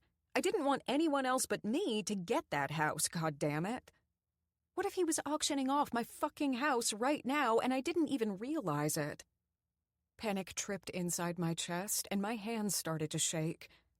I can't lose this house, my mind shouted, and eventually anxiety took over. 200,000, I shouted and raised both of my hands at the same time. I'm bidding 200,000. A shocked, howling laugh left Nick's lips, and the auctioneer paused mid-sentence to look at me in absolute confusion. With one strong arm, Nick covered my raised hands and gently pushed them back down to my sides. The auction hasn't started yet, he whispered. He was just letting everyone know that there was still pizza and cookies in the back. What? I blurted out. Did I just bid 200,000 on pizza? I looked at the auctioneer in horror. Oh my God. I'm so sorry, sir. I guess I'm a little nervous. The auctioneer chuckled into the mic. It's okay, hun, he said, slow enough for me to understand. Not the first time that's happened. I wanted to say, it's because you talk too goddamn fast, but bit my tongue. There was no advantage in pissing off the guy who ran the whole show. Nick wrapped his arm around my shoulder and tucked me into his side as his soft chuckles settled down. How about if I let you know when it's time to bid? He asked, and immediately I nodded. Yes, please, I whispered. I can't understand any fucking thing he's saying. Either he's talking faster than the speed of light, or I'm just too nervous to focus. He smirked and pressed a soft kiss to my cheek. I'll give you the play-by-play, okay? God, he really was the best. Supportive, kind, caring, and always looking out for me. How did I get so lucky? Thank you. Let's begin, The auctioneer tapped his gavel on the podium before starting into his long-winded, nearly musical diatribe of words I still couldn't comprehend. He could have been selling flying toasters, and I wouldn't have had a clue. Okay, he's talking about your house, Nick whispered. He's opening up the bidding at $200,000. Go ahead and bid. I raised my hand and announced, $200,000. Someone behind us just bid $210,000. Go ahead and bid again. $220, I shouted, and the auctioneer nodded his acceptance. On and on it went like that until the price had climbed to nearly $500,000. Not only was that the cap on the amount of money I'd been able to save for a house over almost my entire working life, and yes, I ate a lot of ramen, it was also just a fucking scary shit ton of cash. $500,000, I yelled. The intensity of my fear of being a broke, well-housed hooker cutting an edge in my normally smooth voice. No one else is bidding. The auctioneer is giving the room a few more seconds to bid, Nick coached. Going once, the auctioneer shouted, and thankfully I understood. Going twice. Sold. He banged his gavel on the podium. My eyes went wide with surprise, and I turned in my seat to look at Nick. Did I get it? Did I get it? He nodded. You got it. Oh my God, I squealed, and all but threw myself into his lap. I got the house! Good job, Shar, he whispered into my ear before pressing a soft kiss to my lips. Thank you, I whispered back and rubbed my nose against his. I couldn't have done it without you. Hot damn, this man made me so happy. I wanted to keep him around forever. Chapter 18. Nick. Charlotte's new house stretched up in front of us, closing out 3 stories of the sky with the hard brick of its solid exterior and casting a shadow all the way across the gorgeous tree-lined street behind us. From the outside, it was a beautiful home. Elegant brick exterior, lots of windows and light, and a surprisingly spacious porch stoop. A little like Wes and Winnie's place, except a touch smaller, across the bridge in Brooklyn, and about $60,000 a year less in taxes. I prayed the inside matched the outside. I can't believe I'm not going to have to live in that shitty apartment in Chinatown anymore. Charlotte slapped at my shoulder and stomped her feet on the sidewalk like a kid, all the while letting out an adorable shriek. It had been 2 days since she'd won her dream home at the sheriff's auction, and the second she'd obtained the keys, she'd begged me to go with her to see it. Although the begging wasn't necessary, I didn't want to be anywhere else. Nor did I want to miss seeing her face light up when she walked inside for the first time. Unfortunately, it had taken me 2 days to find time in my work schedule to make it happen. I'd been shocked she'd managed enough self-restraint to wait for me. I laughed and grabbed her jaw, stilling her body and tilting her head back until her eyes met mine. It's exciting. You should be really fucking proud of yourself. I touched my lips to hers just once, softly, and she hummed a smile as I pulled back. I am. You are? I asked. Proud of myself. I'm a badass. I laughed and touched my lips to hers once more. That you are. Should we go inside your house now? See what kind of a renovation nightmare you've gotten me into? Gotten you into? Her eyebrows pulled together and I laughed. I'm pretty sure I've got to help my girlfriend renovate her house, don't I? I don't want to be forever known as a prick. You're the best. She smiled big and sincere. But with her excitement too much to keep in, that moment lasted all of 2 seconds. Charlotte jumped around me, bounding up the stairs and sticking her key into the lock before turning to look back at me over her shoulder, a wicked smile creasing the sharp eyeliner wings she'd drawn at the corner of her eyes.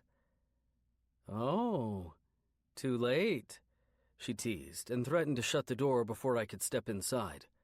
But I was quick, and in this case too quick for her. I jumped forward and wrapped her body up, tickling her as she fought to escape and finish opening the door at once.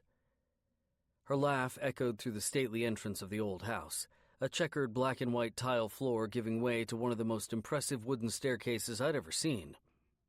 I whistled as I set her back on her feet, her body still thrashing. Wow, Char, this place is really fucking impressive. Oh my God, she whispered, her laugh cutting off as she spun in a circle to take in the walls around her. This is amazing. She paused on some of the cracking paint at the top of the far wall. A little touch-up work, sure, but so far, I'm impressed with my skills. I smirked. Skills. More like luck. Skills, she argued. I shook my head. It was an auction for a house you'd never seen the inside of. Not to mention your first bid was technically on the pizza. You got lucky. Party pooper, she accused, pointing at me with a scolding finger and giving a shake of her hips. I opened my mouth to tease her back when motion at the end of the hall snagged my attention. Oh shit, I muttered. There were people here. What? Charlotte whisper yelled, turning around in paranoia after seeing the look on my face. There were people in the house she just bought, and under any other circumstance, I would have been terrified. But the people walking toward us, with confusion on their severely wrinkled faces and hands on their walkers, were anything but frightening. Jesus Christ, they looked like Betty White and Jerry Stiller. Can I help you? The Betty White look-alike asked. Charlotte's hair whipped as she turned to look at me, pleading for help. I didn't know what the fuck to do, but I figured starting in a hostile place wasn't the best bet, so I introduced myself instead. Hi, Nick Raines. Betty looked back at Jerry, who stepped forward and held out a hand to me. Harry Williams, and this is my wife, Doreen. I took his hand and shook it before reaching for Doreen's. Nice to meet you. Charlotte looked back and forth between us before discreetly jerking her head at them while her eyes stayed locked with mine. I wasn't a mind reader, but her thoughts might as well have been written on her forehead. Do something. So, I started. You folks live here? Doreen's eyes lit as she ran a shaking, age-spotted hand along the ornate banister. For 57 years. I glanced to Charlotte to see her eyes close painfully. I'd heard of this happening, buying a house at auction, as is, only to get hit with the liability of existing liens and problems. Even existing tenants you were then responsible for evicting. But I'd never imagined the tenants who needed to leave were something other than a hooded vagabond. Jesus Christ, these people looked how I remembered my grandparents. I shrugged at Charlotte. Fuck if I was going to be the first one to say something. Her face turned a shade of nearly violet, and her voice dropped to a ventriloquist-like whisper. Man the fuck up. I had to bite my lip to keep from laughing as I smirked at Charlotte, and then I stepped forward to address Doreen and Harry Williams. Sorry to bother you folks. I scoured my mind for what I could say that wouldn't seem weird as fuck. I mean, technically speaking, we just walked into the house unannounced. I was surprised these two hadn't already called 911. Your house is beautiful, I added, and Doreen glowed at my words. I'm so glad you think so. Would you like to see the rest of it? Now, Doreen, Harry muttered, I'm sure a couple of youngsters like these two have better things to do than tour this old house. Considering we'd just let ourselves in through the fucking front door and with a key, I think it was safe to say we didn't have anything better to do. I glanced back to Charlotte to find her cheeks flushed and ruddy. I pulled my lips into my mouth. God, she was cute. Oh no, Harry, I responded with a soft smile. We'd love to see the house. Doreen nearly squealed. Oh, yay! She clapped her hands together and held them there, ordering, Harry, go get my cane. It appeared these two were completely unconcerned that two strangers had just magically appeared inside their home. I was both relieved for us and terrified for them. Obviously, they needed someone to keep an eye on them. I tried not to laugh as I pictured Charlotte as their future caregiver. Doreen, Harry, go. You know I can't climb the stairs with my walker. Harry glowered, not altogether dissimilar from the look Charlotte was giving me, in fact. I guess no matter their age, couples are all the same in some simple sense.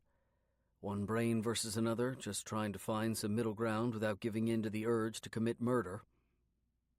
"Fine," Doreen huffed, turning to go back down the hall. "I'll get it myself, but consider yourself in the doghouse." Harry muttered to himself before following her back where they'd come from. No doubt he was going to grovel or apologize. Whatever he'd figured out worked in the world of Doreen sometime in the last 60 or so years. "What are you doing?" Charlotte whispered angrily, yanking my arm to turn me to face her.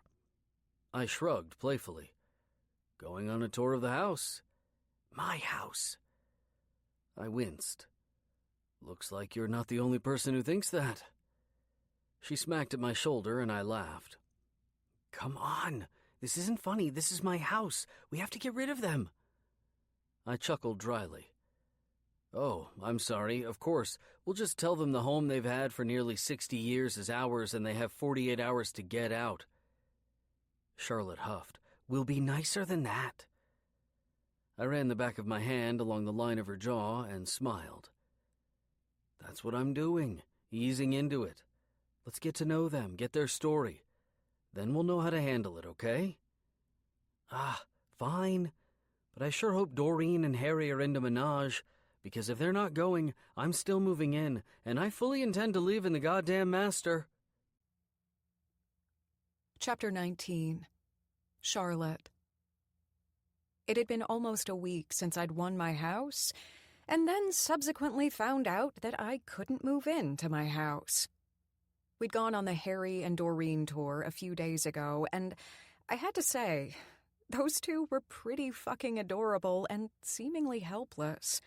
I mean, it took them until the end of the tour to finally question how we'd gotten into their house, and when I'd vaguely admitted the sheriff's office had given me a key, they hadn't continued that line of questioning.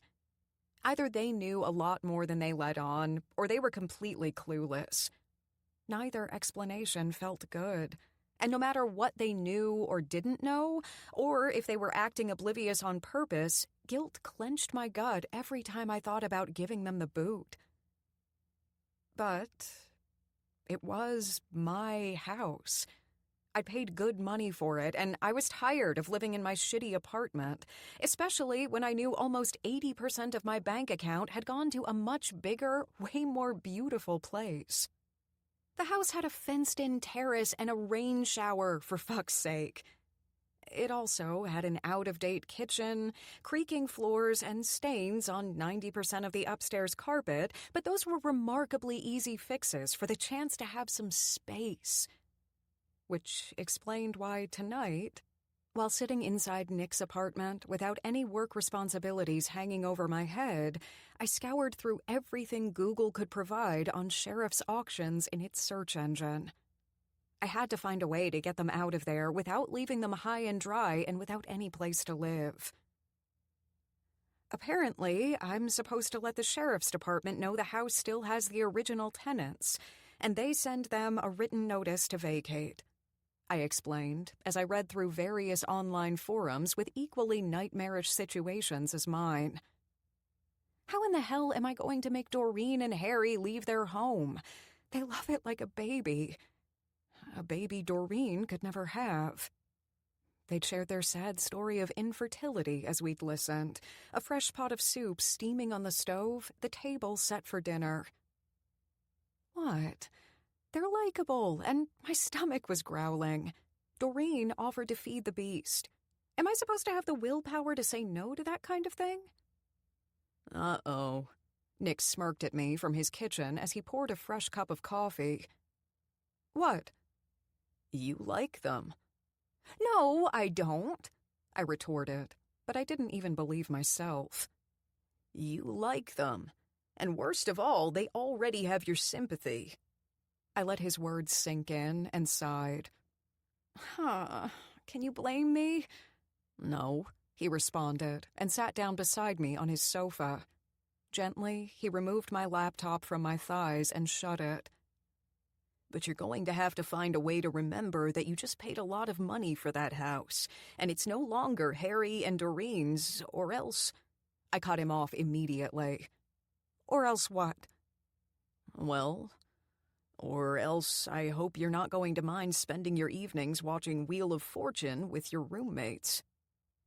I threw myself onto the sofa and covered my face with a pillow. "This sucks," I shouted beneath the soft material, my voice muffled. Nick chuckled and removed the pillow from my hands. He picked me up with ease and set me into his lap. How about we forget about the house debacle for a little bit and find a way to relax and just hang out here tonight? Order takeout, watch a movie, have sex? Surely, my eyes lit up on that last part. "Keep going," he smirked. We can even eat dessert in bed. I tapped my chin with my index finger. "What's for dessert?" He waggled his brows. I know what I'm having. You need to decide on yours.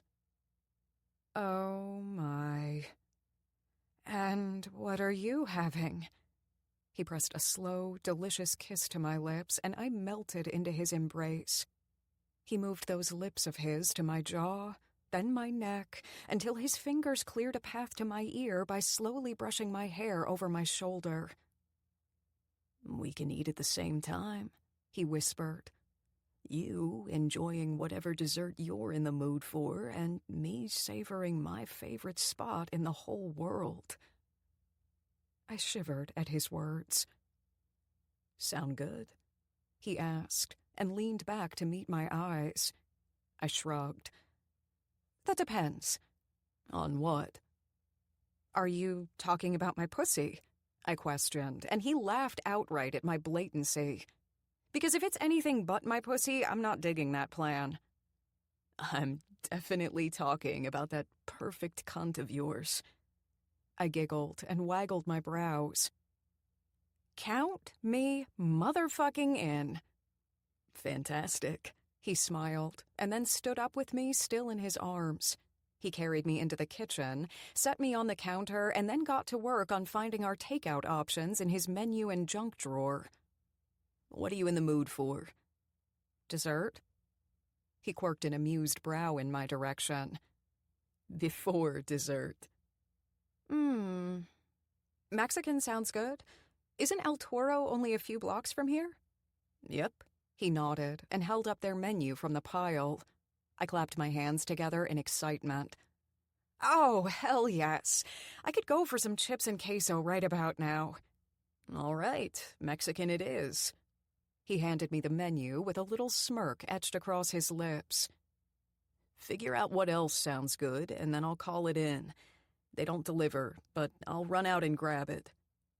I blew him a kiss. You're the best. I am, aren't I? He grinned. I'll throw on a fresh shirt and shoes while you decide. He pressed another kiss to my lips and then headed in the direction of his bedroom. But his footsteps stopped somewhere along the way, and he walked back toward me. I quirked a brow. Change your mind about Mexican? The more that I thought about it, the more I realized maybe I needed to reconsider. It might not be the best thing to eat before he put his face in my vagina. No. I want to tell you something. He shook his head, and his eyes turned a darkened shade of brown. Serious. Determined. Oh, shit. This wasn't about flatulence. This was something way bigger. My heart started to pound in anticipation. Jesus, I hope this isn't bad. Okay. I like you, Charlotte. I really like you. I like you too, I said simply, but my voice didn't hide how curious I was to see where this was going. It dipped and hollowed at the end, like the sentence didn't end at to, but instead ended with but. I think we're great together, he continued, and I haven't been this happy in a long fucking time, if ever. I smiled at his beautiful words and relaxed a little. So far, this was going good places. Me either. I've been thinking about this for a while now, and I know this isn't the best way to bring up the conversation, but I can't beat around the bush any longer. Oh my God, he's got a wife in Boise. I just know it. I want you to meet my daughter.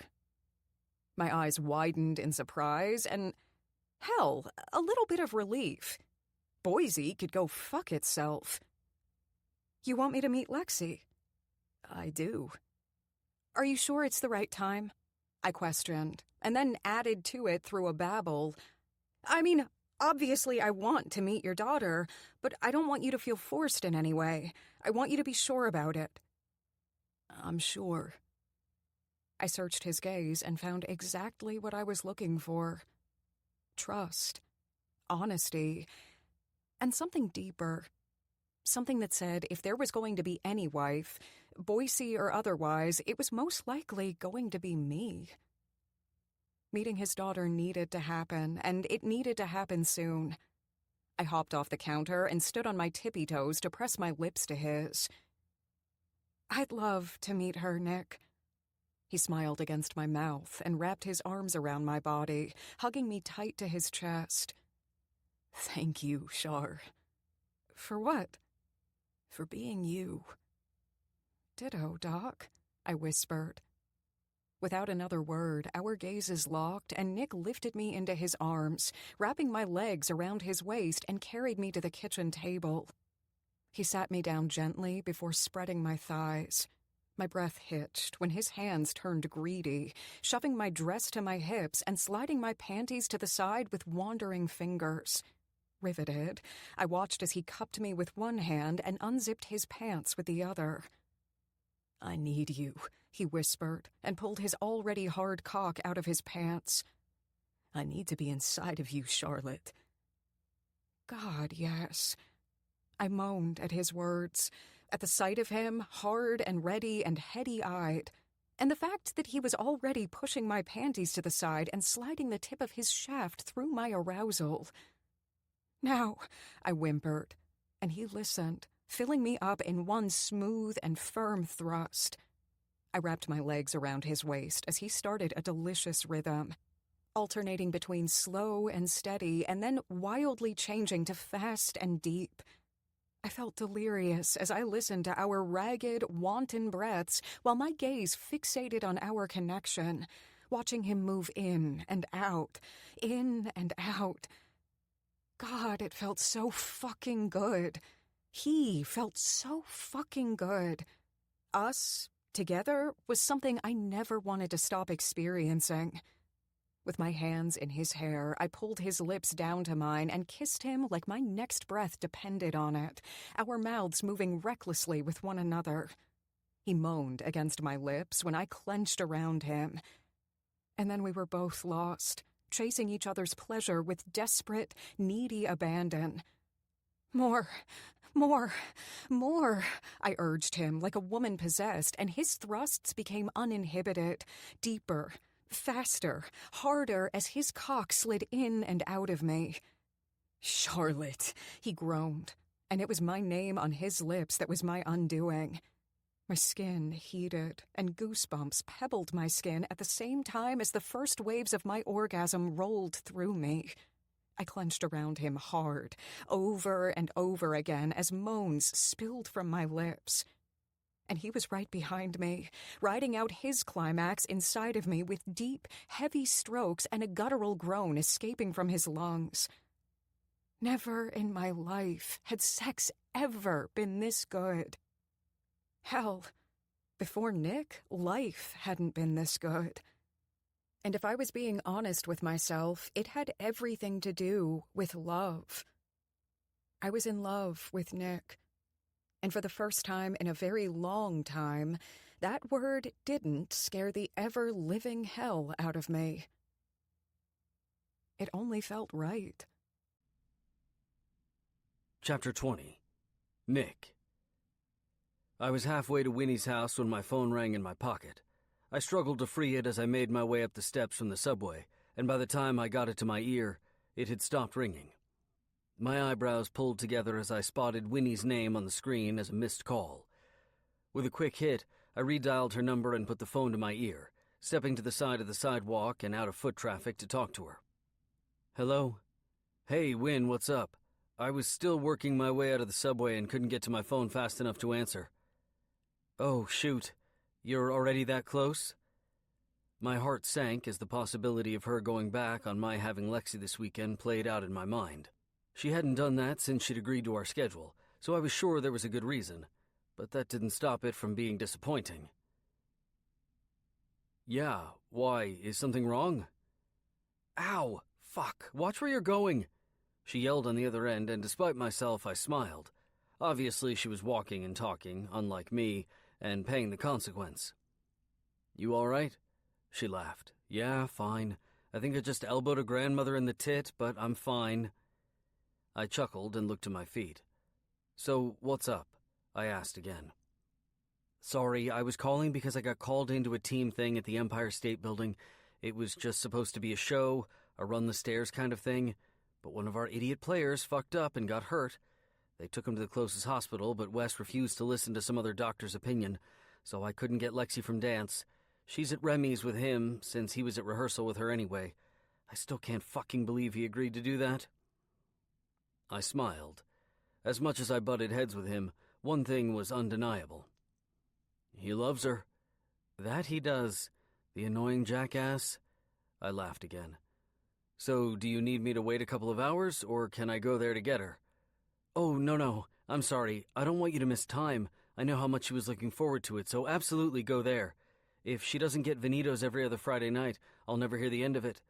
You might not get a warm reception from Remy, but them's the breaks. Fair enough.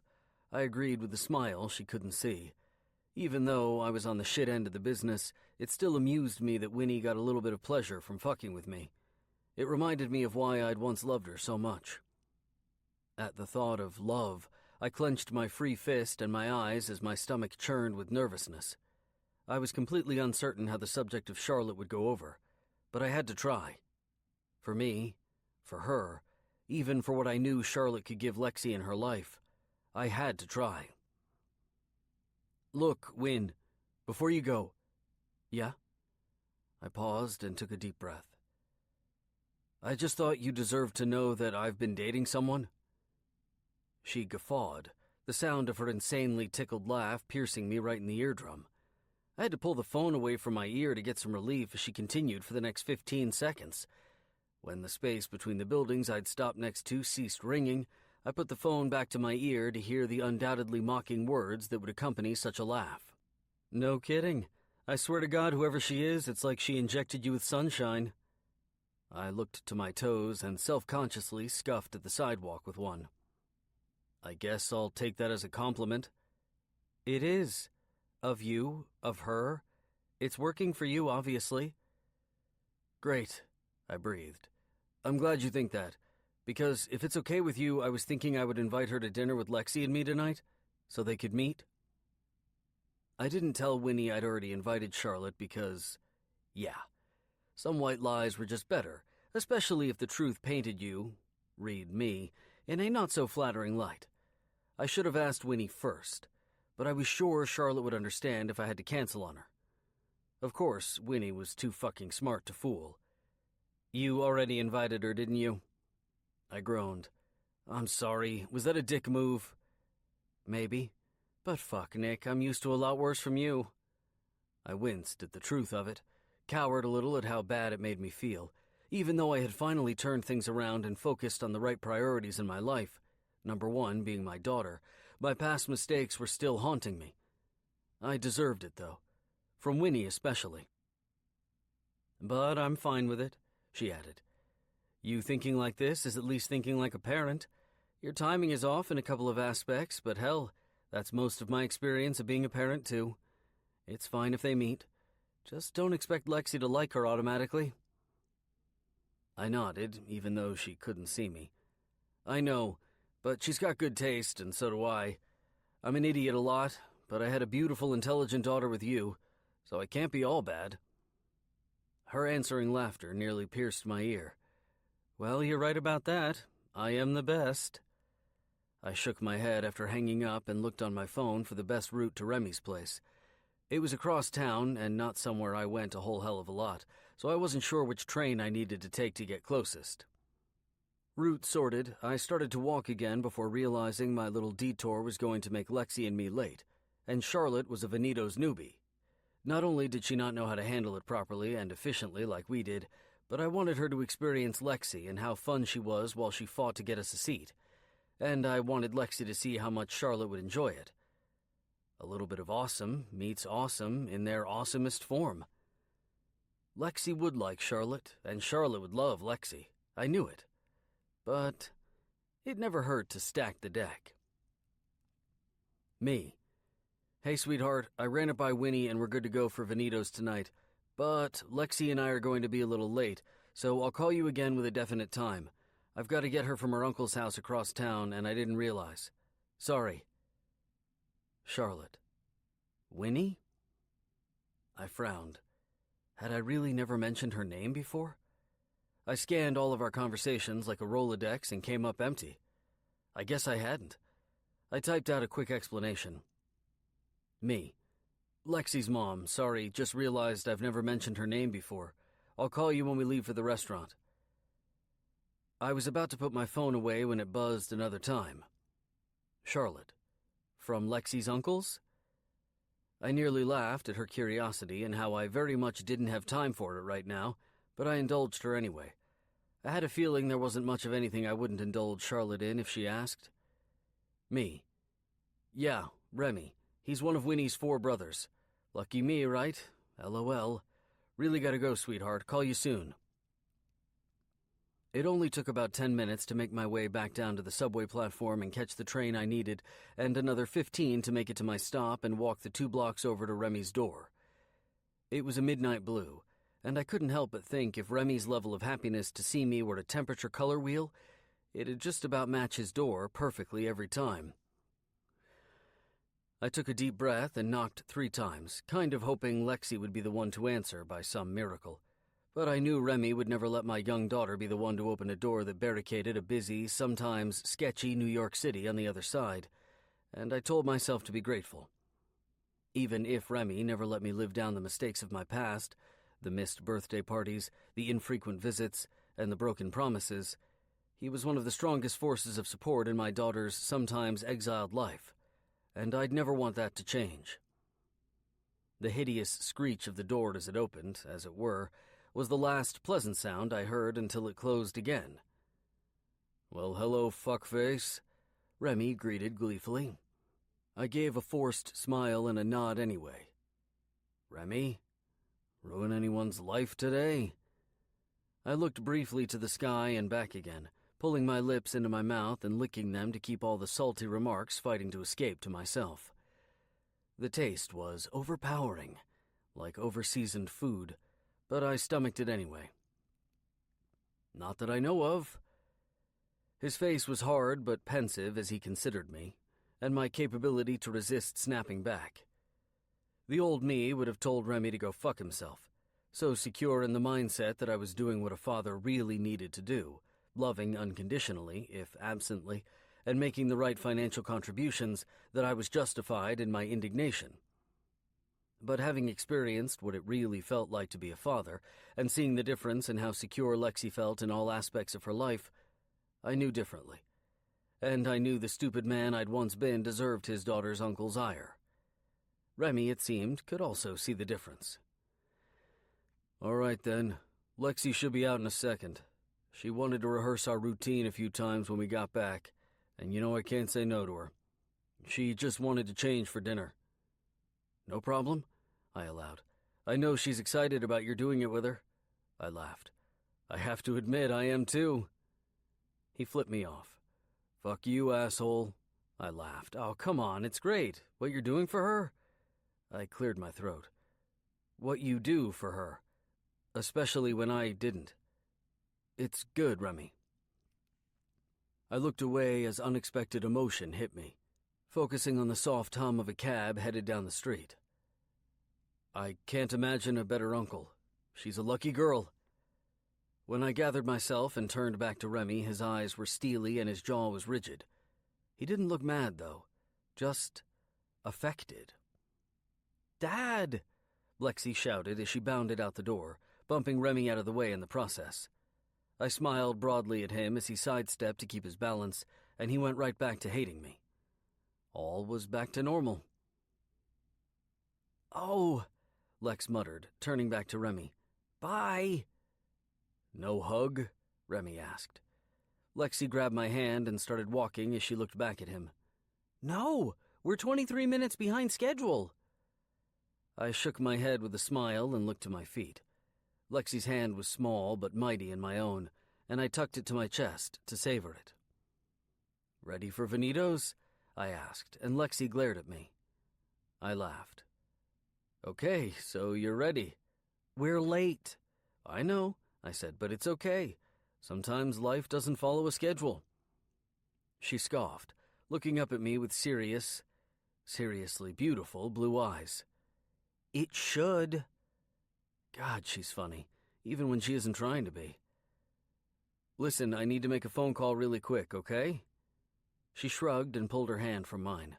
I dug into my pocket for my phone and went to my recent calls list to find Charlotte. She was third from the top, so it didn't take long. She didn't answer until the fourth and final ring, and when she did, her voice sounded funny. You okay? I asked immediately. No, she mumbled. Not really. I know tonight was a big deal and I was really looking forward to it, but I'm not feeling well. I don't think I should come. My eyebrows shot together and I pulled Lexi to a stop on the sidewalk. She looked to her watch and tapped it impatiently. Just hold on a minute, I mouthed. Do you need us to come by? Get something for you?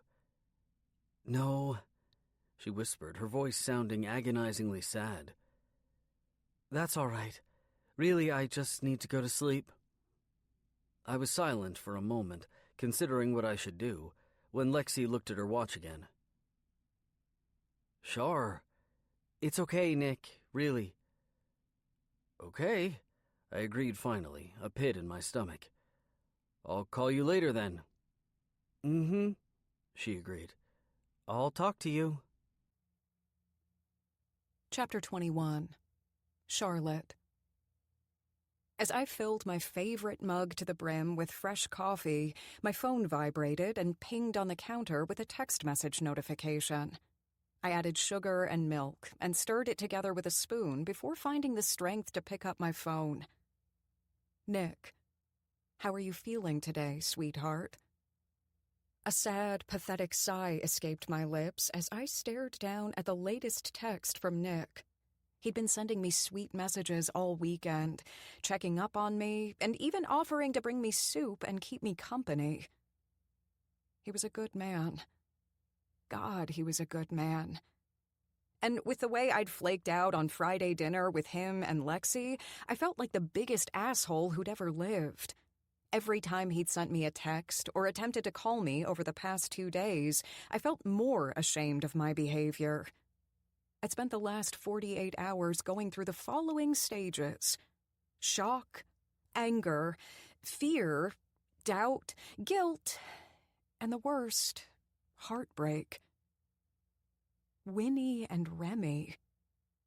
When Nick had texted me, happy, innocent texts about a chance at all life had to offer, starting with the details for a fun evening with his daughter, my poor, tattered heart had dropped to the floor.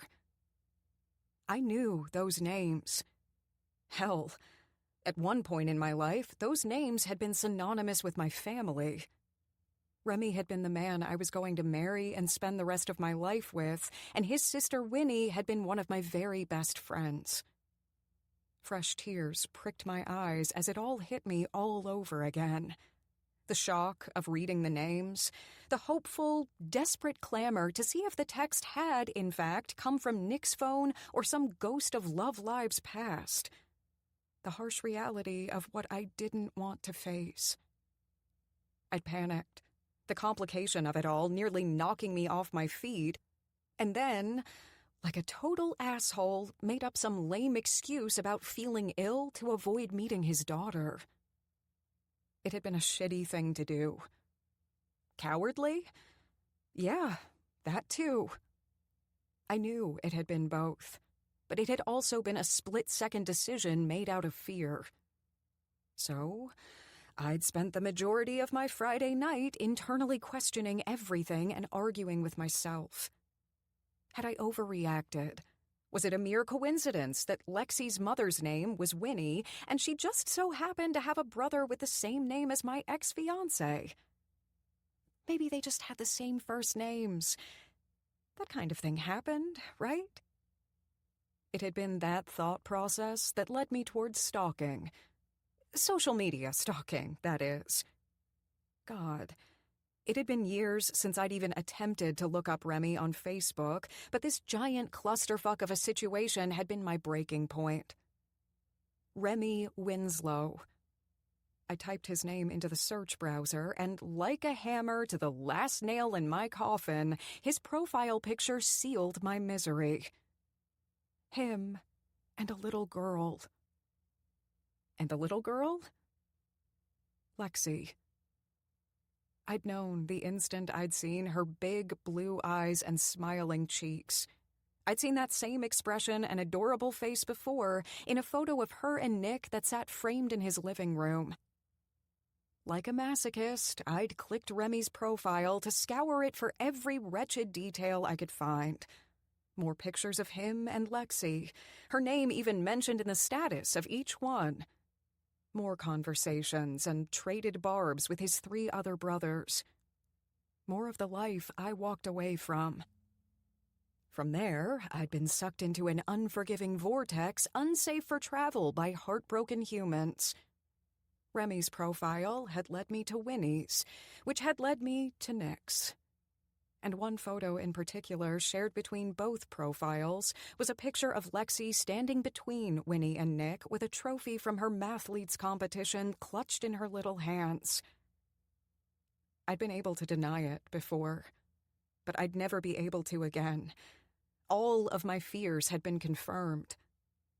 Winnie, someone who so many years ago had been one of my best friends, was Lexi's mom. And her brother was the man I'd left at the altar over 12 years ago. And the kicker? The man I was in love with was connected to them both, through a little girl who was literally the apple of his eye. I honestly wasn't sure where we could go after that. The future looked dismal at best. How could Nick be in a long-term relationship with a woman who most likely had 0 fans within the Winslow family? I knew it had been a struggle for him when it came to Lexi, that he'd made mistakes in the past, putting his career before his daughter, and it was just over the last few years that he'd really stepped up and become a strong father figure in her life. With the way Remy and I had ended, I had a hard time believing that his sister would even want me in her daughter's life.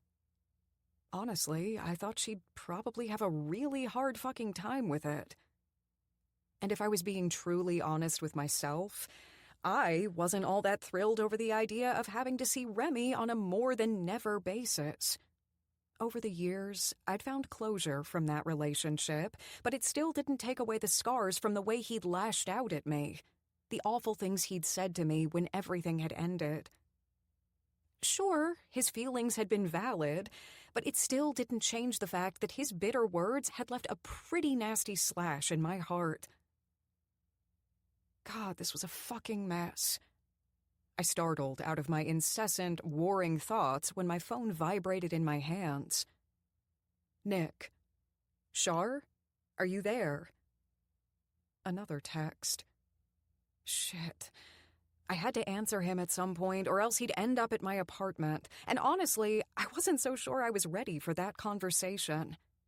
I walked into the living room and sat down on the sofa. My teeth worried along my lip as I contemplated what was the best route of message response.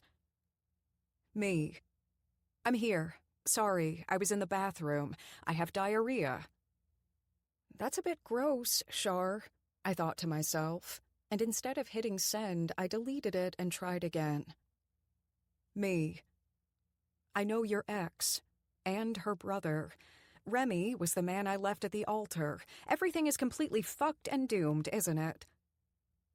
Jesus. Even the diarrhea text was better than that rambling diatribe of nonsense. I deleted that one too and settled on something a little less crazy. Me. Sorry, my phone was on silent. I'm still on the mend, but doing okay. technically, I wasn't lying. My phone was on silent, and I had rewatched the entire first season of Game of Thrones. Well, yesterday, but that's just minor details, right? Nick, I'm glad you're feeling better. I was starting to worry.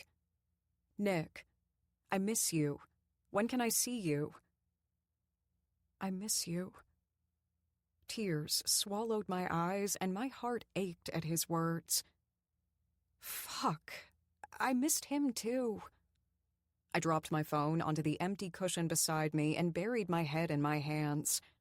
I couldn't stop the tears after that. Like a faucet, the liquid emotion rolled down my cheeks in a big, fat stream. I was a mess. And worst of all, I had a feeling that soon I'd always be missing him. Chapter 22. Nick. It had been the longest weekend with Lexi of my life.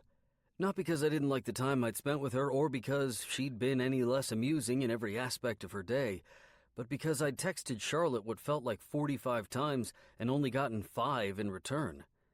Quite brusque in nature at that, and every time I'd attempted to call, she'd declined to answer. So as soon as I dropped Lexi off, I'd gone right to Moon Grill and gotten the biggest tub of chicken noodle soup they sold, and then come straight to Chinatown to the shitty apartment Charlotte was still living in, thanks to Harry and Doreen. She'd yet to work up the courage to kick them out.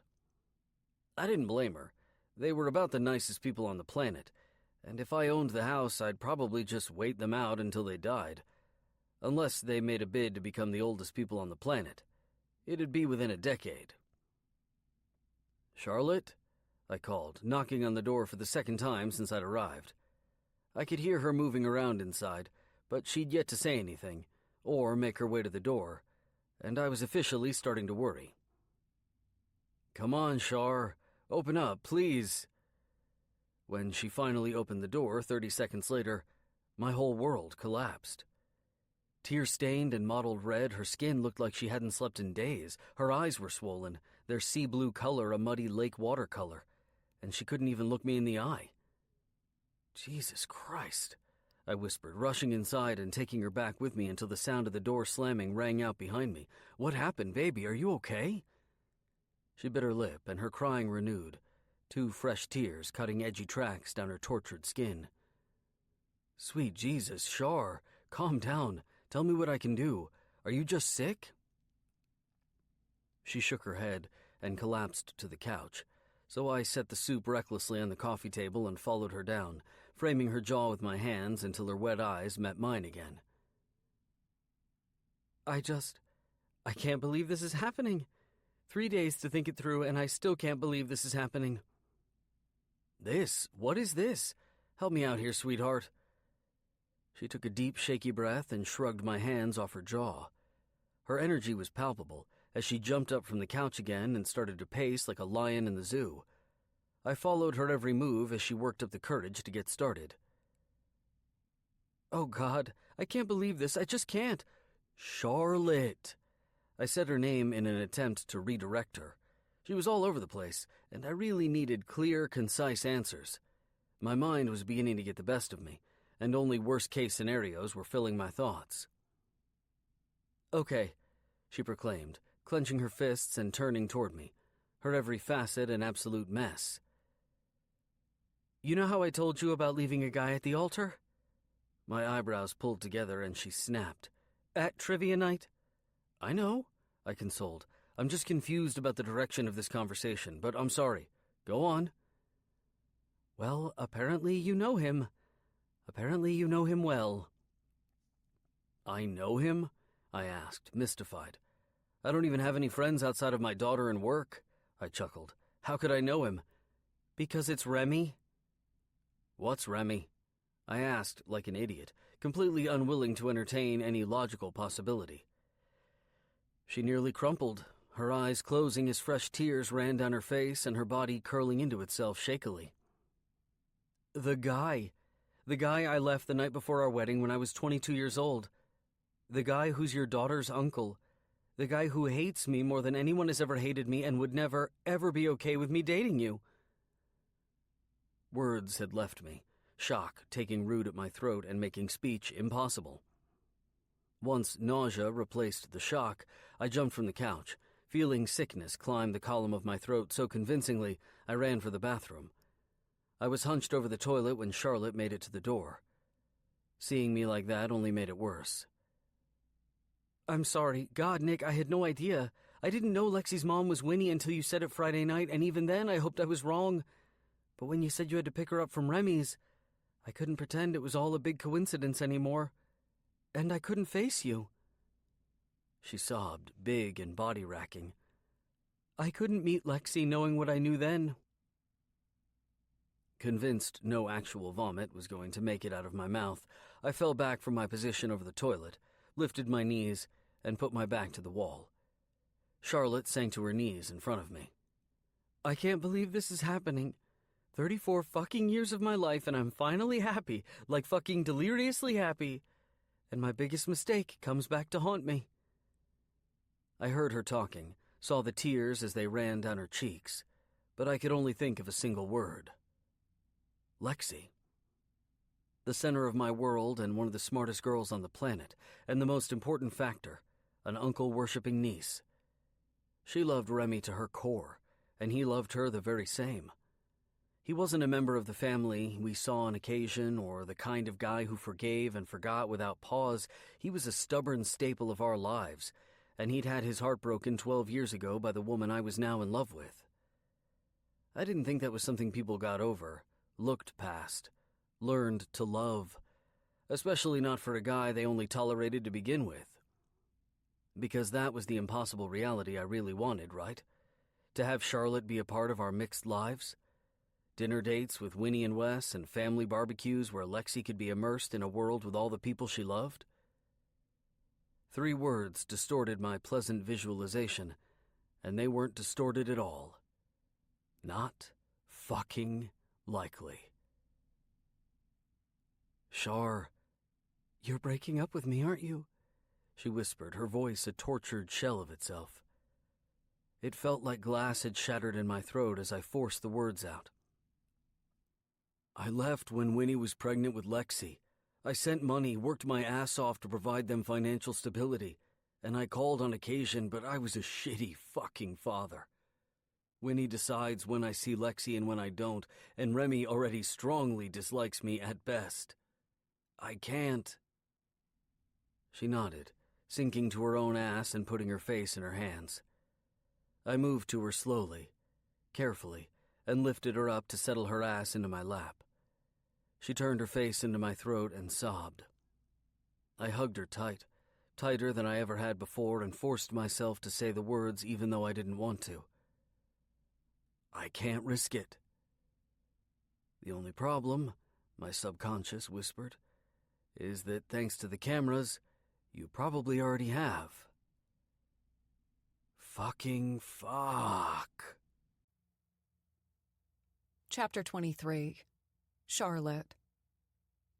I wasn't even sure how much time had passed since Nick had broken up with me. A few weeks? A month? A year? It could have been any of those options at this point. Every day felt longer than the last, and the incessant pain of missing him hadn't waned. There was nothing worse than missing someone, especially when that someone would never be yours again. It was a constant battle between your head and your heart. You knew you should move on. Your head reminded you of that every day, but your heart, well, it wouldn't let go. It seemed content in misery, giving off the impression that you'd never be able to get over that person. I'd spent the past week and a half distracting my mind with work. I'd go into the office early, and if I was working from home, I generally worked through the late evening hours for lack of anything better to do. The money I'd made in commission and bonuses in that span of time was nearly double what I'd earned in the previous month. I guessed I could have treated myself, spent a few hours shopping Fifth Avenue, but what was money or material things for that matter if you weren't happy? Nothing. It meant nothing and did nothing to soothe the constant aches stemming from the bottomless pit of heartbreak. And the realization that made it even worse. I'd understood why Nick had ended things. I hadn't blamed him for not taking any chances when it came to his daughter, which meant I didn't even have anger to fall back on. If anything, I loved the fucker more. It was a real fucking bitch. My phone pinged loudly in my small loft apartment, and I already knew who it was before I snagged my phone off the coffee table to look at the message. My best friends had been trying their damnedest to get me out of the apartment. So far, to no avail. Ivy, just come out tonight. It'll make you feel better. Harper, Ivy's right, dude. A girl's night out with wine solves everything. I called bullshit. The only thing that could solve my problems was if my connection to Remy magically didn't exist and Nick and I were still together. Me. Believe me, you don't want me around. I'm a complete sad sack. We're talking armpit hair and complete lack of personal hygiene. I'm just going to hang out here tonight, read a book, take a bath, binge watch Game of Thrones. My phone rang a minute later, and I sighed when I saw incoming call Harper flashing across the screen. Cripes. They wouldn't let this go. I appreciated their concern, but it was unwarranted. I just needed some time to lick my wounds and get my thoughts in order. I warred with the idea of sending the call to voicemail, but because friendship and shit like that, I ended up muting Game of Thrones and accepting the call by the fourth ring. Seriously? I said, by way of greeting. Couldn't we keep the eventual interrogation about my breakup to the group text? Nope, Harper responded, popping her pee loudly. We wanted to hear your voice. Are you sure you're okay? Aside from the days-old pussy smell you have going, of course. We? Ivy's on too. Consider it a three-way. Hi, Shar. How are you holding up, sweetie? Ivy asked, her voice soft with concern. Jesus. Their sympathy was nearly my undoing. What was it about that emotion that urged tears to form in your eyes? Like, even when you thought you had it together, that you'd cried all you could cry, one tiny inkling of sympathy and concern in a loved one's voice, and bam! The dam burst, and you were back to square one all over again. I swallowed hard against the building pressure in my throat. I'm fine, guys. Seriously, I just need some alone time. Bullshit, Harper muttered. We all know you're not fine. It's okay to say you're not fine, Shar, Ivy chimed in. I know I wouldn't be feeling too good after a breakup. Okay, I sighed heavily into the receiver. I'm in a real rough place right now, and honestly, your sympathy and concern are much appreciated, but it's too overwhelming for me at the moment. I just need some time to be alone with my thoughts and process it all. What exactly happened? Harper asked. I mean, you never really explained why you and Nick ended things. God, it's a big, fat fucking mess, to be honest, I muttered. You know he has a daughter, right? Yeah, they both answered simultaneously. Well, his daughter's mother is Winnie. Who is Winnie? You know, Winnie, I repeated. A few seconds of silence passed over this, until it all clicked into place for them. Oh, fuck, Harper shouted. You mean Remy's sister, Winnie? Yep. Jesus, Ivy muttered on a long exhale. What are the fucking odds? Probably so slim I should have bought a lottery ticket the day I met Nick Raines. I'm so sorry, Shar, Ivy said, and Harper added, Me too, Shar. That's a fucking bitch of a problem. I understand the braids under your arms now. I rolled my eyes at their jokes, but I was too sad to laugh. Yeah, it's really a hell of an issue. Is there anything we can do? Not right now, I answered honestly. I just need some time. But I promise that if I do need anything, you will be the first ones I call. Love you guys. Thanks for being such awesome friends. Love you too, they responded. And shortly after that, we ended the call. But before I could go back to my binge watching, my phone pinged with another message. Harper. Oh, one more thing. When do we get to see the new Brooklyn digs? Ivy. Oh my gosh, I almost forgot about that. Invite us over soon, Char. Pretty please. Well, unless they wanted to hang out with Doreen and Harry, it would most likely be a while until I could invite my friends over to my house.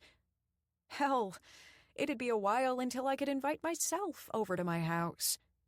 I still hadn't found the strength to start the process of evicting them. I knew I could tell Harper and Ivy the truth. I could tell them anything. But I couldn't do it without going a few rounds of mocking. And I wasn't in the mood. Me. Soon. Smiley face. Once I'm all moved in. Fingers crossed that milestone actually occurred. Ivy. Don't forget to send us pictures of the new place. I wasn't sure how that worked.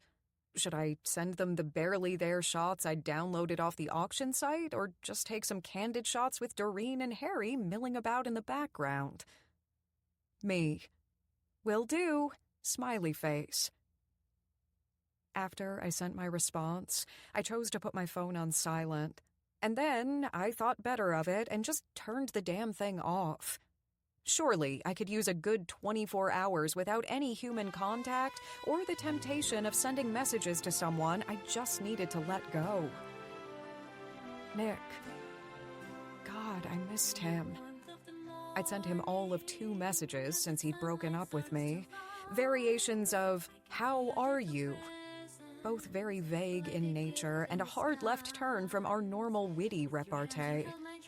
Not only were they painful to send, it was even worse when I got his equally vague responses. But he'd made his decision. And even though it hurt like a motherfucker, I'd understood where he was coming from. He'd worked too hard to make things right with his daughter, and now, with their relationship stronger than ever, I wouldn't want him to risk anything related to her either. Don't go there, Char. Think about something else. Find a distraction. I grabbed the remote off of the coffee table and turned up the volume, loud enough to drown out my thoughts, but not too loud that the other tenants in my building would start banging down my door for the disturbance. It worked. For all of 15 minutes. And then my mind started to race, dissect, relive. But most of all, wish things were different. I just wanted to go back to that happy space where Nick and I had all the time in the world and nothing standing in our way. Eventually, I gave up. Switched off the television and slipped on a pair of Converse to head downstairs and check my mailbox. Generally, I wasn't a fan of mail.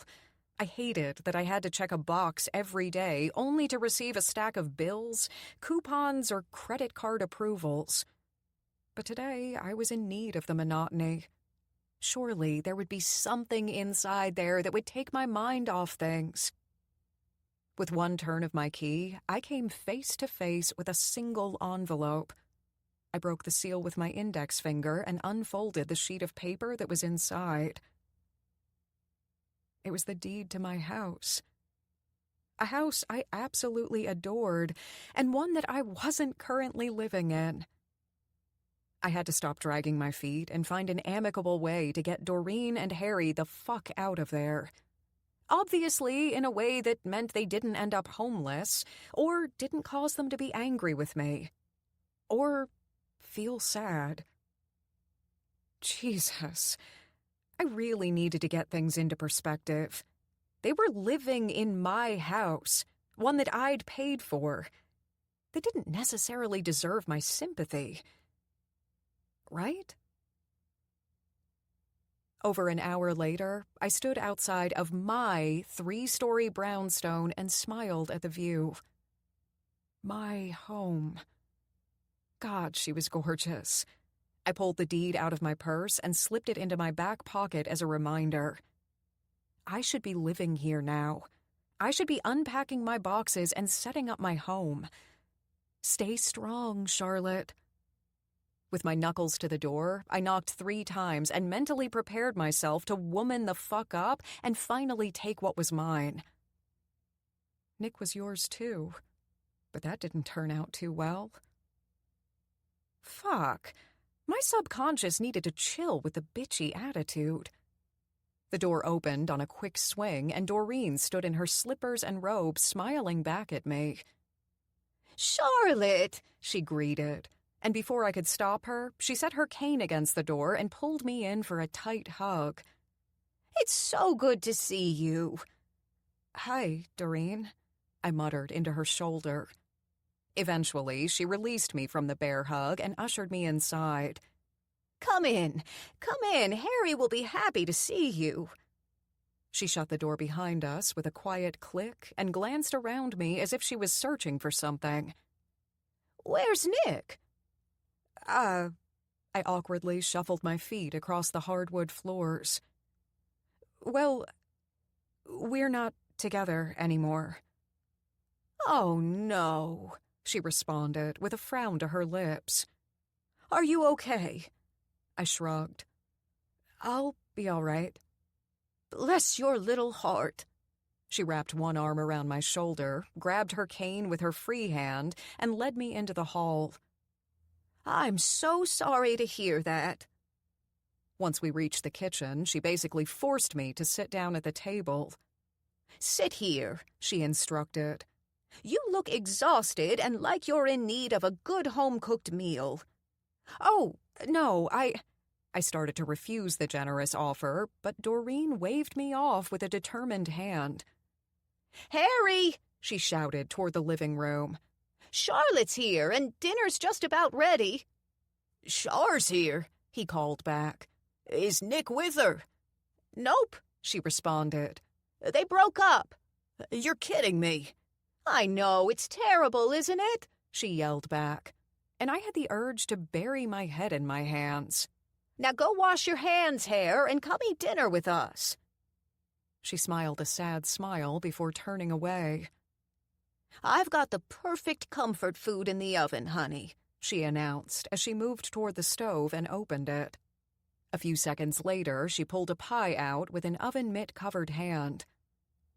"Homemade chicken pot pie. It was my mother's recipe." "That smells and looks delicious, Doreen, but I don't really feel comfortable crashing your dinner." Sure, I'd once crashed her house entirely, and I still owned the place, but she tisked. "Don't be silly, dear. You're not crashing anything. I insist you join us." Well, I guessed. Not but anything. I could crash their dinner if I wanted to. Harry bounded into the room just as his wife set the chicken pot pie on the table. "Looks delicious, Dor," he exclaimed. "Manners, Harry," his wife chastised before he could plant his ass in his designated chair at the head of the table. "Greet Charlotte before you sit down and start stuffing your face." He flashed a soft grin in my direction. "Hi, Charlotte. It's nice that you stopped by." "Hi, Harry," I greeted back awkwardly.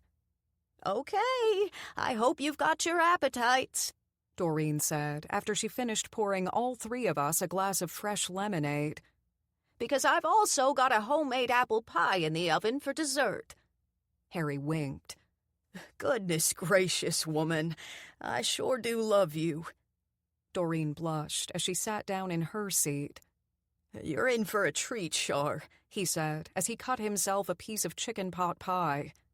"Doreen is an amazing cook, and this pot pie is one of the best things that will ever touch your taste buds." "Oh," Doreen exclaimed and hopped up from the table. "Your heart meds, Harry. I almost forgot." She hurried back into the kitchen and opened up the cabinet over the sink.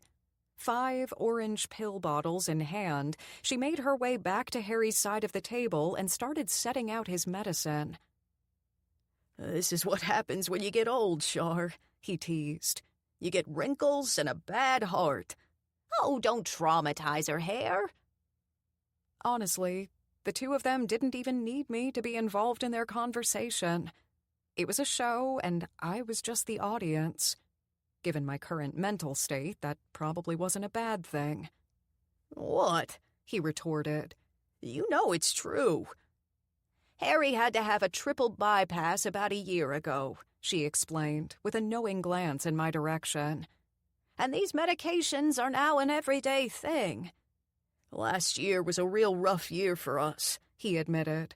I had to stop working, and one surgery and 100,000 worth of medical bills later, I'm just thankful I'm still able to enjoy time with my wife. Jesus. No wonder their home had been put in a foreclosure auction. Discreetly, while Doreen and Harry argued over the right order for him to take his medications, I slipped the deed for the house out of my back pocket and put it back into my purse. I just couldn't have that discussion with them, not after they had invited me into this house with open arms and insisted I eat a home-cooked meal. And especially not after I'd heard about everything they'd gone through over the past year. Maybe one day I'd find the strength to find a solution to this problem, but not right now. Right now, I was going to enjoy chicken pot pie and the nice, adorable, and oftentimes comedic distraction that these two lovebirds provided. Chapter 24. Nick. Staring at the ticker as it scrolled news across the bottom of the screen and reading nothing, I lifted a spoonful of Frosted Flakes to my mouth and winced.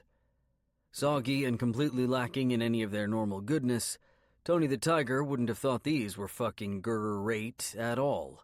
But their lackluster quality wasn't the fault of the manufacturer. Instead, each disgusting attribute could be solely credited to the amount of time gone by as I stared into the abyss and hated myself. Time spent not eating. It had been almost 2 weeks since I'd consumed the night with Charlotte in my arms, holding on to every last moment, crying together about what could have been, but in reality absolutely couldn't. And that made nearly 2 weeks of misery. I'd thought initially that the morning would be quick, not because I wasn't attached to Charlotte or because the decision was simple, but because giving her up meant going back to a life with which I was extremely familiar. Kind of like slipping into an old shoe. I'd still walk the same path, I'd still do the same job, I'd just do it a little less stylishly. Fucking naivete. Life without Charlotte didn't feel less colorful, it felt dead. Routine by rote, I'd thrown myself into the hospital, working the most overtime I'd worked in 2 years, and generally annoying the entirety of the hospital staff. Carol looked surprised to find an ogre on the other side of my office door each time she approached, and even that made me angry. How the fuck could anyone expect me to be happy right now? Of course, she didn't know about the breakup or the reasons behind it, or how impossible it was to come back from. But despair wasn't rational, and as a result, I was a jackass. I jumped as the alarm I'd set on my phone to end what I knew would be a breakfast filled with reckless daydreaming went off. A full bowl of soggy cereal in the garbage and a quick rinse to the dish later, I walked down the hall to my closet, opened the top drawer, and pulled out my dirty little secret. Swirls of pink and lavender covering the soft fabric, Charlotte's favorite sleep top still held her essence perfectly. With it firmly to my face, I inhaled, closed my eyes, and imagined for just a moment that she was inside it, sending me off with a smile and a kiss after a night spent with her in my arms. Unfortunately, when I opened my eyes to nothing more than an empty shirt and a pathetic sense of self, a further void unbolted inside me and threatened to swallow everyone I made contact with today whole. Get ready, folks, I thought, mentally hooking a thumb toward myself. This jackal is going nuclear. My movement was violent as I slammed the shirt back in the drawer and shoved it closed, growling to myself about what a stupid asshole I was. Idiot. Fucking romantic-hearted, stupidly fucking naive. My gums ached as I scrubbed sadistically with my toothbrush and tortured myself with thoughts of Charlotte and trivia night and how fun it would have been to take Lexi to one together. How good she would have been at it, and how redeemed I would have been in Charlotte's eyes. How fucking impossible it all was thanks to our imperfectly intertwined past and a surely rocky relationship between the mother of my child and my girlfriend. Ex-girlfriend. Motherfucker. My relationship with Remy wasn't perfect by any means, but I'd finally broken some ground with him. I'd seen it in his eyes when I'd picked up Lexi 2 weeks ago. But I knew him and I knew Charlotte, and I knew there was no way he'd be okay with me being with her forever after losing her himself. And if it came down to a battle between the two of us for time with Lexi, regardless of the fact that I was her natural father, I knew Remy would win. He had time and reliability on his side, a steadiness I couldn't claim, and a blood relation to the woman who made the decisions. I'd done the right thing ending things with Charlotte. It was the mature decision, the adult one, the one that kept my daughter firmly in my life.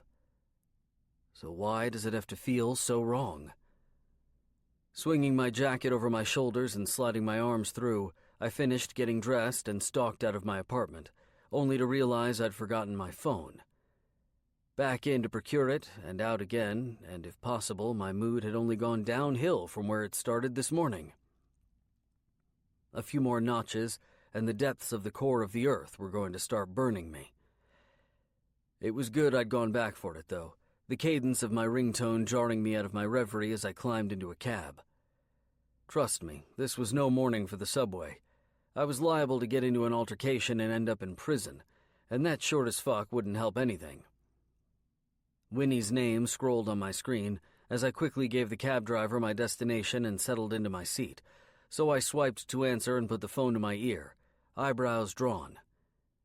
It was only 6 a.m, an excruciatingly early time for Winnie to be calling me, and my heart sank with worry for my daughter. "Win, is Lexi okay?" I asked immediately. "Yeah, she's fine."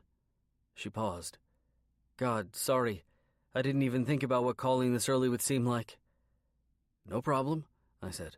"I'm just glad everything's okay." Her voice turned cautious. "Well, Lexi is okay, but maybe not everything." Worry once again clutched at my chest as visions of her finding out about Charlotte and taking away Lexi assaulted my mind. Oh, God. "What's wrong?" I asked, the normal, steady timbre of my voice shaky to even my own ears. She sighed and apologized again. "I'm sorry, that's not fair either. Everything is fine, it's just... I finally caught an episode of Will Cummings on The Doctor Is In on Tuesday." Those were already airing? Christ. "And? You haven't seen it?" "Oh, me? I'd been too busy numbing myself from the world with work. No, I haven't seen it."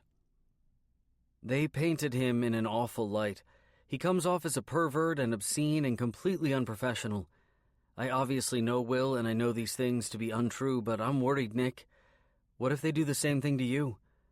What's that going to do to Lexi? You think kids at school aren't going to give her a hard time? Even more of a hard time? I rubbed at my forehead and swept a hand down my face. Jesus Christ, this was bad. I honestly couldn't remember what I'd done on camera, how many times Charlotte had been to my office, or what we'd done in plain sight.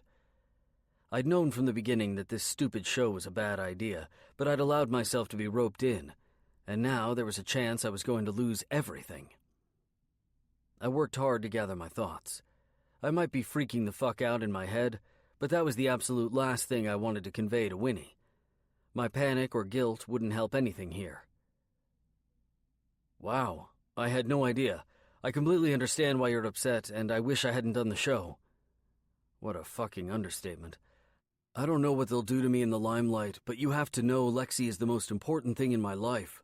I know I fucked up for a long time. I know I missed everything she had to offer, but I won't do that again. Please win," I begged.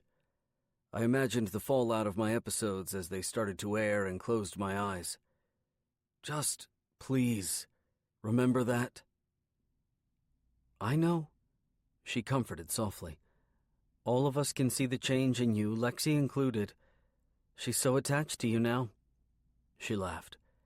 In fact, the first thing she said this morning was that she had 12 hours and 45 minutes until she saw you. I smiled. Despite the pain, despite fear of the future. Winnie sighed again.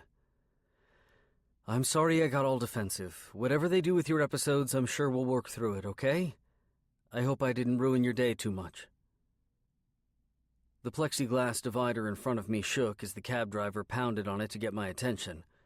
I looked up to see I was there. St. Luke's shooting up into the sky beside us as people hustled down the sidewalks and through the street all around us. I yanked some cash from my pocket and handed it to the cabbie, holding my phone between my shoulder and my ear as I climbed out. I get it, Win. You're looking out for our daughter. I'm just trying to do that now, too. I know that. I really do. Good. She paused, so long that I was about to tell her I had to go, and then she spoke again. Though, you've been a real grouch the last couple of weeks. Think your mood is going to be any better when you pick Lex up tonight? Or should I start preparing my force field now? You should probably set up the force field now, I admitted candidly. She laughed. I will try, though. What happened? I shook my head and groaned.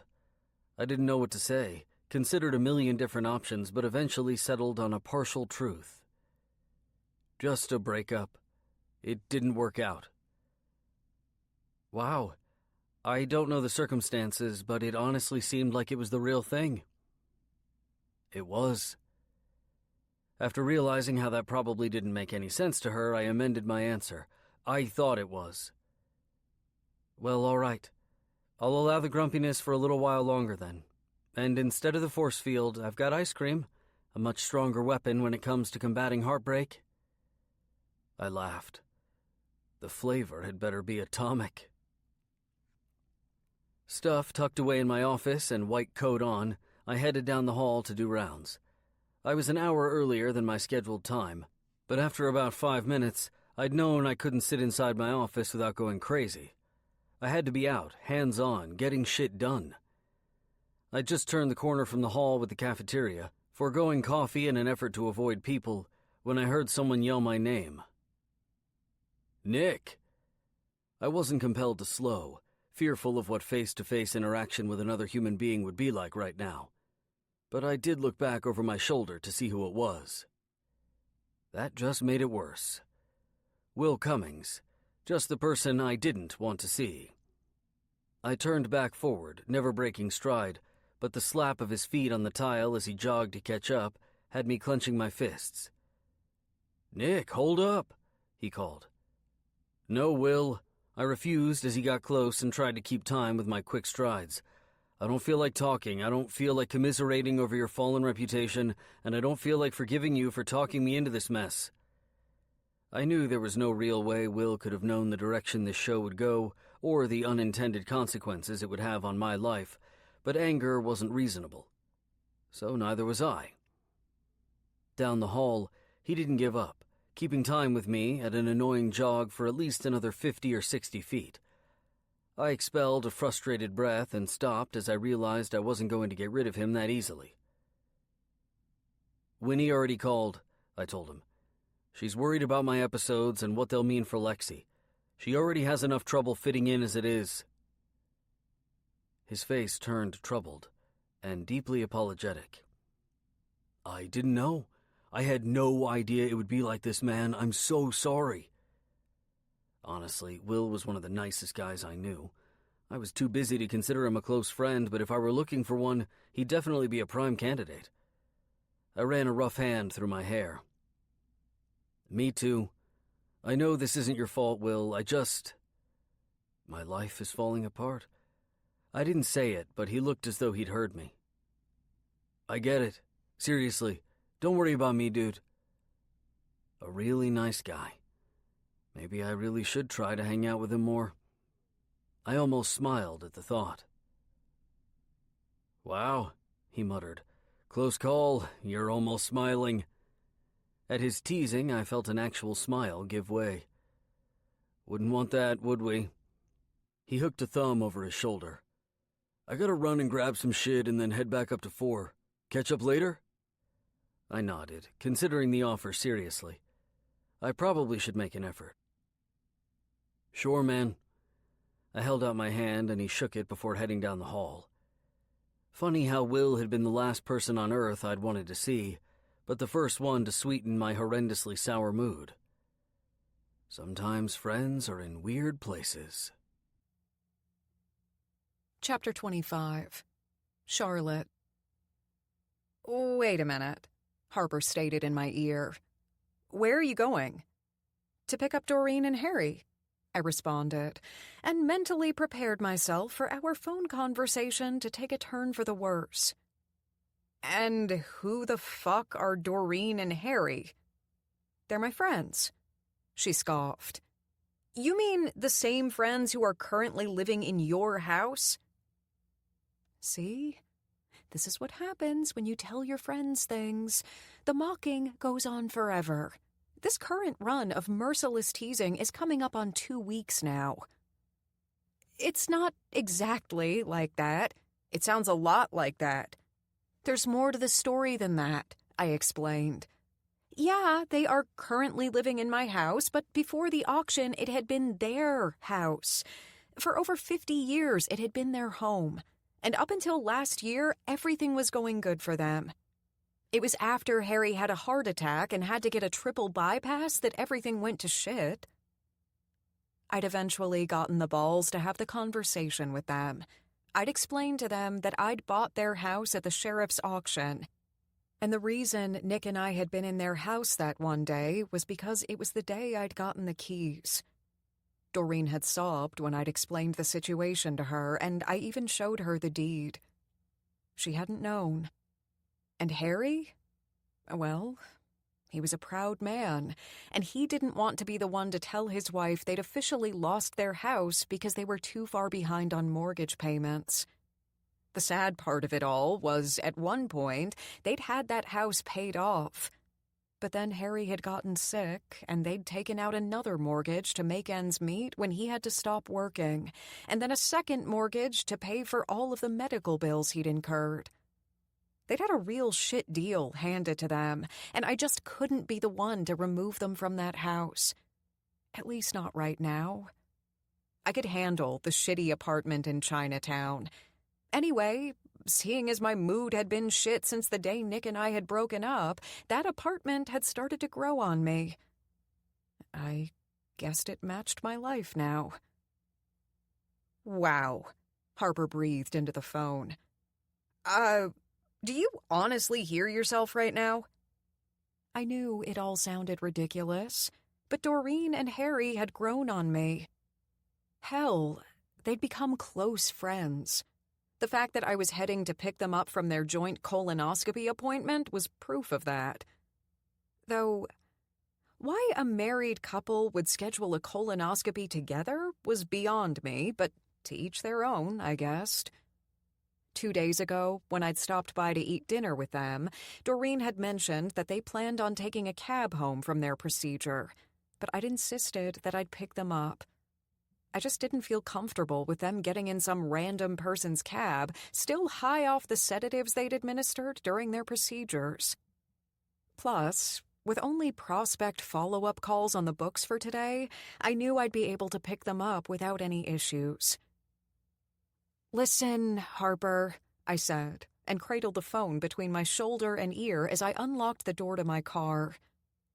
"I'd love to continue this conversation further, but I have to get moving." "You mean you need to get off the phone to pick up your friends/roommates?" she responded sarcastically.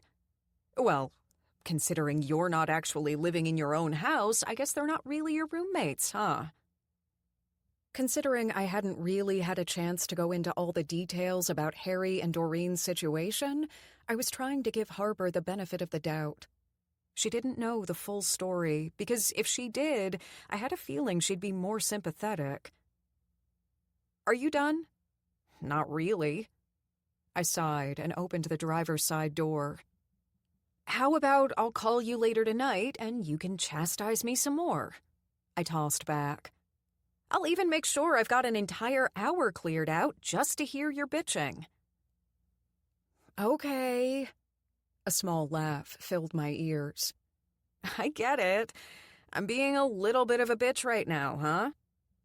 Yeah, I answered honestly. And probably more than just a little bit. You know it comes from a good place, right? It's only because I want the best for you. Thankfully, I do understand that. Okay. Good, she said on a relieved sigh. Go pick up your new friends Doreen and Harry from their couples massage. Cripes! A hearty laugh escaped my lungs. They had colonoscopies, not massages. She laughed. My bad. Couples colonoscopies. When she said it like that, I also couldn't help but laugh at the scenario. You know what they say, I teased. The couples that get their asses checked together stay together. I'll make sure I keep that in mind for my future husband. Harper's answering smile was apparent in her voice, and I did my best not to go to the dark place as the words future husband reminded me of Nick. Call me later? Only if you promise not to bitch, and we focus our conversation on what is happening on Game of Thrones right now. Deal, she agreed. Love you, you little bleeding heart who buys a house only to let someone else live in it because she is literally the most patient and caring person on the planet. Is that my new nickname? I teased. It's quite long. I'm not sure if Ivy will be able to remember it. Shut up, she muttered. Go pick up the Butt twins. I'll call you later. Bye. Love you.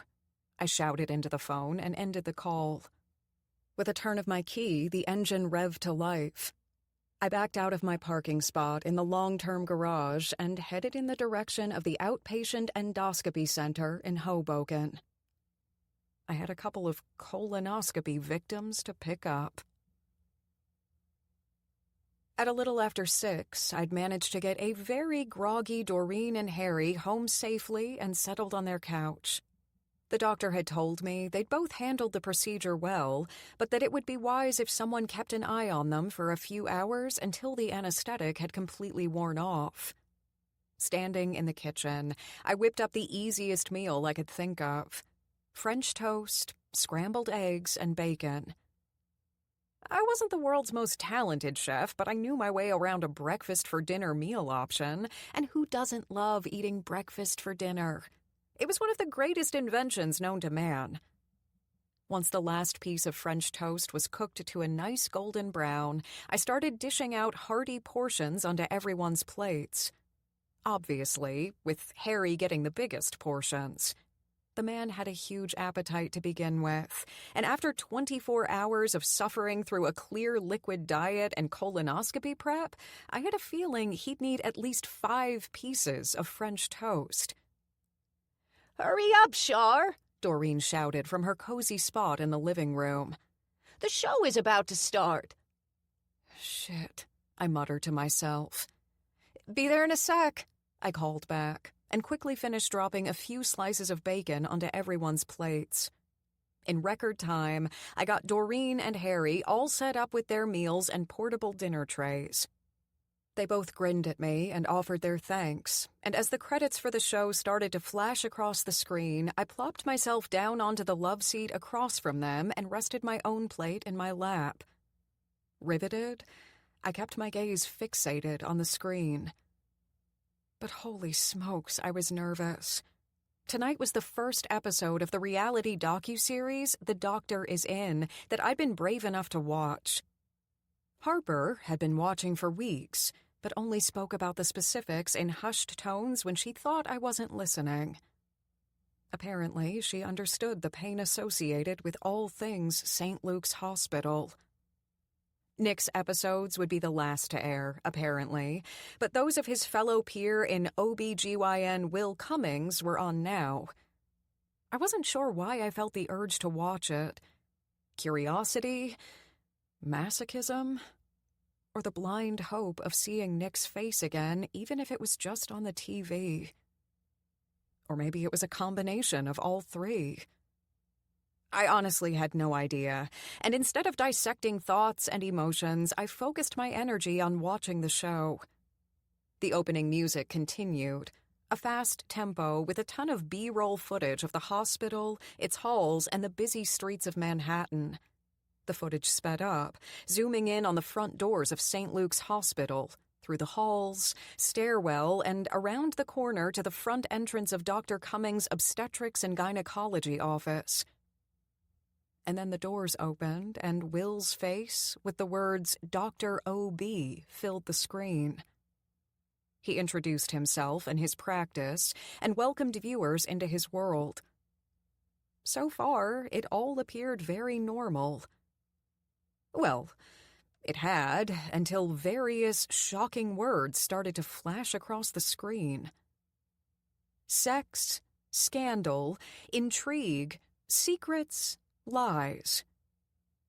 The graphic for the show filled the screen again, and the words Dr. O.B. appeared at the bottom.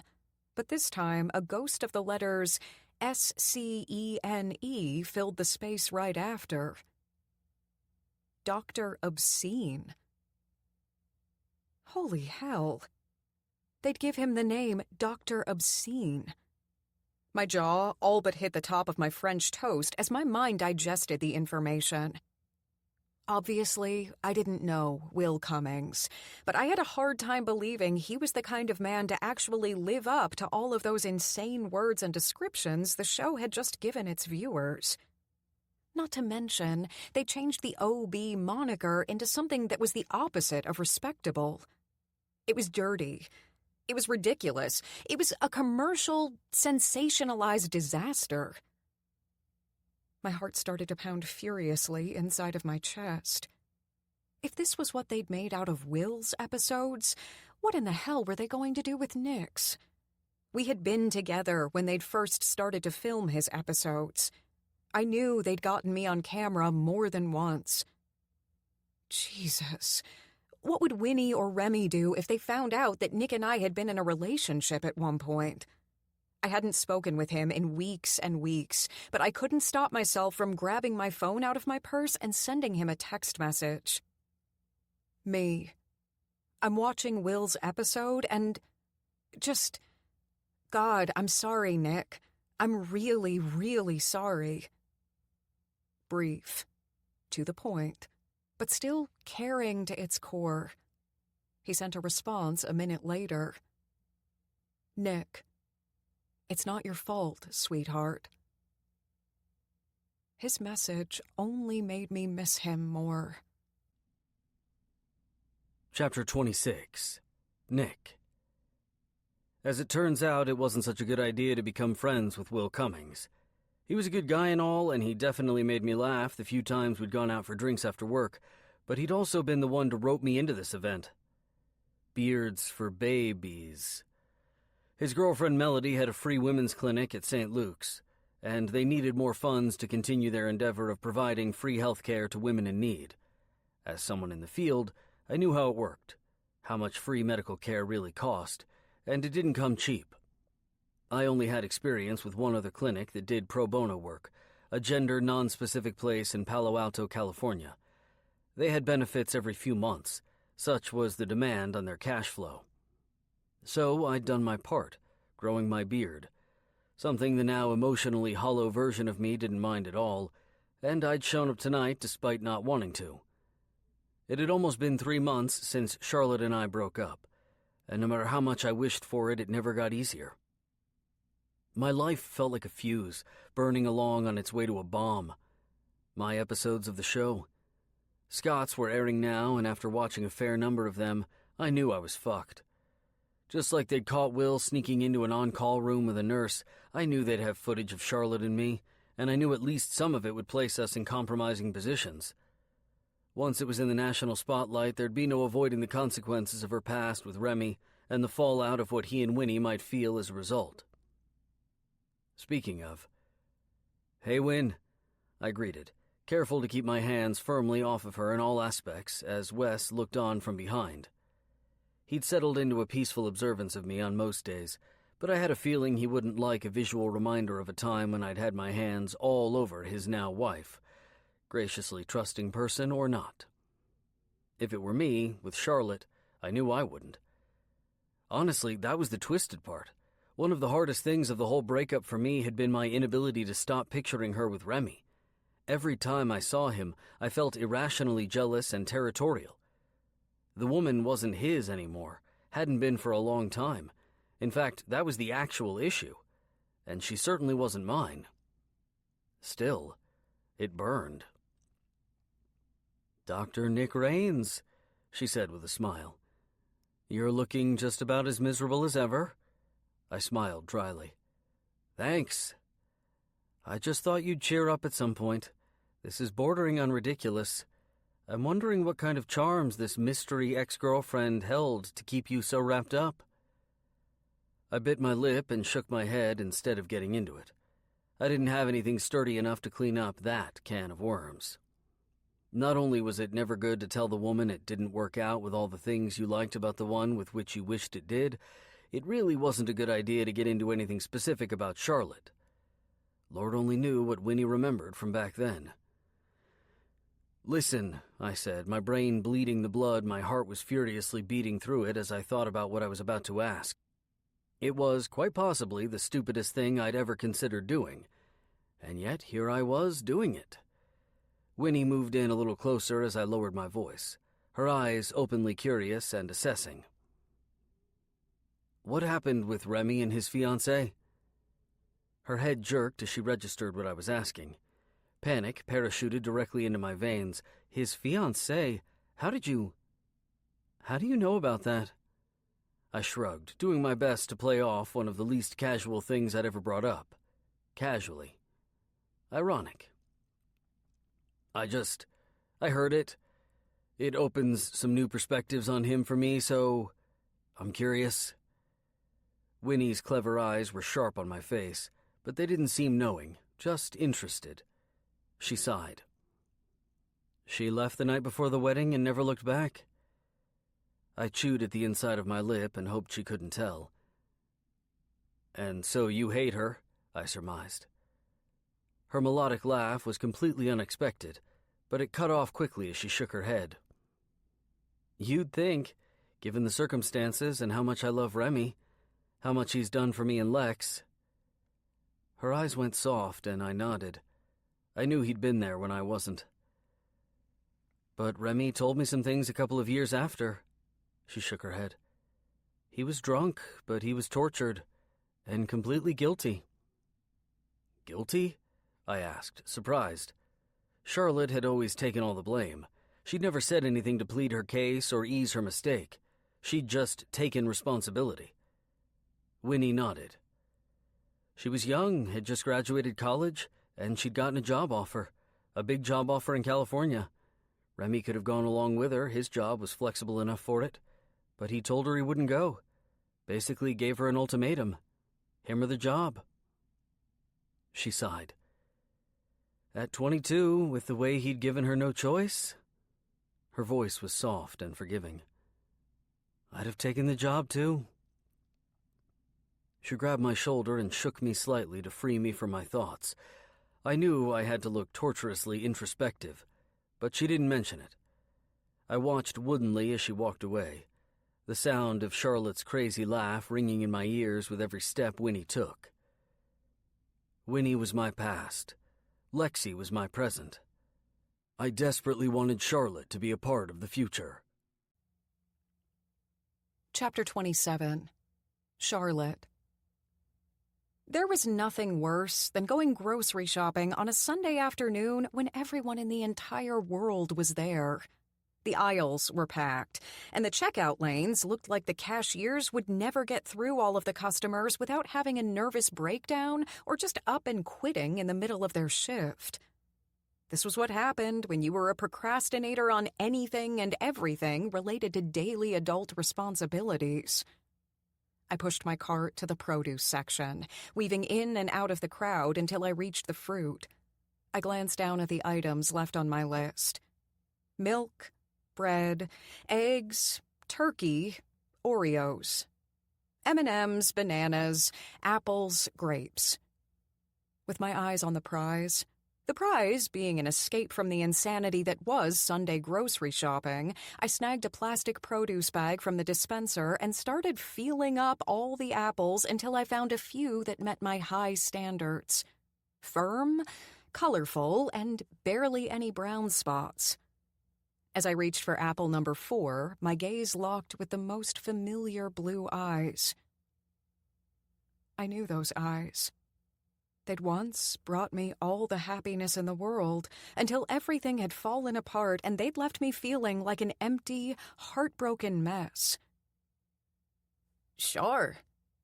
Remy stared back at me, his hand paused mid-reach toward the bananas. Holy shit. And at that very moment, my hands decided it was the perfect time to forget how to work. I dropped my produce bag with a thud, and my coveted apples scattered across the tile floor. Shit, I muttered, and bent down to pick up the fruit before someone tripped or ran over them with their cart. As I reached for the last one, sitting below the cartons holding the pineapples, Remy's face came into view again, his gaze locked with mine as he picked up my apple and set it back into my produce bag. Thanks, I said, and we both stood up from our crouched positions. He offered a soft smile. It's been a long time, Charlotte. It has. I nodded and fidgeted with the plastic bag in my hands. How are you, Remy? I'm good. How are you? Cripes, this was awkward. It was like neither of us knew what to say, even though we each had a million things we wanted to say. I'm good. So, you're back? He started to ask, while I simultaneously said, It's good to see you. Shit. Sorry. I laughed nervously, and he smiled. So, you're back in New York? Yep, I answered. I moved back permanently this past year. Still with the same job? Uh-huh. Still working for CMI. That's good. Thanks, I said, for lack of anything better to say. It wasn't easy seeing your ex-fiancé in general, much less in the middle of the produce aisle at the grocery store. Eventually, I found a good topic to hopefully mix things up from our new pattern of using the word good every 30 seconds. So, how's Winnie? He slipped his hands into his pockets and rocked back and forth on his feet. She's good. That's good to hear. Fucking hell. How many times had we said the word good in the span of 5 minutes? The count had to be up to 50 by this point. She's really happy. Married, he added, and has a little girl that I adore. I'm so glad to hear that. I smiled, even though I already knew those things. The idea of Winnie happy made me happy. Even though I'd lost contact with her once Remy and I had split, I still cared about her. She'd been a huge part of my life when I was with her brother. And I bet you're an awesome uncle. Of course I am, he teased. If there was one thing about Remy that I loved, it was his sense of humor. He'd given me so many funny memories during our relationship. Always with the ego, I joked back, and he laughed. We stared at one another for a quiet moment until I admitted, It's really good to see you, Rem. It was the truth. It felt good to see him smile and laugh. I guess it simply felt good to see him, to feel that he was doing okay. I was honestly surprised by that reaction. Sure, I'd gained closure and moved on over the past 12 years, but there had always been that underlying discomfort related to just the sound of his name. It's really good to see you too, Char. Well, I started and held up my bag of apples. I guess I better finish up if I have any hopes of getting through the checkout line before they close. He nodded in understanding. But before we said goodbye, he locked his gaze with mine and reached out his hand to gently grip my arm. "I'm sorry," he whispered. "For everything. For the way our relationship ended. For being a selfish idiot and giving you an ultimatum instead of being the supportive partner you deserved." Wow, Rem. I blinked once, twice, 3 times as my brain digested his words. That means a lot, I finally responded once I'd gotten past the whole shock of it all. I really appreciate that, but you're not the only one who should be apologizing. He tilted his head to the side, and his brow rose in surprise. I'm sorry for the way I handled it in the end, I said. I was young and extremely naive, but that wasn't an excuse. I should have come to you sooner about the job offer. I should have talked to you about it before the night before our wedding. I was just scared and unsure, and I really loved you. I was afraid I'd lose you. "I really appreciate that, Char," he said quietly. "It means a lot." For what it's worth, I could never regret our relationship. Even after all the bad things that were said between us, I'm still thankful for the happy memories you gave me. "Me too," he agreed. "Our intentions for getting married were right, but we just weren't right for one another, huh?" I nodded. I couldn't agree more.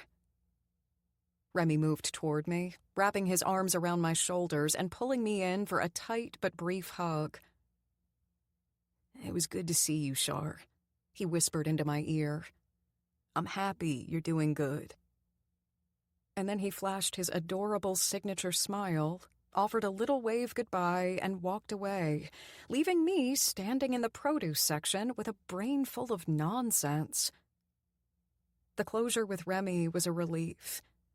But the truth was, I was anything but happy.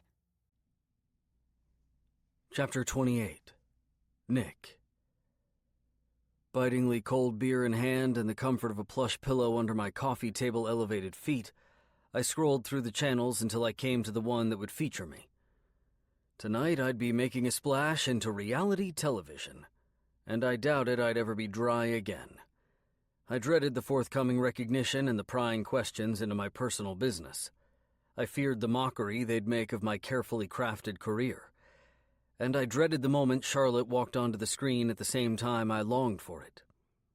It had been too long since I'd seen her, too long since I'd smelled the lavender in her perfume, and too long since I'd tasted wine on her tipsy trivia night lips.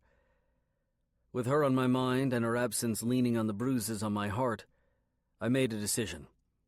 Brave or stupid, the result was undisclosed, but my phone felt weighty in my hand as I moved to my contacts to dial the number and put it to my ear.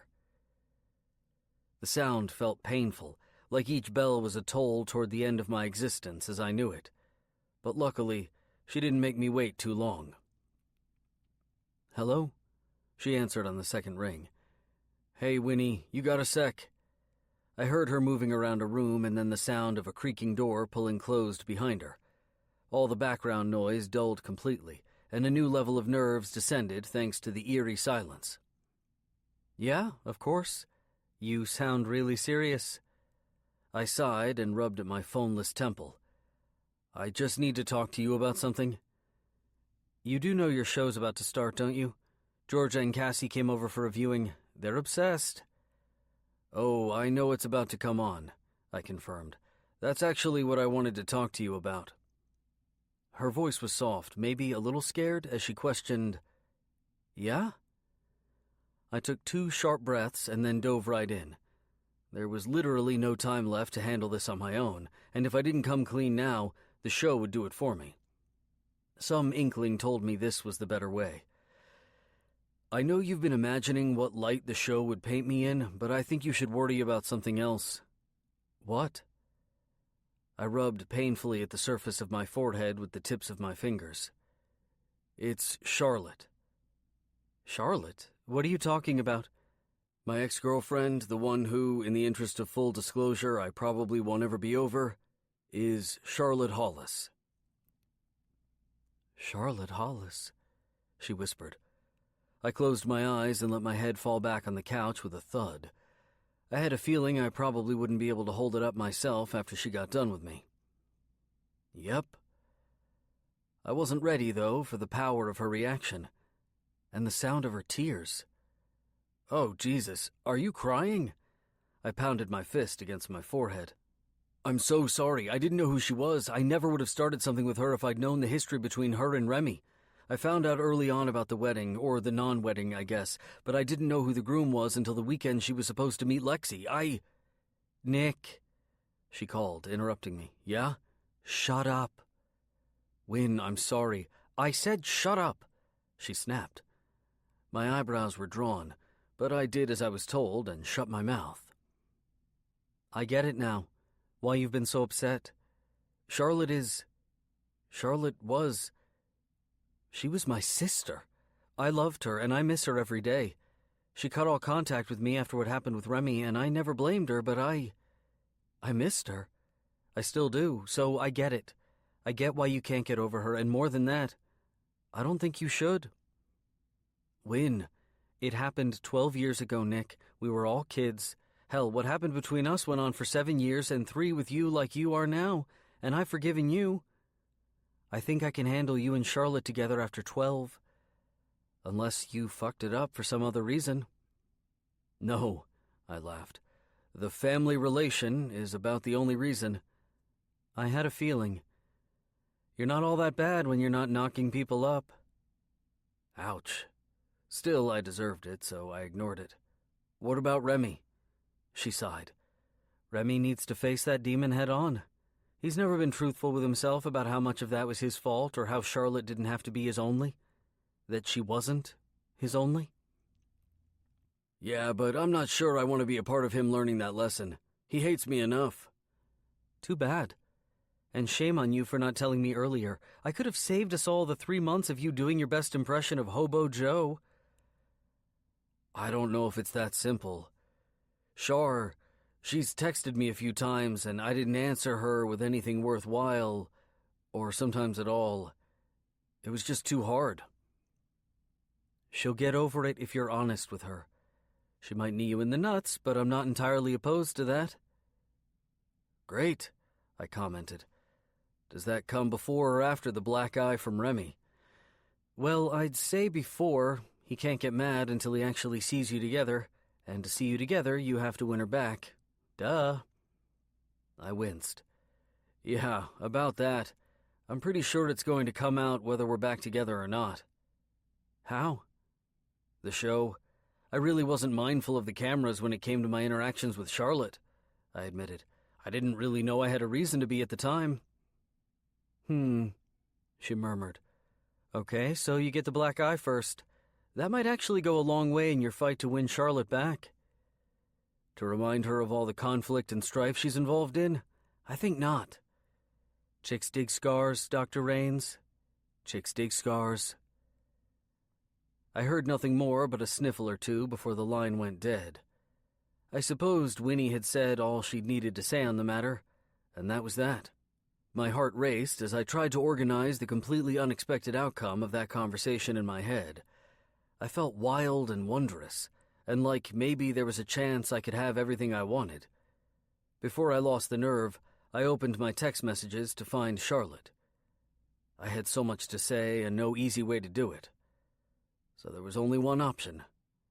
To bite the bullet. Me. Can we talk? Chapter 29. Charlotte. I paced, glanced at the clock hanging over my kitchen sink, and then I paced again. 5 minutes until showtime. I was torn. Did I watch Nick's first episode of The Doctor Is In, or did I avoid it like the plague? Not to mention, by watching his episodes, I'd have to see his handsome face again, hear his voice, watch his smile, and I dreaded it would destroy any progress I'd made toward moving on. Well, not that I'd actually moved on or come close to moving on, but I at least kept telling myself that I needed to move on. That counted for something, right? God, I was pathetic. And obviously, I knew deep down, once the clock struck 8, I'd be scrambling to the sofa, grabbing the remote, and clicking the television on. Not to mention, I'd already set up an automatic recording for every The Doctor Is In episode that would ever air. Yeah, I really was pathetic. But the sad reality was that I wanted to watch the show because I missed Nick. And more than that, it was pretty much all I had left of him. Well, I guess it was either the show or social media stalking, and since Nick wasn't really the type of guy to keep his Facebook profile updated, I had to obsessively watch his reality docuseries in hopes that I'd see his face grace the camera during Dr. Obscene's and Dr. Erotic's episodes. But now, his episodes were getting ready to air, which meant that Nick's face would be on camera nearly the whole damn time. Depending on what footage they used in the early filming process, I also might make a cameo or two. I silently prayed that wasn't the case. The last thing I wanted was a reminder of how happy I used to be. But more importantly, I wondered, would his episodes of the series somehow be completely different from his counterparts? Or would they use everything they could find to make the show as juicy and sensationalized as possible? I knew the true answer to those questions, and I had a strong feeling tidbits of our past relationship would end up broadcasted for the world to see. I thought back to that one day in his office when we'd been just in the midst of having sex on his desk and the camera guy's knocking presence on the other side of the door had startled us both. Nausea rolled up my throat at the reminder. Fucking hell. I wanted to watch it, but I feared those episodes would make me face the reality of the situation. Nick's episodes were about to show all of the things we had tried to keep secret. What would that do to him? To Winnie? And subsequently, to his relationship with his daughter? The last thing I wanted was to see a worst-case scenario outcome for Nick and Lexi. I glanced at the clock again and watched as the minute hand clicked into the 8 o'clock place. Showtime. Before I could stop myself, or even try to stop myself, I snagged the remote from the coffee table and flipped on the television. Immediately, my eyes caught sight of the familiar "The Doctor Is In" logo on the screen. Shit. It was really happening. Nick's episodes were getting ready to air right the fuck now. I attempted to sit down, but when the camera footage zoomed into Nick's office and then his handsome, gorgeous face filled the screen, I hopped off the couch and turned my back to the TV. His smooth-as-honey voice filled my living room as he introduced himself and his practice and invited viewers into his world of medicine. God, just the sound of his voice made my heart ache. I fucking missed him, and nothing was more painful than missing someone you knew you could never have. It was like your soul throbbed painfully over the reality that you'd have to spend the rest of your life missing that special person, that there was nothing you could do to fix the situation. By the time the music started up again, and what I assumed were the flash of words related to stir intrigue with the viewers, I couldn't take it. Even though I wasn't looking at the screen, I still couldn't take it. Just the sound of his voice was too much for me. I flipped off the television and walked into my bedroom, cursing myself the whole way there. I felt like a pathetic coward. We hadn't been together for a while now, but yet I couldn't even watch his stupid reality show. It was insane. What was wrong with me? You still love him? Yeah, I still loved him.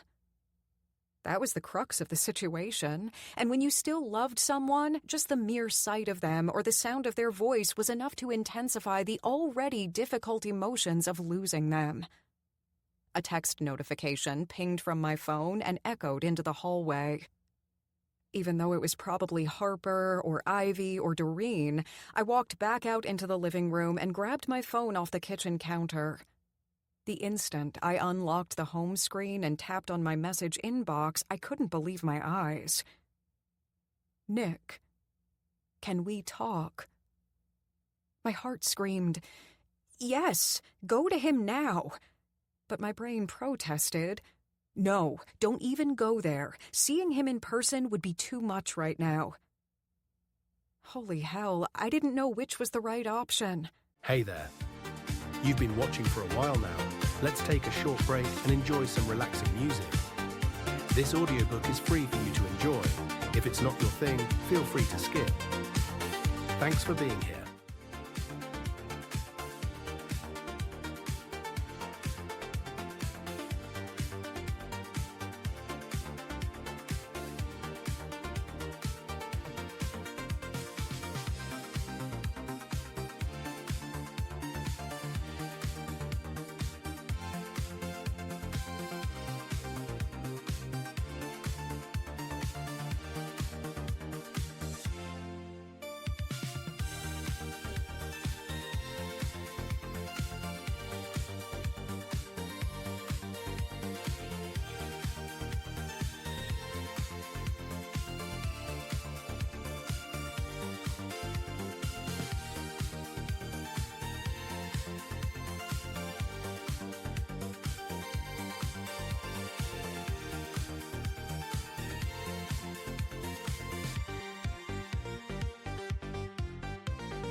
I mean, we weren't together, hadn't been together for months. What more was there to talk about? Instead of responding to him right away, I locked my phone screen and slipped on my shoes. I grabbed my keys and purse and headed for the door. I needed a walk. I needed to breathe in the city, the people, the buildings, the life. I needed to clear my head and find some semblance of peace from the constant tug-of-war my head and heart were providing. Chapter 30. Nick. Instead of losing my mind inside of my apartment while watching a fucking reality series make a mockery out of my life and career, I decided to take a day off and get away from the city, and hopefully away from streets filled with people who now thought they knew something about me. 24 hours ago, I'd sent Charlotte a text message, asking her if we could talk. She still hadn't responded, and I wasn't sure if it was because she was scared, or she really had moved on from us. From me. God, I fucking hated the idea of her already moving on with someone else. It felt like the absolute most wrong thing in the entire world. She belonged with me. As I walked up the gravel driveway, my shoes crinkling against the rock and sand, I realized it had been years since I'd stood here, on the threshold of all of my mistakes. My childhood home in Staten Island was beautiful. Elaborate moldings and decorative sconces, along with a 9-foot, iron-embellished, solid wood front door. Of course, my parents had sold that when my father had stopped working in Manhattan and settled into Chips, the hardware store my grandfather had founded a few blocks from my grandparents' house. The house they moved into, the one I stood at the door to today, was a shoebox at 900 square feet, and the fixtures were all from the 70s. I'd spent so long looking at it with disdain, I'd barely even noticed how much happier my dad seemed. 3 concussive knocks to the door and a press to the doorbell for good measure executed, I stepped back and waited for my mother to answer. She would, I knew, as my dad would be somewhere tinkering with something with greasy hands and a stained shirt while she toiled with baked goods in the kitchen. I miss them. The door swung open with the drama of a curtain on opening night of a Broadway show, and I felt my heart jump into my throat. My mom's eyes were worn with age, but they weren't anything but wide and bright as she recognized me. Now she knew me. Unlike the millions of people who'd seen a highly edited version of one aspect of my life, she'd raised me. I'd lost my way from her for a while, but a mother's heart never changed. Nick. Hi, Mom, I murmured demurely. She didn't conform. All zeal and action, she dove into my arms and hugged me tight with both thin arms. Oh my God, I can't believe you're here. It's so good to see you. What are you doing here? How are you off work? I laughed at a mother's ability to ask so many questions at once, and I pulled her clinging arms off of me to give her a smile. Can we maybe go inside before I start answering? Her giggle was light and delighted. Yes, of course. Come in. But before we could step into the house, she dove into my arms again. Mom, I said through a laugh. I'm just so glad to see you, she whispered in my ear. Emotion rolled through her voice like a wave and broke all over my heart. I tightened my arms around her. I'm sorry, I whispered right into the line of her neck. She smelled exactly like I'd always remembered. I was such an idiot staying away this long. Her head shook against me. All that matters is that you're here now. Safely in a chair in the kitchen, after half a cup of tea consumed and a bunch of mother-son mooning behind us, my dad walked in and did a double-take when he spotted me. Jack, my mom cooed with a smile, look who's here. As much as my mother's exuberant greeting was normal, the tear that leaked from my father's eye at the sight of me there, in his kitchen, smiling, was not. Dad? I stood up and walked toward him, worried. He pulled me into his arms as soon as I was within reach and pounded at my back like a carpenter with a hammer. I got choked up immediately. Jesus Christ, I wasn't used to this much emotion. I'm sorry, Dad. I was an idiot. You were? He agreed easily, and I laughed. He scooted back and grabbed me by the jaw, pride in his eye. But you sure made something of yourself. A big-time doctor and a TV star all in one. Most parents only have one thing to brag about. I made a mess, I corrected, but I'm finally trying to clean it up. He stepped back and my mom slid under his free arm. They looked to one another before my father responded for both of them. We don't have a damn clue what you're talking about. I chuckled. Can we all sit down? I'd love to explain it to you. They moved toward the table, both eager and set on discovery. I turned my mom to face me with a soft hand on her shoulder just before she took a seat at the table. Mom? Yes, dear? Do you still have Grandma's ring? Charlotte belongs with me. Chapter 31. Charlotte. Nick, can we talk? I stared down at the message. It had been 48 hours since he'd sent it, and I was starting to feel like an asshole for not responding. Initially, my reaction had been emotional. I guess I feared that I would go into that conversation with hope. Hope that I'd want to hear what he had to say, that things could be different, that there was still a way to make us work. And all that hope could only mean a harder fall when I got let down. But I knew there wasn't. Nick had made his decision, and he was not the kind of man who took things lightly. When he made a big decision, he made it with careful thought and planning. He lacked that impulsiveness I seem to be so damned good at. Maybe a simple conversation with him will be a good thing. Maybe it will help you move on from this. Without thinking further into it, or giving myself time to second guess, I went with what felt right in that moment. Me. Okay, I'm busy tonight, but how about we meet for lunch tomorrow? I pressed send and slid my phone into my purse. My heels click-clacked down the hallway as I quickened my steps and headed into my shoebox-sized bathroom to put the finishing touches on my hair and makeup. And a few moments later, I got another text message from an unknown number. 332-111-5555. Good evening, Miss Hollis. My name is Hugh, and I will be your driver this evening to dinner with Mr. Michaels. I'm sitting outside of your apartment. Feel free to come down whenever you're ready to go. Me. Hi, Hugh. I'll be down in just a sec. I quickly pressed send on my message and touched up my lipstick before grabbing my phone, purse, and keys and heading out the door. To Charlotte Hollis. Conrad Michaels lifted his glass of wine and grinned at me from across the table he'd reserved for us at Laporo. A woman who is a true force to be reckoned with, and for whom my organization will always be grateful. My cheeks flushed from his complimentary words. Wow, thank you. I honestly don't know what else to say. I clinked my glass with his before taking a small sip of the white wine he'd chosen for our meal. Tonight was a little celebration dinner that Mr. Michaels, the CEO of Kennedy Medical Center, had set up to show his appreciation for the work I'd done for his hospital. He'd even flown in from LA just for this event. Not to mention the complimentary limo ride from my apartment to the restaurant.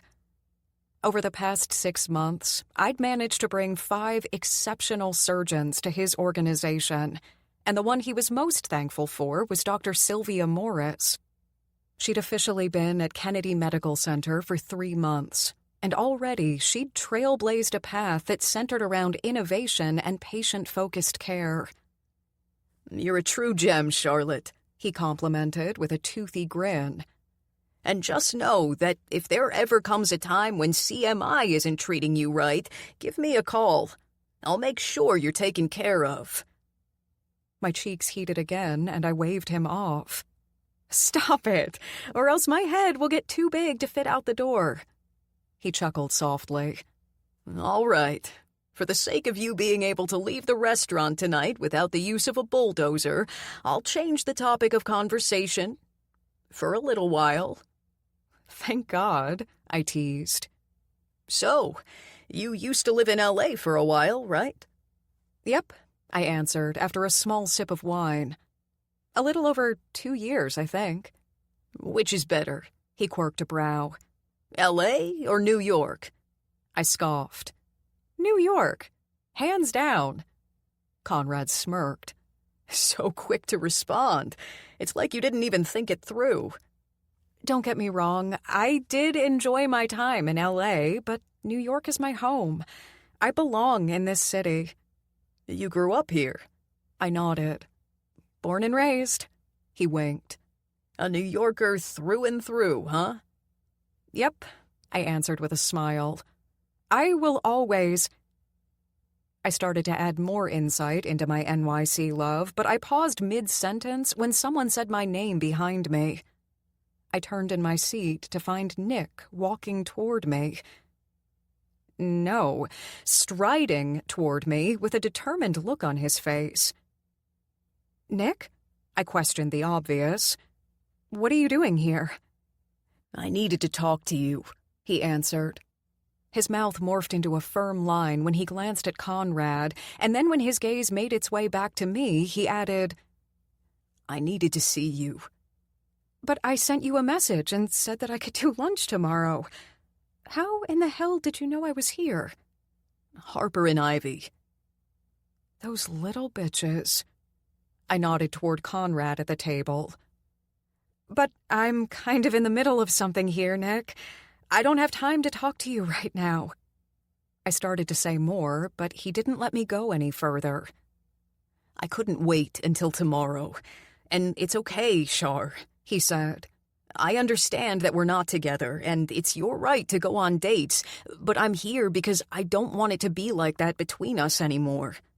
"This isn't a—" I tried to explain, but he was a man on a mission, his words flowing past his lips quicker than I could insert anything into the conversation. "I don't want you going on dates with other men, and I sure as fuck don't want to go on dates with other women." The more words that flew out of his mouth, the louder his voice grew, and patrons within the swanky restaurant started to look toward our table. Most were just intrigued, but others appeared downright disgusted by our presence during their expensive dinner.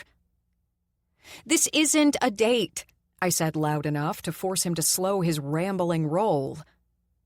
"I'm not on a date, Nick," I repeated. "This is Conrad Michaels, the CEO of Kennedy Medical Center." "It's not a date?" he questioned, and the relief in his voice was nearly palpable. "Not a date," Conrad chimed in. "For one, my wife wouldn't be too pleased with that, and 2, this is actually a thank you dinner for Charlotte. My organization has a lot of gratitude for everything she helped us achieve over the past year. Nick glanced back and forth between us. So it's not a date? Good Lord. For a highly intelligent brain surgeon, he was acting kind of stupid. I still had no clue why he was here, but it felt like he'd turned into a fucking broken record, and my opportunity to get answers was quickly fading away. Not to mention, now the entire restaurant was staring at us. I wasn't sure if I would rather crawl under the table and hide my face, or make an even bigger scene and sprint out of the restaurant like my ass was on fire. Chapter 32. Nick. Have you lost your mind? Charlotte whispered, horrified at the scene I'd created in La Porro, a 5-star modern American restaurant, on a busy Friday night.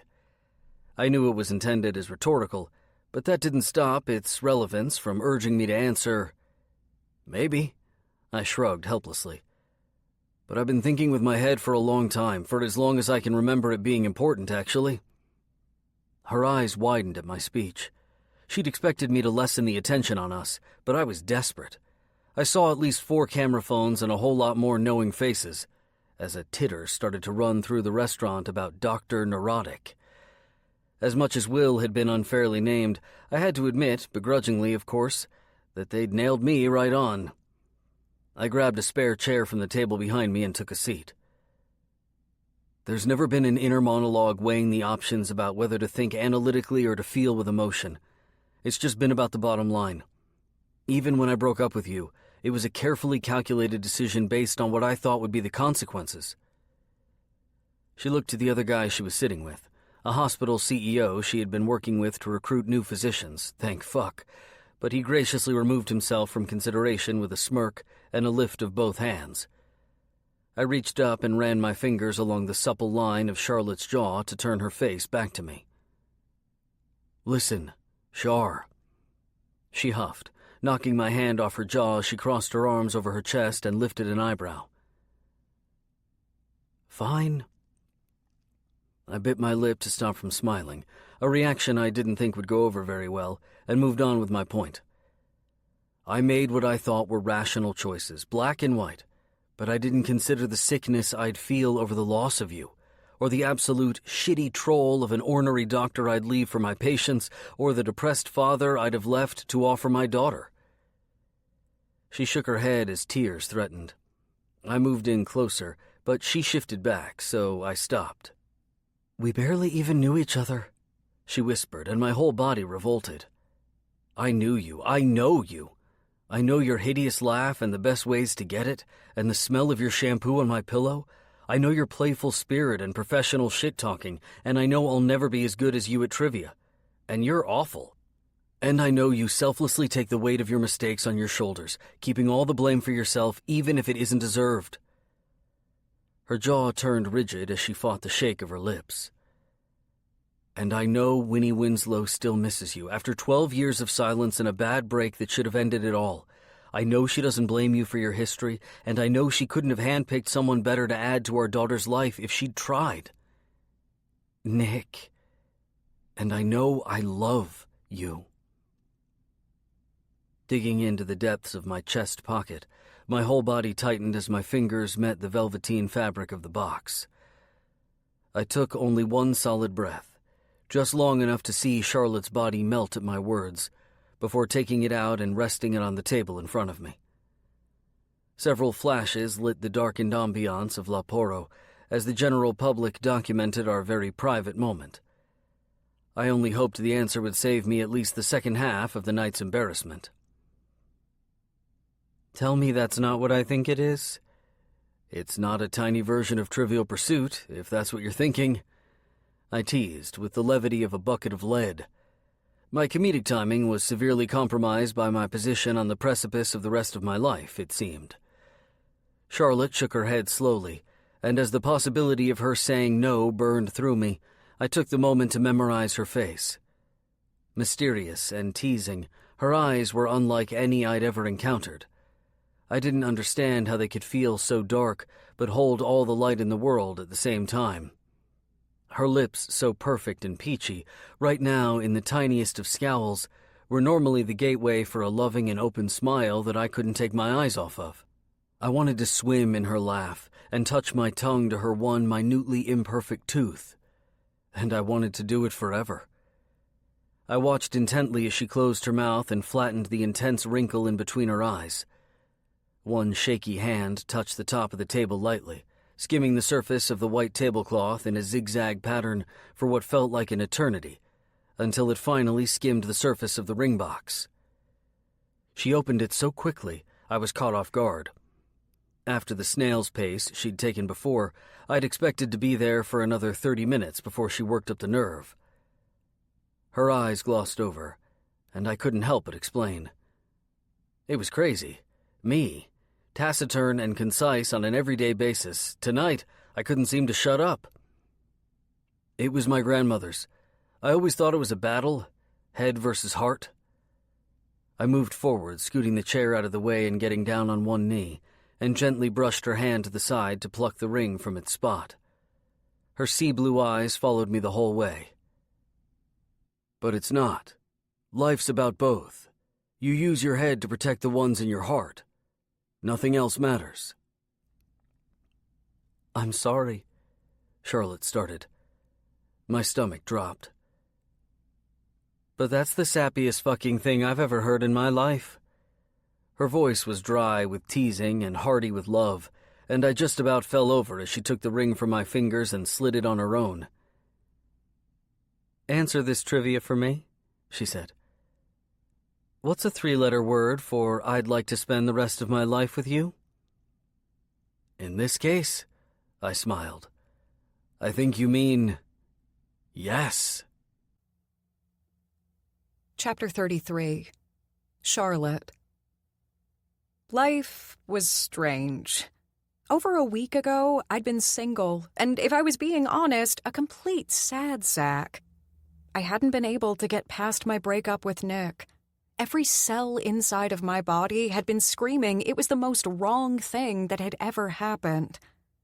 I'd never felt that way about anyone, not even Remy, after I'd backed out of the wedding. But looking back on things from my present position, waiting for Nick, my fiancé, and his daughter Lexi to meet me at Cornerstone Tavern for Wednesday night trivia, it all made sense. The heart wants what the heart wants. And my heart wanted Nick. Hell, that little bitch had pretty much made my life a fucking mess after the breakup. But lucky for me, and thanks to Nick for taking that giant leap of faith and getting down on one knee in the middle of Leporo, my heart was happy. She'd get to keep the man of her dreams forever. Yeah, life was definitely strange, but in this case, the weirdness was the best thing ever. "Can I get you started with anything?" a female waitress with wild, curly red hair asked as she set down a bar menu and a fresh glass of water. "There will be 2 more coming," I updated. "And I'll just have an iced tea while I wait for them. Thanks." "Here for the trivia?" she asked with a wink, and I nodded. "Hell yes." "May the odds ever be in your favor," she teased with a grin, and I laughed. "I'll be back in a few. My name is Patty, by the way. Don't hesitate to let me know if you need anything." She set a few more menus on the table before moving to the table beside mine. A quick glance at the time on my phone, and I knew they'd be here any minute. I fidgeted my fingers up and down my water glass, swiping off the condensation just to have something to do. Nerves fluttered up from my stomach and urged slight tremors to settle into my hands. It was a big day. The very first time that I'd get to meet Lexi. Normally, Nick only got time with her every other weekend, but Winnie had kindly made an exception to the rule and allowed an extra night this week so the center of Nick's world and I could meet one another. I was equal parts excited and terrified. Meeting your significant other's kid was no backwoods show at a resort in the Poconos. It was main stage, Broadway, New York fucking City, and if I couldn't sing the songs and dance the choreography, little Lexi would be sending me for the fucking hills. And I'd be alone. Again. She was special. I knew from the way Nick talked about her, from the insights he gave me into her life, and if she didn't like me, I wasn't worth liking. Plus, she was Nick and Winnie's kid. Nick was my present and future, and I loved him more than I'd ever loved someone. And Winnie, well, she had been an important part of my past. One of my closest friends, practically like a sister to me. I had no doubts they'd made an equally amazing little human being. But she didn't know me from Adam, and the stakes were discernibly high. I desperately wanted to make a good impression. I wanted her to like me. I just wanted it all to go smoothly, and I wanted not to vomit into my freshly washed hair. First impressions were everything, and I wasn't quite sure how to make a good first impression on a 9-year-old girl who was smarter than most adults.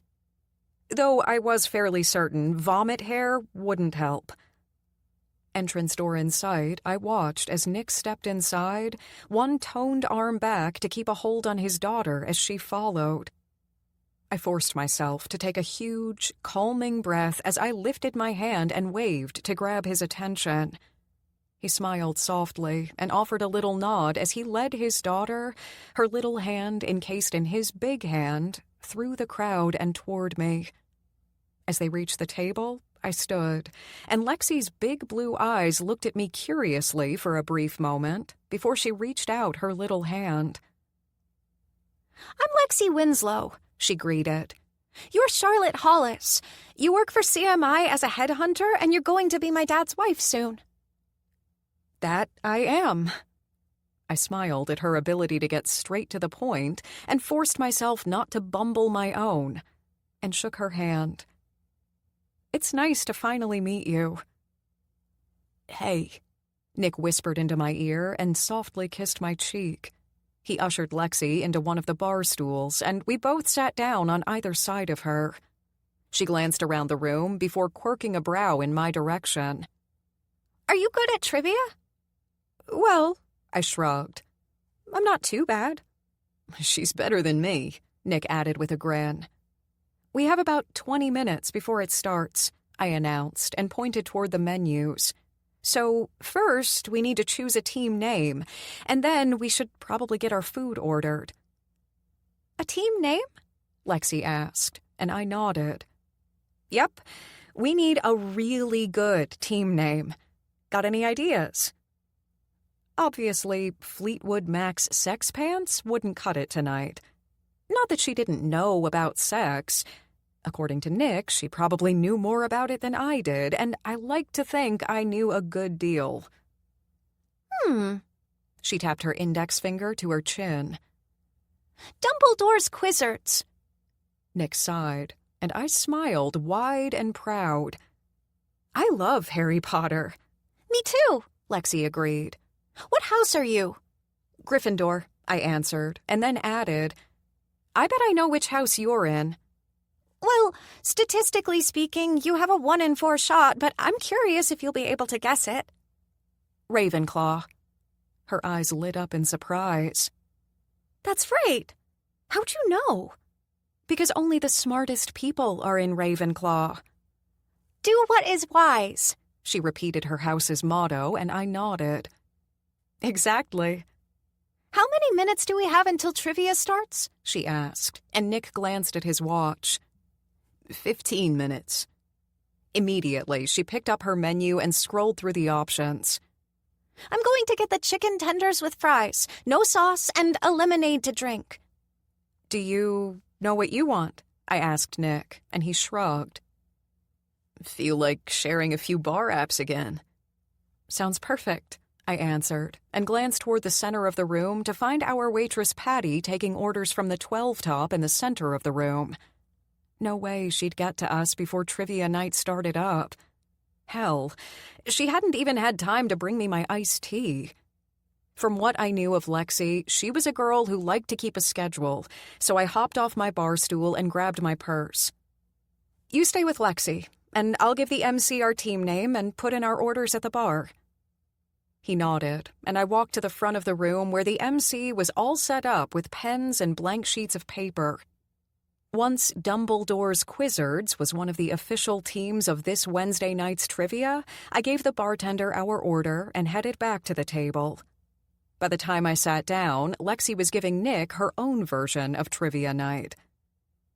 According to the New York Times, those were the 10 most common trivia questions, Dad, she said, with a little furrow to her brow. And you only got one right. Nick chuckled. I already told you, trivia isn't my strong suit, Lex. God, she was cute. And insanely smart. The girl was a walking, talking encyclopedia, and silently, I prayed she didn't start quizzing me. No doubt, I'd probably be an epic disappointment.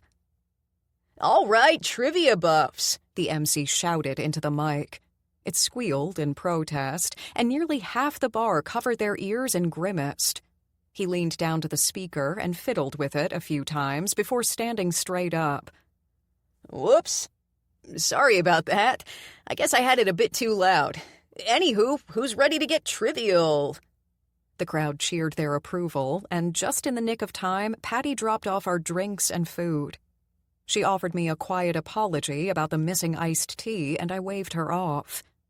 No worries, girl. Wednesday nights are crazy busy, and I saw you had that 12-top. Thank you, she mouthed, before heading to another table full of fresh faces and, most likely, hungry bellies. Lexi ate a few fries and half of a chicken tender before sliding the pen and paper in front of her. I'll write our answers, she announced, and then pointed toward Nick. I hope you brought your A game, Dad. He laughed and glanced at me. I swear to God I've heard those words before. He was right. I'd said those exact words to him the first trivia night I'd ever brought him to. My heart warmed at the thought and damn near grew 3 sizes inside of my chest. All I'd wanted was for Lex to like me, to feel comfortable spending time with me, and so far it had been nothing but smooth sailing. Okay, the MC called out. Question number 1. Who was the Vice President of the United States when Abraham Lincoln was assassinated? Shit. I racked my brain for the answer. One I most definitely should have known, but when I looked across the table, Lexi was already writing something down in our number 1 spot. 1. Andrew Johnson. It's Andrew Johnson, she whispered. He became America's 17th president when he took over in 1865. Damn. This girl was good. I looked at Nick and then back at his daughter before meeting his amused gaze again. I think I want Lexi to be my new partner. She's way better at trivia than you. He just laughed it off and took a bite of a mozzarella stick. Question number 2. Who painted the Sistine Chapel? Lexi looked up, and I whispered, Michelangelo. She nodded, wrote the answer down, and then stared at her father. You know, statistically speaking, as a brain surgeon, most people would probably think you were a lot better at trivia. But considering the mental capacity that is needed for neurosurgeons to compete and excel in their highly competitive field, those assumptions would be wrong. While normal people, without careers that have such a demanding and rigorous course and intern schedule, are able to absorb various facts, most neurosurgeons are solely focused on the human brain. So I guess I do understand why you're not very good at trivia, Dad. Finally, Nick announced with a grin. Somebody understands me. Lexi and I both laughed. Question number 3, the MC shouted. In the play, now called The Miracle in Motown, how many yards was the completed pass that Aaron Rodgers threw into the end zone, giving the Packers the victory over the Lions? Eek. No way I was getting this one. I glanced at Nick, who was obviously zero help, but by the time my gaze made it to Lexi, she was already scribbling something down. 3. 66 yards. You even know sports trivia? I questioned in surprise, and she just shrugged. Wes has shown clips of that play to the Mavericks offense at least 10 times, she explained. Plus, numbers and statistics are my favorite. Her brain was an anomaly, filled with an extensive amount of knowledge that most adults would never achieve in their lifetime. One day, when she was older, she'd be doing something amazing with that brain, like trailblazing research to cure diseases or working for NASA, or some other job I didn't even know existed because it was too highly advanced for normal people like myself. Lexi Winslow was a gifted little girl. There was no doubt about it. The only doubt I had was whether I was making the actual cut or not. She had to tolerate me while I was on her trivia team, but what about when I wasn't? All bets would be off. Question number 4. A little bit of Friends trivia, the MC added with a grin. What is the Joey Special? Hell yes. My strong suit. I held in the urge to fist pump the air. Lexi's big blue eyes met mine. Do you know this one? Ordering 2 pizzas at one time. Awesome, she muttered as she jotted the answer down. Yeah, next time, I whispered toward Lexi, we'll just leave your dad at home and we'll come to trivia night by ourselves. Deal, she smiled, wide, happy, and big enough to melt my heart. I swallowed back the relieved emotion clogging my throat as Nick reached across the table to gently tap the top of my hand.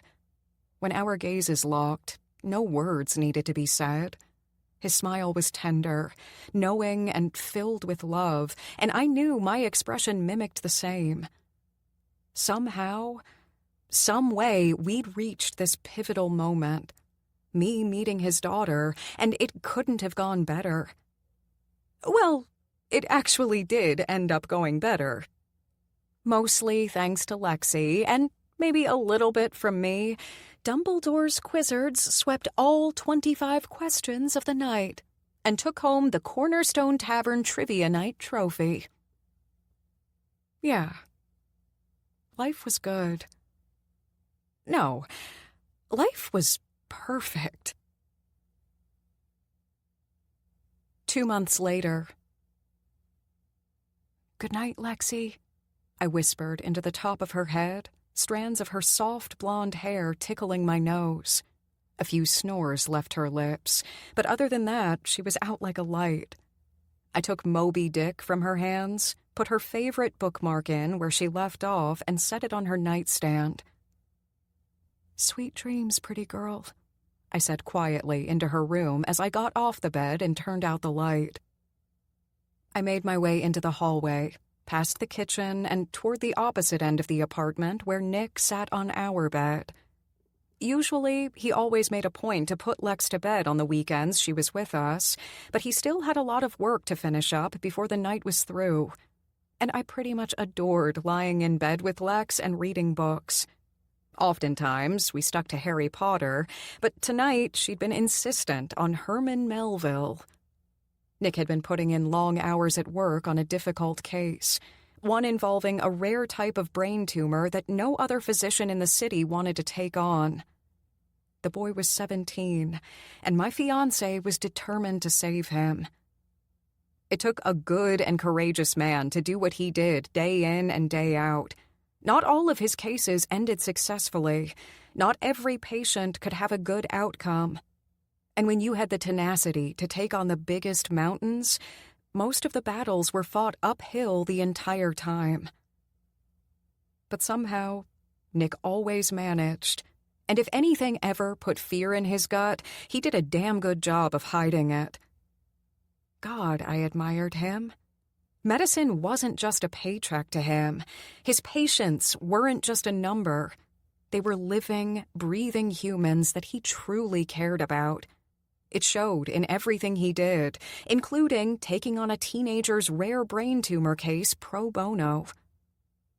His back rested against the headboard, and his gaze was focused on the laptop on top of his thighs. He looked good. Well, he always looked good. But it was times like these, when his attention was completely preoccupied, that I savored the short little bursts of time when I could just look at him without him realizing he had his own personal peeping Tom. With my shoulder leaning against the doorframe, I took him in.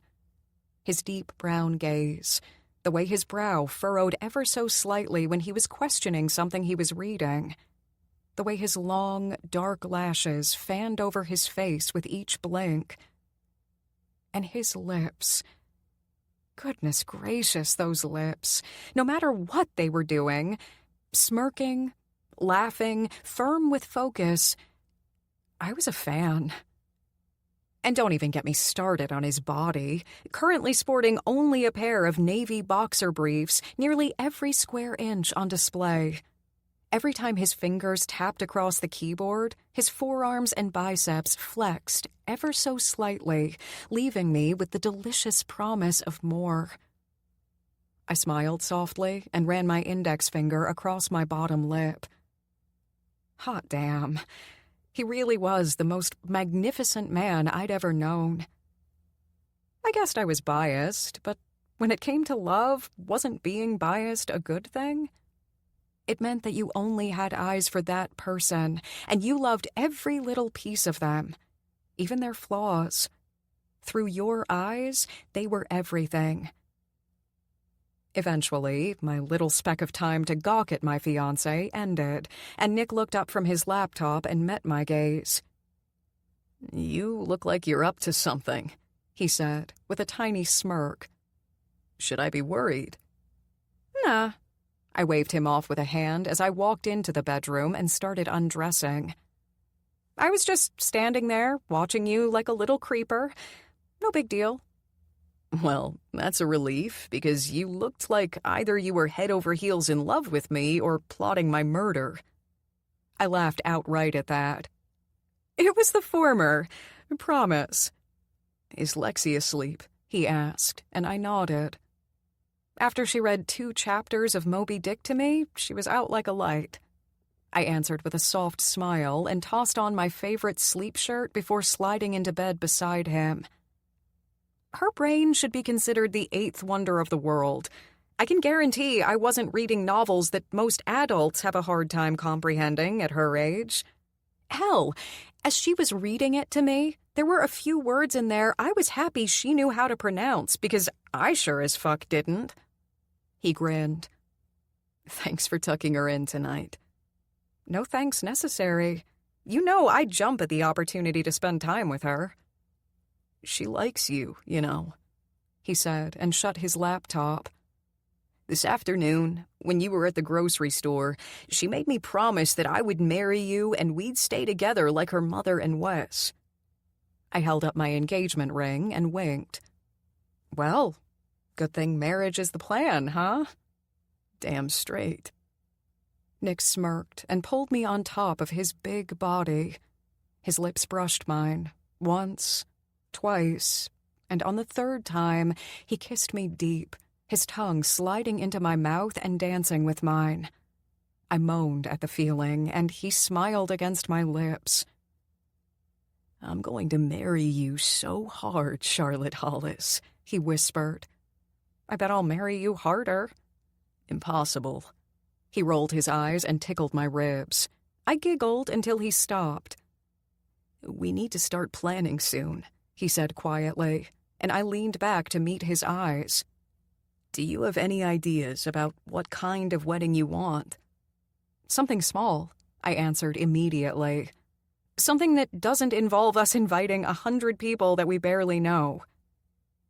I didn't think I'd run again. This time, the marriage was right, but I couldn't help but picture runaway bride and cringe. Give me the small wedding now. I'll skip the 4 engagements in between, thank you very much. "Location?" "City Hall," I said with a teasing grin. "Date?" Tomorrow. At first, I'd said it as a joke, but once the words had left my lips, it didn't feel like I'd said it in jest. It felt just right. Tomorrow was Saturday. Lex was with us this weekend, and Nick didn't have any surgeries or office hours scheduled. The more I thought about it, the more perfect it really was.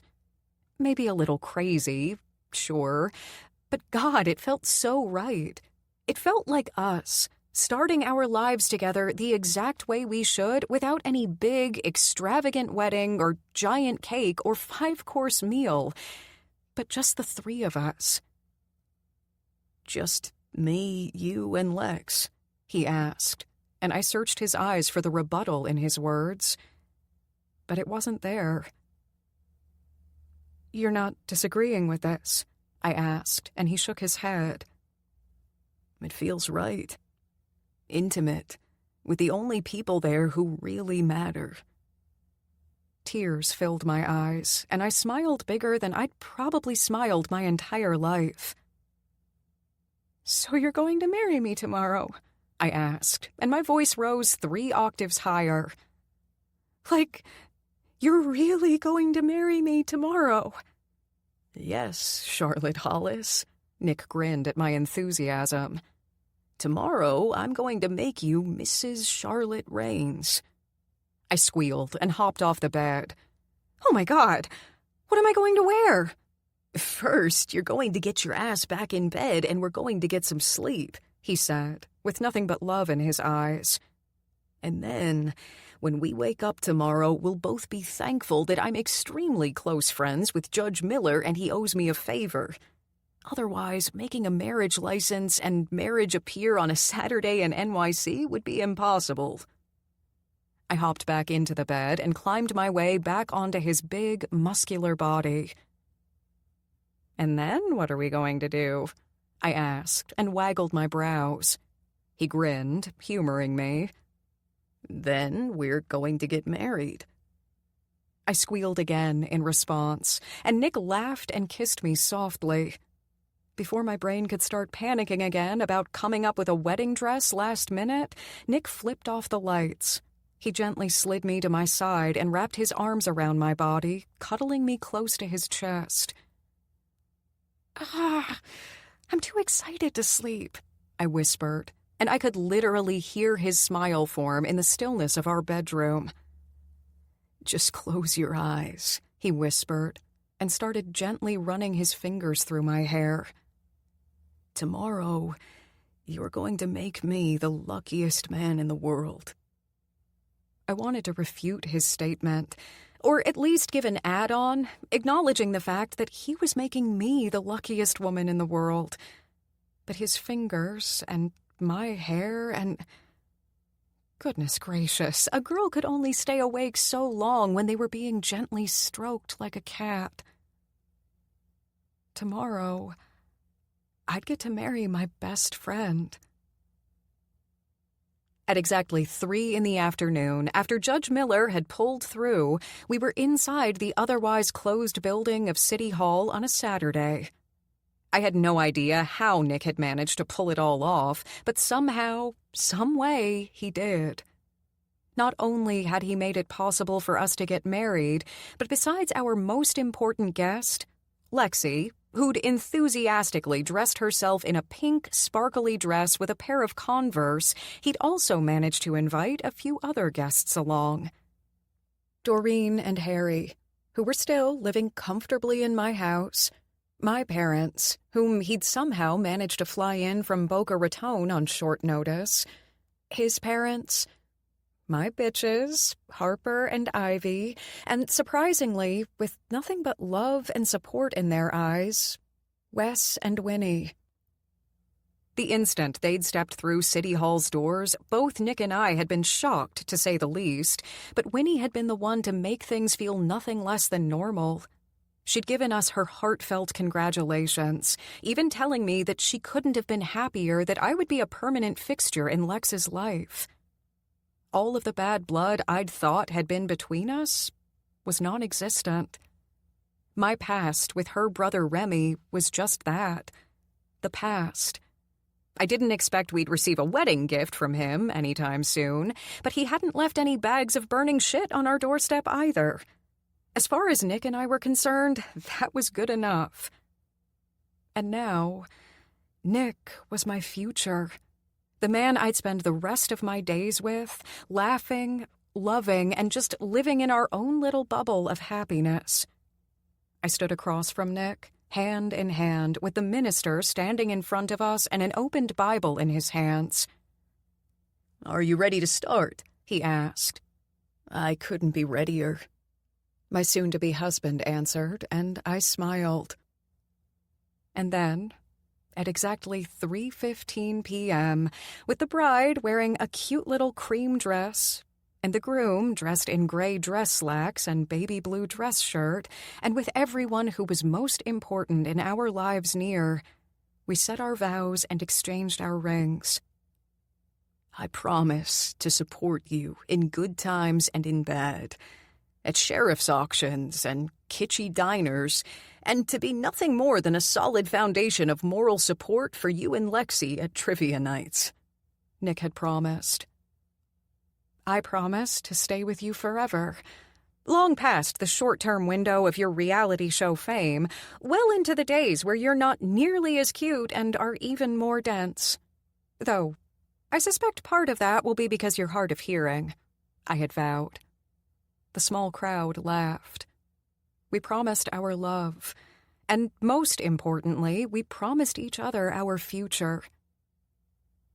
"By the power vested in me by the great state of New York," the minister announced with a soft smile etched across his lips, "I now pronounce you husband and wife. You may kiss your bride." Nick grasped both of my cheeks into his palms and whispered, "I love you," against my lips before pressing his mouth to mine. The kiss was soft, sweet, gentle, and filled with nothing but love and adoration. And all I could think the entire time was, he's my husband. I'm kissing my husband. I was officially Mrs. Charlotte Rains. It sure has a nice ring to it, huh? Epilogue. Nick. It was the best of times. It was far from the worst of times. And yet, Harry and Doreen were still living in Charlotte's house. It had been months since our wedding day, and the place in Chinatown had officially loaded my entire wardrobe with the smell of fried wontons.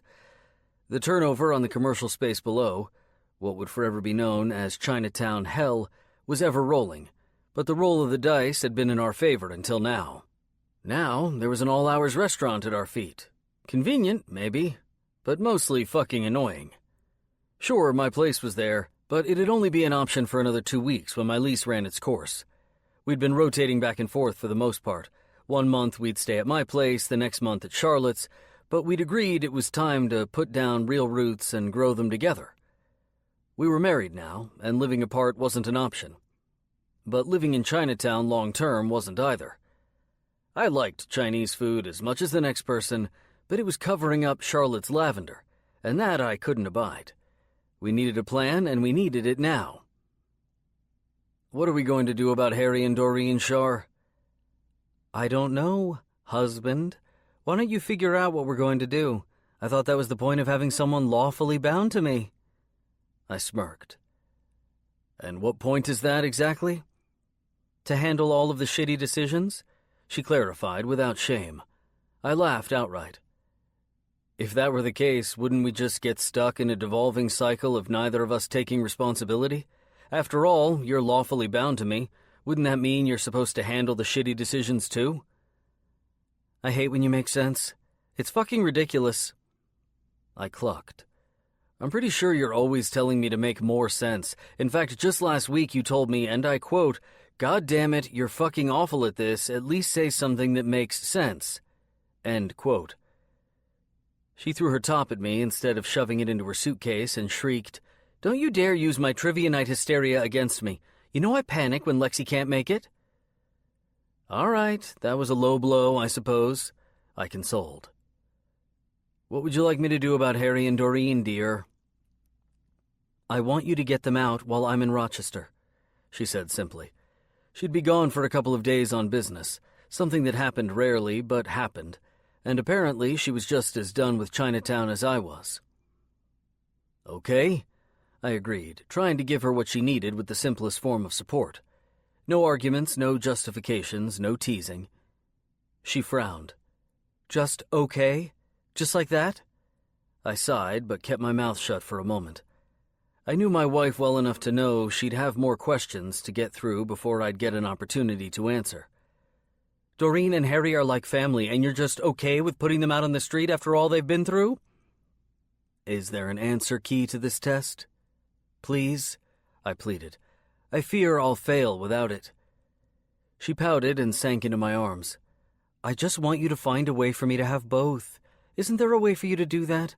Fucking superhero this shit reigns. A stroke of genius hit me at once. Maybe there was. Okay, I agreed. I'll dig my cape out of the closet while you're gone. Good, but if you find a damsel in distress other than me, I'll cut your nuts off. Winnie winked at me as Wes scooted out in front of her, carrying one of the last boxes. I hadn't slept at all this weekend, and I'd called in any favor ever created, but we were finally almost done implementing my plan to surprise my wife with the best of both worlds. I'd spent way too much money to make it happen, and I'd had to bribe the homeowners with any future lottery winnings, but I'd managed to secure the house next door to Doreen and Harry.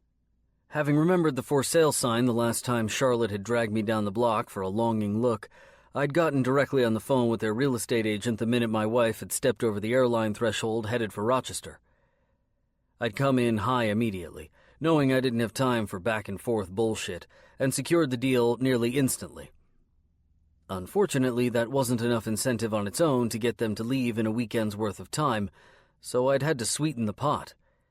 The cost of moving, plus closing, plus real estate fees, plus free brain surgery for life, just in case. I can't believe you convinced these people to get out so quickly, Winnie said, and I shrugged. I'm just charming, I guess. She fucking shouted her laugh in my face. Yeah, okay. Lucky, maybe. Just then, Remy pushed his way through me, literally, with a sharp-edged box in hand, to make his way down the stairs. But he was there, and he was helping. I counted that as a win. Now, that, Winnie muttered. That, I don't know how you pulled off. I shrugged. He hated me before, and he still hates me now. Yeah, but he's helping you through the rage. That's a breakthrough. I laughed. I don't know. Charlotte apparently ran into him one day before we got back together. She said he was pretty accepting of the whole thing. Or he's just waiting for the perfect opportunity to strike. Jesus, Win. I looked over my shoulder to see Remy mean-mugging me as he walked into the house next door. Why do you have to do me like that? She smiled. Because it's fun. When's Charlotte supposed to get back anyway? Any minute. And how are you getting her here? I told her Doreen and Harry are cooking dinner. Considering Charlotte was under the impression I'd given her tenants the official get-the-fuck-out boot while she'd been in Rochester, she most likely thought it was a last big comfort food hurrah sort of thing. But obviously, being the good husband I was, I had an ace up my sleeve. Perfect. Winnie's smile turned conspiratorial. The entirety of our weird little family huddled into the house next door with the lights turned out. We watched as Charlotte pulled up to her house in a cab, grabbed her suitcase, paid the driver, and climbed out. Doreen squealed a little as Charlotte turned to the dark house and frowned, and then turned back to find the cab already gone. Hesitantly, she moved forward and knocked on the door, waiting for a Harry and Doreen that would never come. When she moved back down the stairs and pulled her phone from her bag, I walked out of the front door of our compound. The house next door. My first official rental property, and Harry and Doreen's new home. Charlotte looked to me quickly without paying much mind, but as her brain caught up to the cues of her sight, her gaze jerked back. Nick? Hey, sweetheart. What are you doing inside that house? I smiled and shrugged innocently. Harry and Doreen's for dinner, remember? But... Her eyebrows pinched together, and her hair flew as she swung her head back to her house and then to me again. Doreen and Harry's? I superheroed it, Shar. We've got a place, and so do Doreen and Harry. Right next door. I'm thinking we won the neighbor lottery, aren't you? Nick, she whispered. I'm hoping this means better things for my nuts, baby. Down with a thump, her bag hit the concrete and her body hit my own. Happy to be lawfully bound to me? I asked, cheekily. Always, she cried. Always. Charlotte. Thanks to Nick, I was finally enjoying the moving week I'd been dreaming about since I'd won this home at the sheriff's auction. To say he'd surprised the hell out of me was the understatement of the century. There was no doubt about it. My husband was my superhero. Sure, Nick had completed most of the moving the weekend prior, but I still had the finishing touches to implement. Yesterday, we'd painted the living room and dining room, and the day before that, the master bedroom and bathrooms. And today, with Winnie as my assistant extraordinaire, and while Lex was at school, we were 100% focused on Lexi's bedroom. God, I really hope she ends up liking this room, I muttered as I moved my rolling brush through the fresh cream paint. I'd chosen to go neutral in terms of wall color for her room. Lex wasn't the type of girl who went gaga over pink and purple. She'd choose simple and clean over bright and girly any day of the week. Winnie laughed beside me and flashed a wry grin. What? I questioned, and started rolling the paint across the wall in big, long stripes. What's so funny? Char, you stalked two of the most prestigious physics and calculus professors at NYU to get them to help you design wall stencils for your stepdaughter. Not to mention, you somehow managed to get an obscure little mom-and-pop printing place in Harlem to print out giant stencils with equations that, let's face it, neither of us understands. Her smile grew bigger. You have nothing to be worried about. Lexi is going to go crazy over this room. Okay, so I'd gone a little cuckoo getting Lex's room set up. I wanted her to have the perfect space, one that made her feel happy, relaxed, and even challenged that incredible mind of hers. Once I'd explained my stalking to Professor Reemlin and Professor Denier, instead of filing a restraining order, they willingly helped me out and provided me with a few of the most difficult physics and calculus equations that most college-level students never mastered. They'd also told me that if Lex was able to figure them out, I should feel free to stalk them some more. But bring my stepdaughter along the next time. Obviously, if Lex could solve the equations, I wouldn't have a fucking clue, but I had a feeling that wouldn't be the last time we'd see Professor Reemlin and Professor Denier. I sighed. You really think so? She nodded and wrapped her arm around my shoulder. I know so. You know what? What? I'm happy we're friends again, I answered with a smile and nudged Winnie's shoulder with my own. Ever since Nick and I had gotten back together, Winnie and I had slowly started building the friendship we'd lost so many years ago. We'd started off slow, baby steps, so to speak, occasionally meeting for lunch or having 15-minute phone chats, but eventually we'd found ourselves right where we'd left off over 13 years ago. The very best of friends. It was weird the way life worked sometimes. I'd never expected to come face-to-face with Remy again, and yet, not only had we finally reached that monumental moment of closure in the middle of a produce aisle, but we still frequently saw each other because his favorite niece was now my stepdaughter. And when it came to Winnie, she had been someone I'd thought I'd had to lose once I'd ended things with her brother. But lucky for me, it didn't have to be that way. And now she was one of my nearest and dearest friends. She nudged my shoulder back. Me too, Shar. Okay, good, because I'm hoping later, after we finish putting the 3 coats of paint on this room, that you'll also be willing to help me stencil those equations.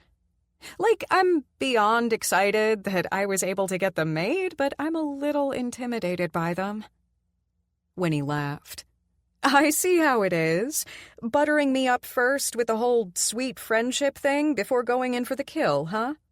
I snorted. I swear to God, I meant everything I said, including the fact that I desperately need your help with those stencils. Don't even start with the whole puppy dog eyes bullshit.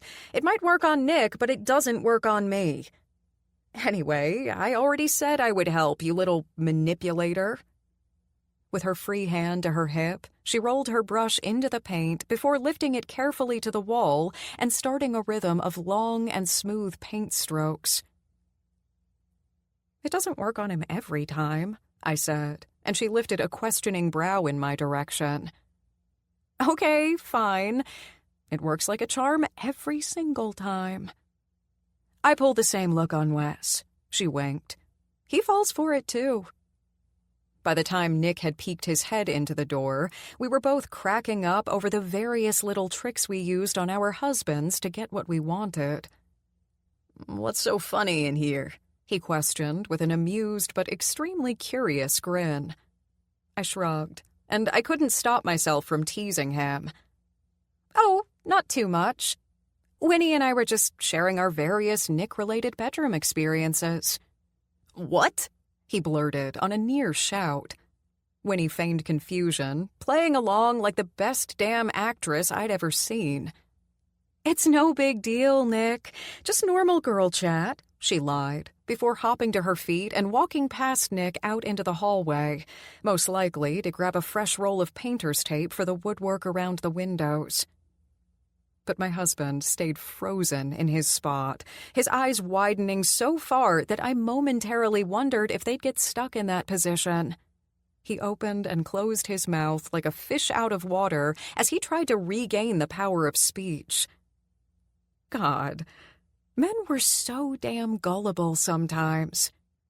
Eventually, I couldn't hold back my smile, and once that smile cracked my lips, my obnoxious laughter followed suit. Jesus Christ, he muttered, and ran a hand through his hair. You're evil, he added, and pointed an accusing index finger toward me. What? I feigned ignorance. Me? No way, I'm your loving and caring wife.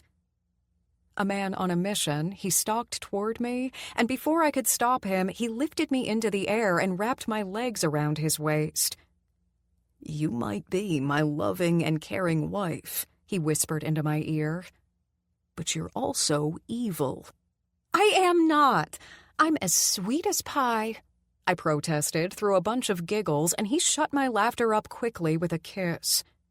Sweet as pie, my ass, he eventually said, and leaned back to meet my gaze with narrowed eyes. Okay, fine, I admitted. I guess the little white lie about sharing bedroom experiences was a bit too much, huh? He chuckled. You think? You know, I started with a soft smile. Considering a year ago we didn't think we'd be able to stay together, it's a pretty big deal that Winnie and I can even joke around about something like that with you. Nick's smile mimicked mine. Yeah, I guess you're right. I was 100% right. We'd come a long, long way from where we were over a year ago. Not only were Nick and I together, husband and wife, but we'd even started getting Lex more than just every other weekend. Now, she was with us every other weekend, but also every Wednesday of the week. And somehow, some way, the past circumstances that we'd both thought would prevent us from being together had ended up being two of the most amazing things in my life. Winnie and Lexi, my best friend and my stepdaughter. Between my two favorite girls and my amazing superhero husband, Life couldn't get any better. I love you, Nick, I whispered against his mouth and pressed a soft kiss to his lips. I love you too, baby. He grinned and set me to my feet.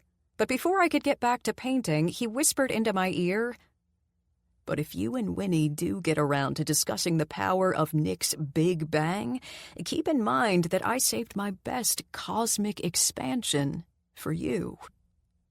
Wow, trivia buff. Did you learn that from The Big Bang Theory or your daughter? He smiled. I'll never tell.